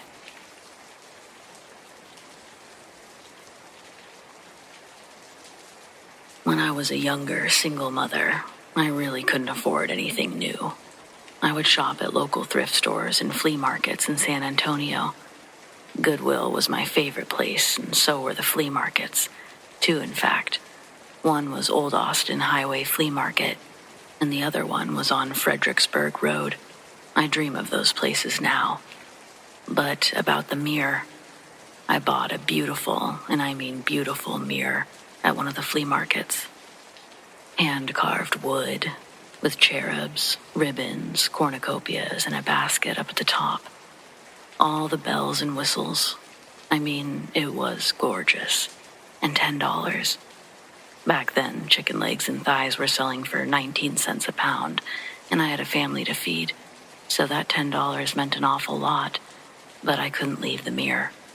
The man I purchased the mirror from said that it came out of an old home around the Beacon Hill area. I don't know why I remember that detail after all these years, but some memories never fade. Well, I took it home, cleaned the mirror with vinegar and water, and then oiled the wood. I hung it over the fireplace mantel in the living room. I was happy. Everything was all right for about a week, I guess. Then I would start to see dark spots in the mirror. No big deal. It's probably my eyes. Only then they began to swirl, start looking like smoke. They would dissipate when you looked directly at the mirror. I was starting to get worried there, more so because I thought it was my eyes. I thought they were making something manifest in the mirror. Maybe it was allergies. You tend to make these excuses because that stuff happens to other people or in the movies, not you. Hauntings aren't real, right? Well, one very early morning, my son was having a conversation in the living room. I caught him out of bed and I asked what he was doing up so late, as tomorrow was a school day. John, my son, said that he was talking to Abe. That woke me up. What? John says, I was talking to Abraham Lincoln. You know, the man with the big tall hat. But when he saw you coming, he went back into the mirror again. Half dazed, I could only laugh it off as I ushered my son back to bed. Kids and their imaginations, so I thought. I didn't hear any more of this hat man that coming week, but one night, soon afterwards, I found my son in his bedroom, crying and shaking. I asked, John, what's going on? John said that Abe came to his bedroom that night, but that this time, Abe had red eyes. He was asking my son to come with him, that there was a bed he needed to sleep in, to just follow him. He said he didn't want to. He said he had to fight hard to get away from Abe. He was so genuinely shaken up. I told him, don't worry, Mama's gonna sleep with you tonight. I was up all that night. Spirit or no, I was going to beat the living or dead crap of whoever made my son scared. But nothing happened. The following night, same thing. So, my son started sleeping in my room for a few days. After nothing happened for a few days, he went back to sleeping in his room without incident. Sure, I was having nightmares now, but at least my son was okay. 2 days after he started sleeping in his room again, I was folding laundry in his bedroom. I heard a faint knocking. Great, we had little critters in the walls now, I was thinking. So I got up, but without even thinking about it. I was standing in front of the mirror in the living room. I suddenly felt something ice cold rush through my chest, like I inhaled something frozen. Clutching my chest, I saw a column of gray smoke go into the mirror. There was something about the feeling and seeing it happen so clearly that made me sure something was seriously wrong with this mirror. I took that mirror down and I put it on the curb. It was gone within a few minutes. I still slept with my son for a couple more weeks, asking John if Abe ever came back. He said no. Every so often, I would sneak back into my son's bedroom to see if anything was bothering him. Often, John would find his mama sleeping with him, and that made him happy. He didn't need to know it was because I was scared. No one, and I mean no one, messes with my little cubs. Not then, not now, not ever. It's all a damn shame, though. I sure do miss those flea markets.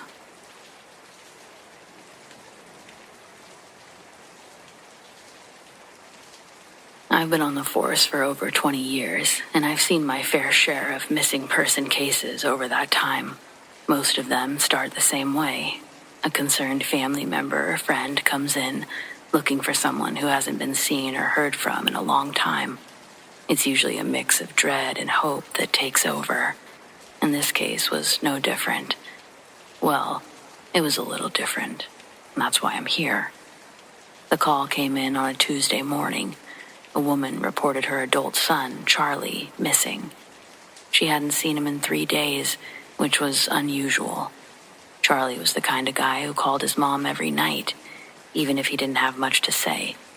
The fact that he hadn't reached out was the red flag. I took the details and assured her we'd do everything we could to find him.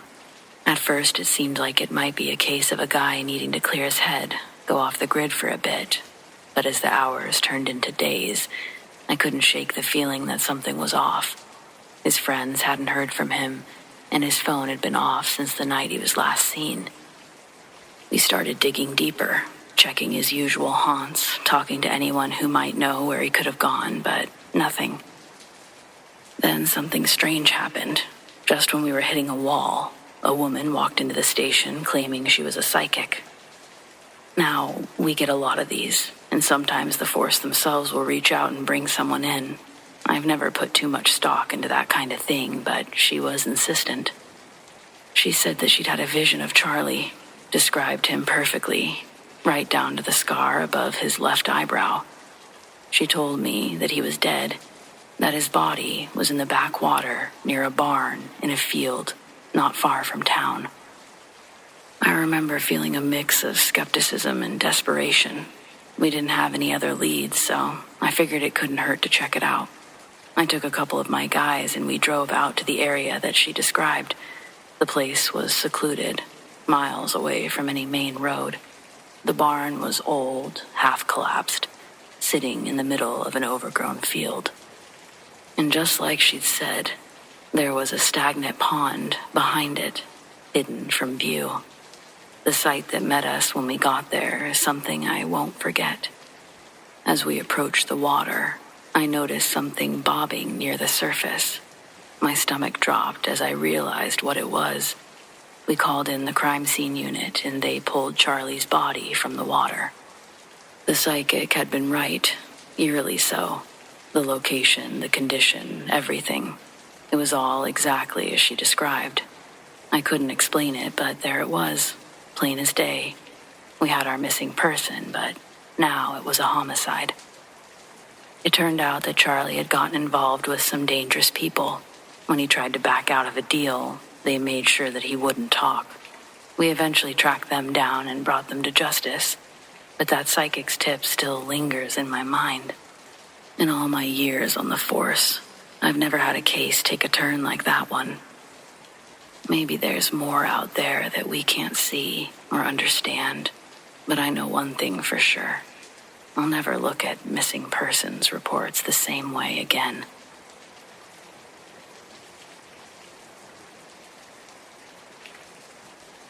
I ordered the most beautiful 1800s brush and comb set with silver in it from a well-known antiques dealer in 2001. I was so happy with it that I immediately put it out on my dresser. The next morning, my husband told me that he had the most horrible dream, and when he told me about it, I was shocked that it sounded like we had the same dream.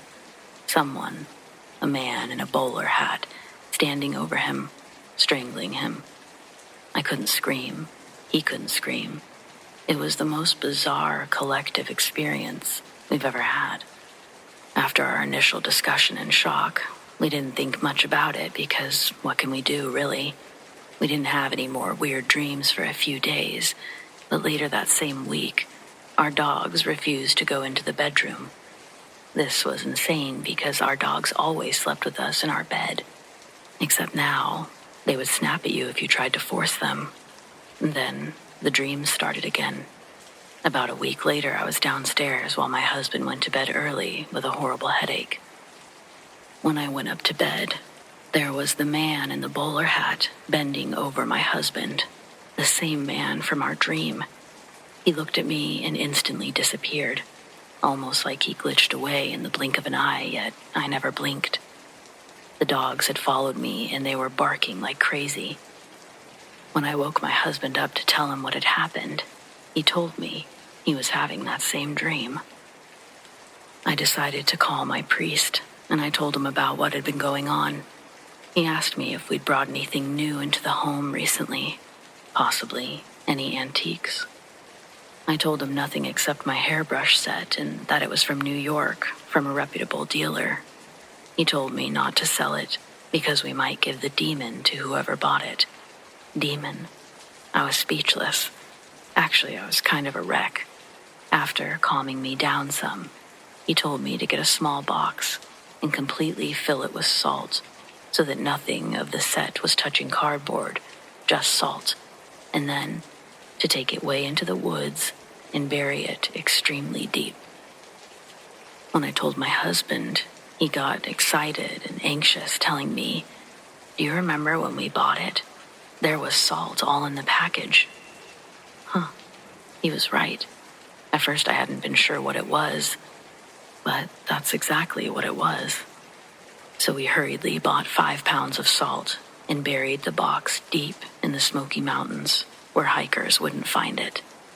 I never bought another antique from eBay. We never had another nightmare. Our dogs went back to sleeping with us like nothing happened. And we never saw anything else in that house. It sure made us start praying again, though.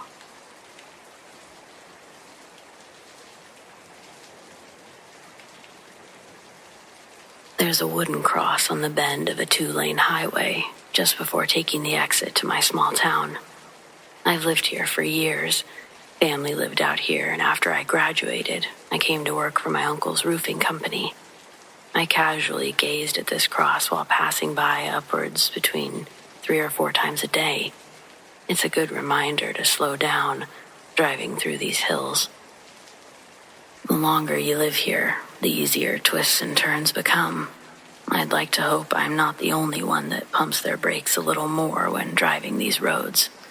Sadly, this wooden cross isn't alone. Every few miles you'll see another one. A lot on such a small stretch of highway. But I'd find out. The crosses aren't at all an accurate depiction of the deaths that have happened. And while many of these are from driving under the influence, other accidents have had us scratching our heads when reading about them on our police department's Twitter account. Since I moved out here, I never liked driving on our highway at night. To easily sum it up, it's a twisty, thin road with a lane for east and a lane for west, divided by a thin yellow line. On each of the other sides are steep, mountainous drops. The only lights helping you see are the ones attached to your car. It's easy to see how most of the accidents occur. But then a notification will light up my phone telling me that they found a truck, unoccupied, with its hazards blinking. They identified the vehicle's owner from the wallet left in the glove box. They put on an extensive search in the area, but from what I know, the guy never came back to his car, and he was never found. I myself have seen balls of light racing in and out of the trees. Around here, no one's gonna think you're telling a lie if you mention Bigfoot. I've seen 2 of those big fuckers duking it out with each other right in the middle of the road. At least that's what it looked like. Either that or a big furry rock slide, and oddly enough, I haven't seen a furry rock.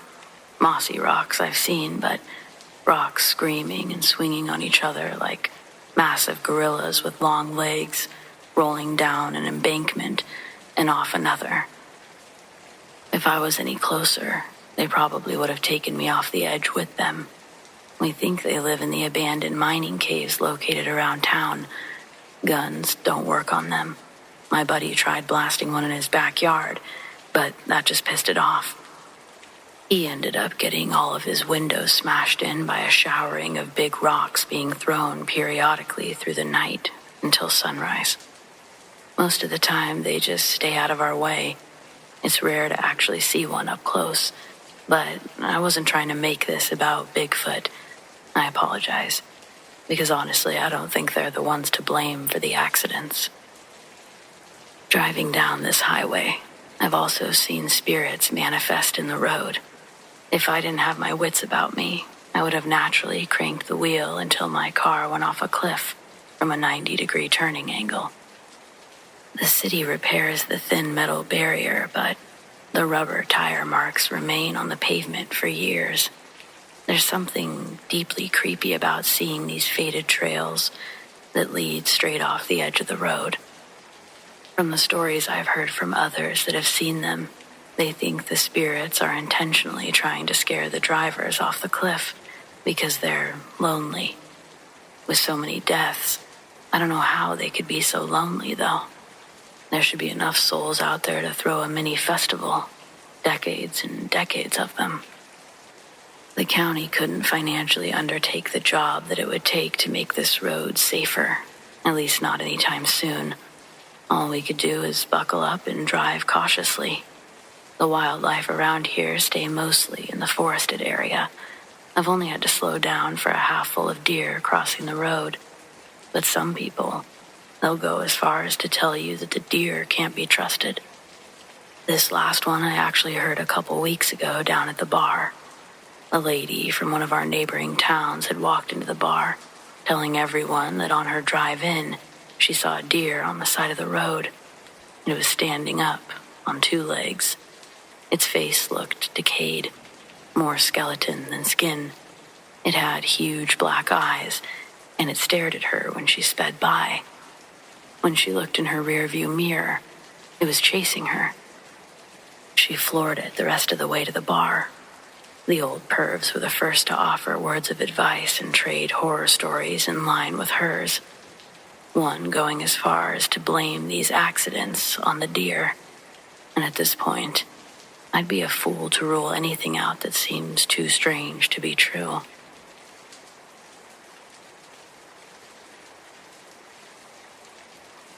When I was a kid, my mom worked as an ICU nurse. My dad was in the Navy, so I spent a lot of time coloring at the charge nurse's desk when we couldn't find a babysitter. The charge nurse was named Debbie, and she was always very understanding about our situation. She and my mom became close friends over the years that they worked together. Of course, everyone loved Debbie. People say that she was the sweetest woman to ever walk the earth, that the way she cared for her patients was inspiring. She treated them like family, and when she lost one, she retreated to a faraway corner to cry her eyes out. If someone didn't have visitors for whatever reason, she would sit with them on her breaks and stay after her shift. She worked at the hospital for 32 years, even after she was diagnosed with cancer in '93. When she physically couldn't keep going, they fixed her up in the hospital, and all the nurses took turns visiting her. Coworkers and patients were the only family she had left, and they wanted to make sure she wasn't alone in the end. A few weeks after she passed, a mother came into the ICU with her 2 children. They'd been in a car wreck and had all received severe injuries. Sadly, neither of the kids survived. When the mother woke from surgery and learned the news, my mom and one of the other nurses retreated to the crying corner. As they got close, they could hear someone else was already there, sobbing. It sounded just like Debbie. But when they made it to the spot, no one was there. It was basically a supply closet without a door. There was no other way out, yet the room was empty. My mom said she's seen too many things not to believe in ghosts. So that was enough for her to be certain that Debbie's spirit was still with them. But her friend and the other nurses would need more convincing. Over the next 2 years, almost every doctor and nurse heard the crying at least once. It happened every time a particularly tragic death occurred in, well, it was a hospital. So we're talking about not a rare occurrence. I wish I knew what's been happening in more recent years, but that's when we moved away. There wasn't much in the way of social media at the time, but then, if you moved across the country, you just never saw your old friends again. Strange concept, I know. Well, whatever happened there, I hope Debbie's at peace.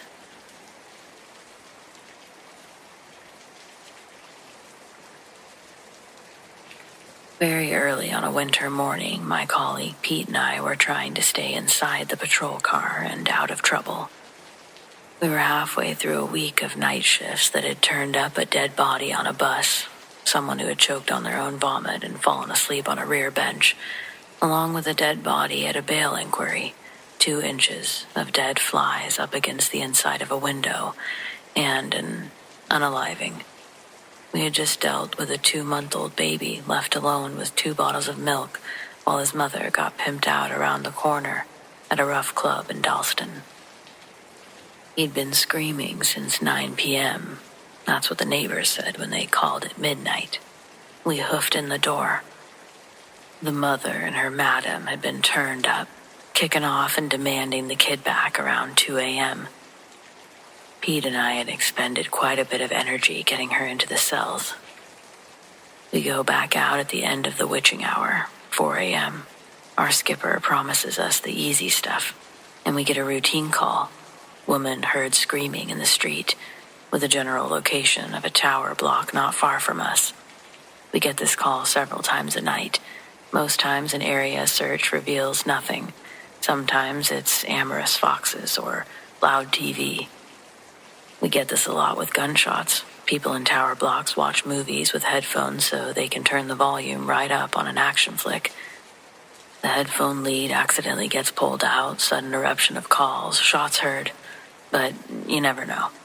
We can guarantee at least once in your career, it will be something. In Hackney, in early 2000s, that could be a couple times a year. Well, we find the block, and its L-shaped open-air balcony landings with 3 stairwells, one at each end and another at the junction. We go up the first stairwell, 8 floors, not even the usual rough sleepers, very quiet. We look down each balcony, then across the middle. We planned for one of us to go down each remaining stairwell. A foil to our plans, the balcony had been sealed off with expensive-looking double-glazed partitions, so we had to go back down to ground level. This meant that we had to climb the last stairwell again, all 8 floors. We don't even know if this is where the child's screaming was heard. There's only been 1 call, and all is silent. We were just about to have a discussion on whether we should call it an ASNT, area search no trace, or start climbing. Then we smelt a delicate, flowery perfume. It wouldn't have hung around long, so we start climbing. On the 4th floor, we saw blood dripping down the stairs. Calling for more units and climbing a bit more tactically. We couldn't smell the perfume anymore. But on the 5th floor, wedged upright behind an emergency panel, the body of a young lady. She'd been stabbed several times around the neck, face. A large amount of blood was slowly draining out of her skull, making its way downstairs. As our colleagues are cordoning off the building, we find the victim's purse and driver's license. She has an address on the next floor. We knock on, and eventually, a sleeping flatmate comes out, confirms the victim lives there. With the detectives questioning the flatmate, we search the girl's room and find a bottle of the exact perfume we smelled downstairs. The victim lives alone but has a Russian boyfriend who the flatmate has a bad feeling about. One of the detectives used to work at Heathrow and expedites a trace on this guy's passport. The first flight to Moscow is in about an hour. We return to the station to write up our evidence. As we're going off duty, the detectives tell us the boyfriend was kicked trying to board the first flight to Russia. Bloodied wet wipes were found in a bin near his car, with a bloodied overcoat, where he had vigorously cleaned himself before abandoning the lot in the far reaches of a car park. Pete and I attended the coroner's office for the autopsy. The coroner said that she had died almost instantly, but at least 4 hours before we had found her.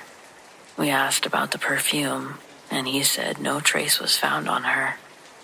So, who smelt of perfume, and who screamed less than 15 minutes before we found her? Everyone in the block passed the alibi and attitude test. No one admitted seeing her or hearing any screaming. The call came from a mobile at the night bus stand across the street. All they heard was a scream. I kept trying to tell myself that it was possible that she was wearing the perfume. We just didn't smell it after that initial moment because we were focused on the blood. But the coroner looks for stuff like that. Said that she wasn't wearing any. Even then, she must have applied it when she left for work the previous morning. The bottle was still on her bedside. Still, it shouldn't have been so strong to carry down 5 flights. I guess it's also possible a rough sleeper found her, screamed, and ran. But they know if they witness something like this, it's a guaranteed couple of hot meals back at the nick and pick of the lost and found. They can get some shoes, things like that, if they help us out. I don't know. Something about this case, though. I think about that perfume a lot. Is it paranormal? I don't know.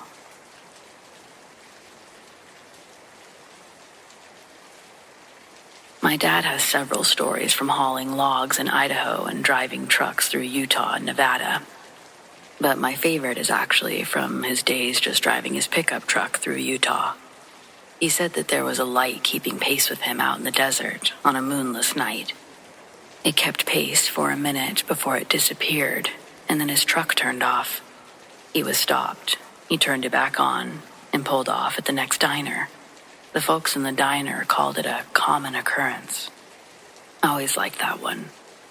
Now the creepiest one is when he was hauling logs in Idaho and was coming down from Coeur d'Alene area during a snowy winter night. He was putting on chains before heading down the steep grade and said that all of the hair stood up on his body. It felt like there was something watching him. Halfway down the switchbacks, he saw a large figure standing on a 20-foot tall embankment. As he got closer, it jumped down and then leaped over to the other side of the embankment. At the time, he thought that it was a Sasquatch. Now, he says it was probably a demon trying to make him crash. He didn't stop to remove the chains until he was well away from the mountain.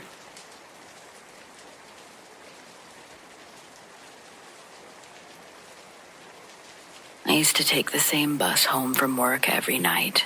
It was late, usually after 10 p.m., and the ride was never too crowded. It wasn't the best part of town, but I'd gotten used to it. Headphones in, eyes on my phone, just counting the minutes until I'd be home. I wish I could say that the night felt different, that I somehow knew something bad was going to happen, but I didn't. The driver barely glanced at me as I swiped my card, as usual, and the few other passengers there sat in silence, staring straight ahead like they were afraid to make eye contact with anyone. This was pretty standard. I found a seat in the middle, close enough to the back door for a quick exit if I needed one, but not too far away from the driver either. I always did that, just a little safety measure that I'd picked up after living in the city for a while. The bus rumbled along and I was scrolling through my phone, trying to tune out the hum of the city outside. And that's when I noticed a man a few rows ahead of me. He was pacing, his eyes darting around nervously. His hands twitched at his sides, and every now and then he muttered something under his breath. And there was a woman sitting across the aisle from him. Her eyes were fixated on the floor, gripping her purse tightly. She kept glancing at him out of the corner of her eye, like she was trying not to draw attention to herself, but couldn't help watching him. I took out one of my earbuds to get a better sense of what was happening. The man's muttering was getting louder, more agitated. I couldn't make out the words, but there was something about his tone that put me on edge. Suddenly, he stopped pacing and turned to the woman. "You think I don't know what you did?" His voice was sharp and filled with accusation. The woman stiffened, her knuckles white as she clutched her purse. "I don't know what you're talking about," she said quietly, her voice trembling. The man took a step closer to her, his body tense. "You've been following me," he hissed. "I've seen you. You've been watching me for days." The whole bus seemed to hold its breath. No one moved, no one said anything. The driver kept his eyes on the road, either oblivious or too scared to intervene. I could feel my heart pounding in my chest. Something wasn't right. The woman looked terrified, but the man wasn't listening. He kept accusing her of things, of spying on him, of working for someone else. His words didn't make sense, but the fear in his voice was real. Then, in one quick, fluid motion, he reached into his jacket and pulled out a knife. The entire bus jolted with collective shock, but no one did anything. My body froze. I wanted to shout, to scream, but the words got stuck in my throat.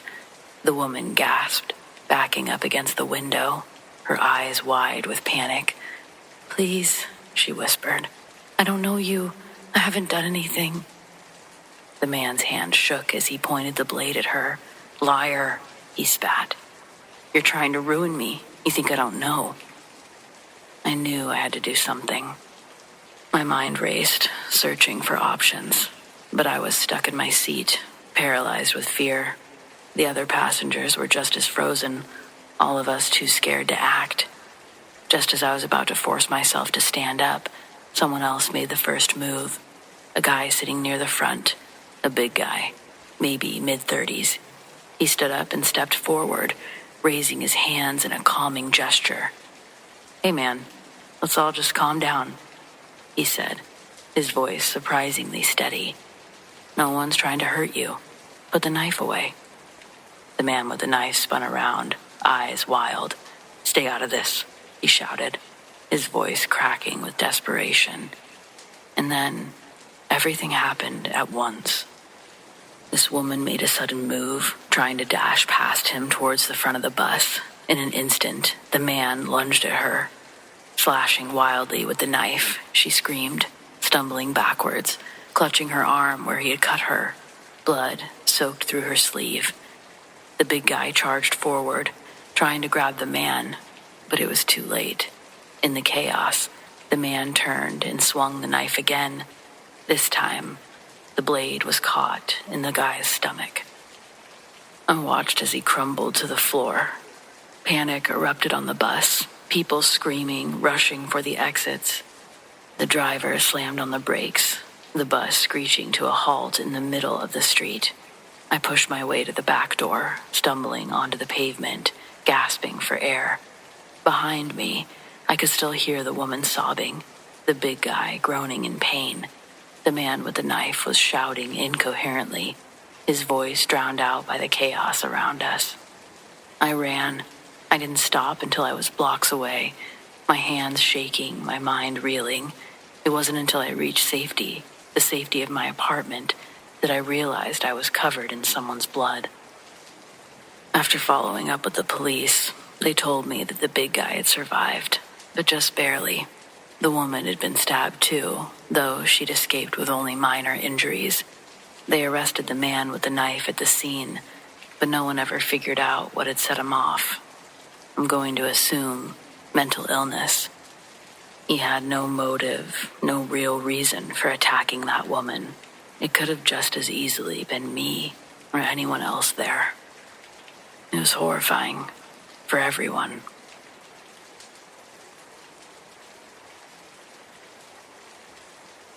I would call it intuition more than a premonition. I feel as if this story qualifies, though, as eerie, 2 years ago. I was tired from working late the night before, so I ordered some delivery for lunch. I live in San Diego, and it was a gorgeous day. I decided to open the front door while I waited for the delivery driver. There's a deadbolt security door in addition to the front door. The second I opened the door, I heard it. Inside of my head was an absolutely authoritative message. Close the door. So I did. I didn't hesitate. I didn't contemplate. I closed the door. The doorknob was still in my hand. I don't mean to convey that I heard a voice. A more accurate description is that it was a communication. I wasn't thinking that I was necessarily in danger or wondering why I got the message. It was just so clear, strong, and direct that I somewhat blindly obeyed. Also, I was hungry, tired, and quite possibly hungover. I kept the door closed until 10 seconds after I heard a car door open and close from the front of the house. Right as I opened, the delivery driver was at the door. My cash was ready along with a healthy tip. I paid him, thanked him, and then I closed and locked both doors. I sat down on the couch and put a piece of pizza on a plate that I'd already had out. The doorbell rang. No way in hell I'm answering the door. Hot food was in my hand. Before I would have even had time to answer the door, there was now pounding on the security door. Then I hear a male voice yell through the door. "Hey, it's me. I just delivered your food." I freeze. I'm terrified. There's no reason that the driver would need to speak to me. My order was correct. I paid in cash and tipped generously. In addition to that, he had my phone number. I grabbed my phone, ran back to the door, which was open. The security door was locked, but still, and I closed the door and locked it. As I'm doing that, there's now pounding on the window on the side of the house, along with a man yelling, "Hey!" I stood in the hallway, where I was certain no one could see me or my shadow through a possible crack in the blinds. I call my boyfriend at work and shakily whisper the story to him. He told me that the house used to be a big party house and that it was probably just some drunk or druggie looking for the old tenants. Sweet of him for trying to make me feel better, but I had zero doubts by this time that I was in serious danger. I got off the phone with him and stood trembling in the hallway, contemplating calling 911. All I could think about was that this guy must have been lying in wait, watching the house. He must have seen the delivery driver and then try to use that as an excuse to get me to open the door. He knew someone was in there. About 3 to 5 minutes later, I hear a police helicopter right over my house. "Attention, we're looking for a male suspect in the area. Physical description. He's considered armed and dangerous. If you see him, please call 911. I went to work that night and relayed the story to my coworkers. A friend told me that he had heard the same thing from people at his day job. A man banging on doors in my neighborhood and trying to get people to let him in. I checked the news after work. A man was running from the police, and he was wanted for felonies in Missouri. He'd been shot and killed by the police 3 blocks from my house a few hours after my incident. Please listen to your intuition. I don't let myself wonder too much about what could have been, what could have happened to me if I hadn't listened. It still gives me chills. I'll never be as comfortable being alone as I once was.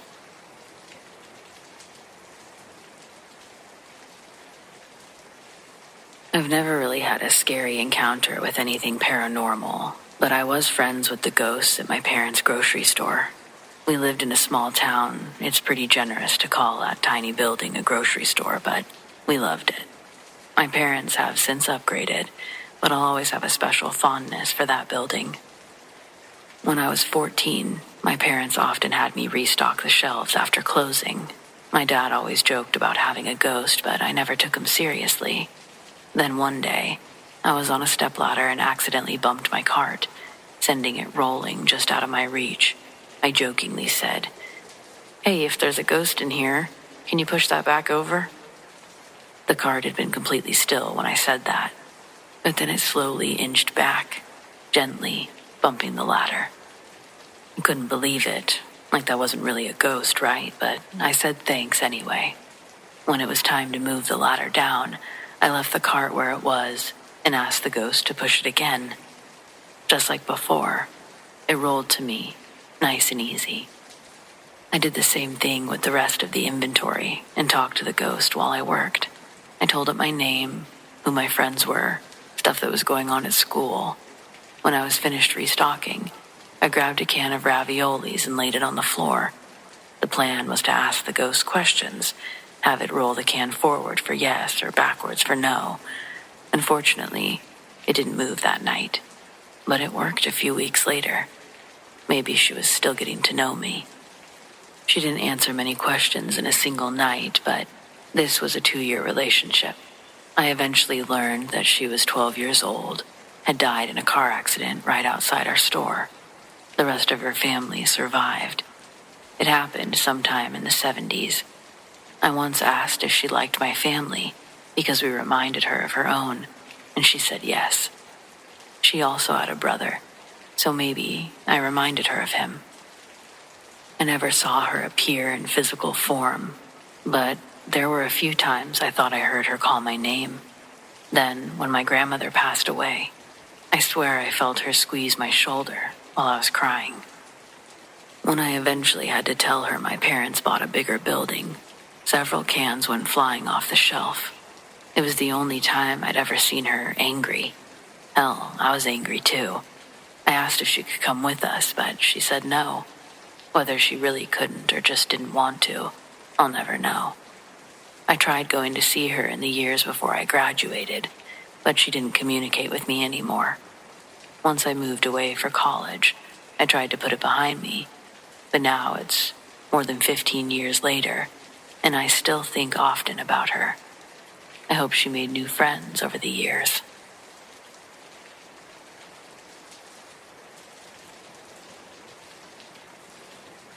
I've had a few experiences at the various hospitals I've worked at, but they don't really scare me, just kind of catch me off guard.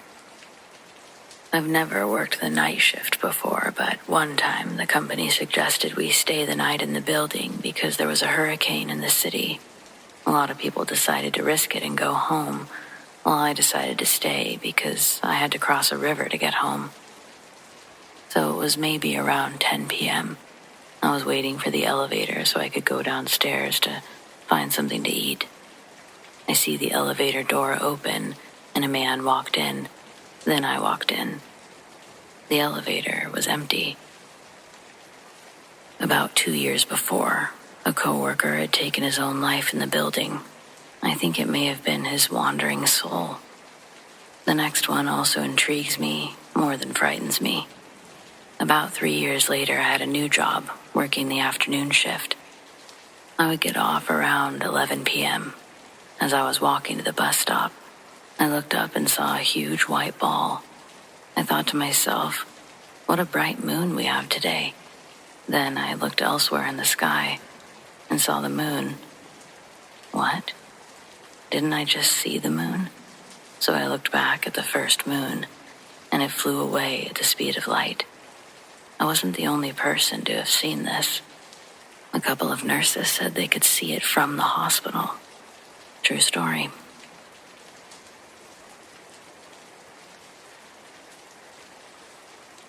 I do believe in phone calls from beyond, and I speak from experience. Early one morning, way back in the landline days, I answered a call from an uncle in New York City who asked in an uncharacteristically quiet tone to speak to my mother. I told him that she had left for work, and he thanked me and hung up without leaving a message. I thought the call was strange, as my uncle was normally loud, very outgoing, and always interested in what was going on with me. A few days later, his wife reported him missing after having not seen him for a few days. Sadly, he had died of a massive heart attack on an NYC street without carrying any ID. It was only through the tireless effort of other relatives and us putting our heads together that he was ever identified. I'm absolutely certain the phone call was after his passing. Perhaps he didn't want to stay unidentified forever.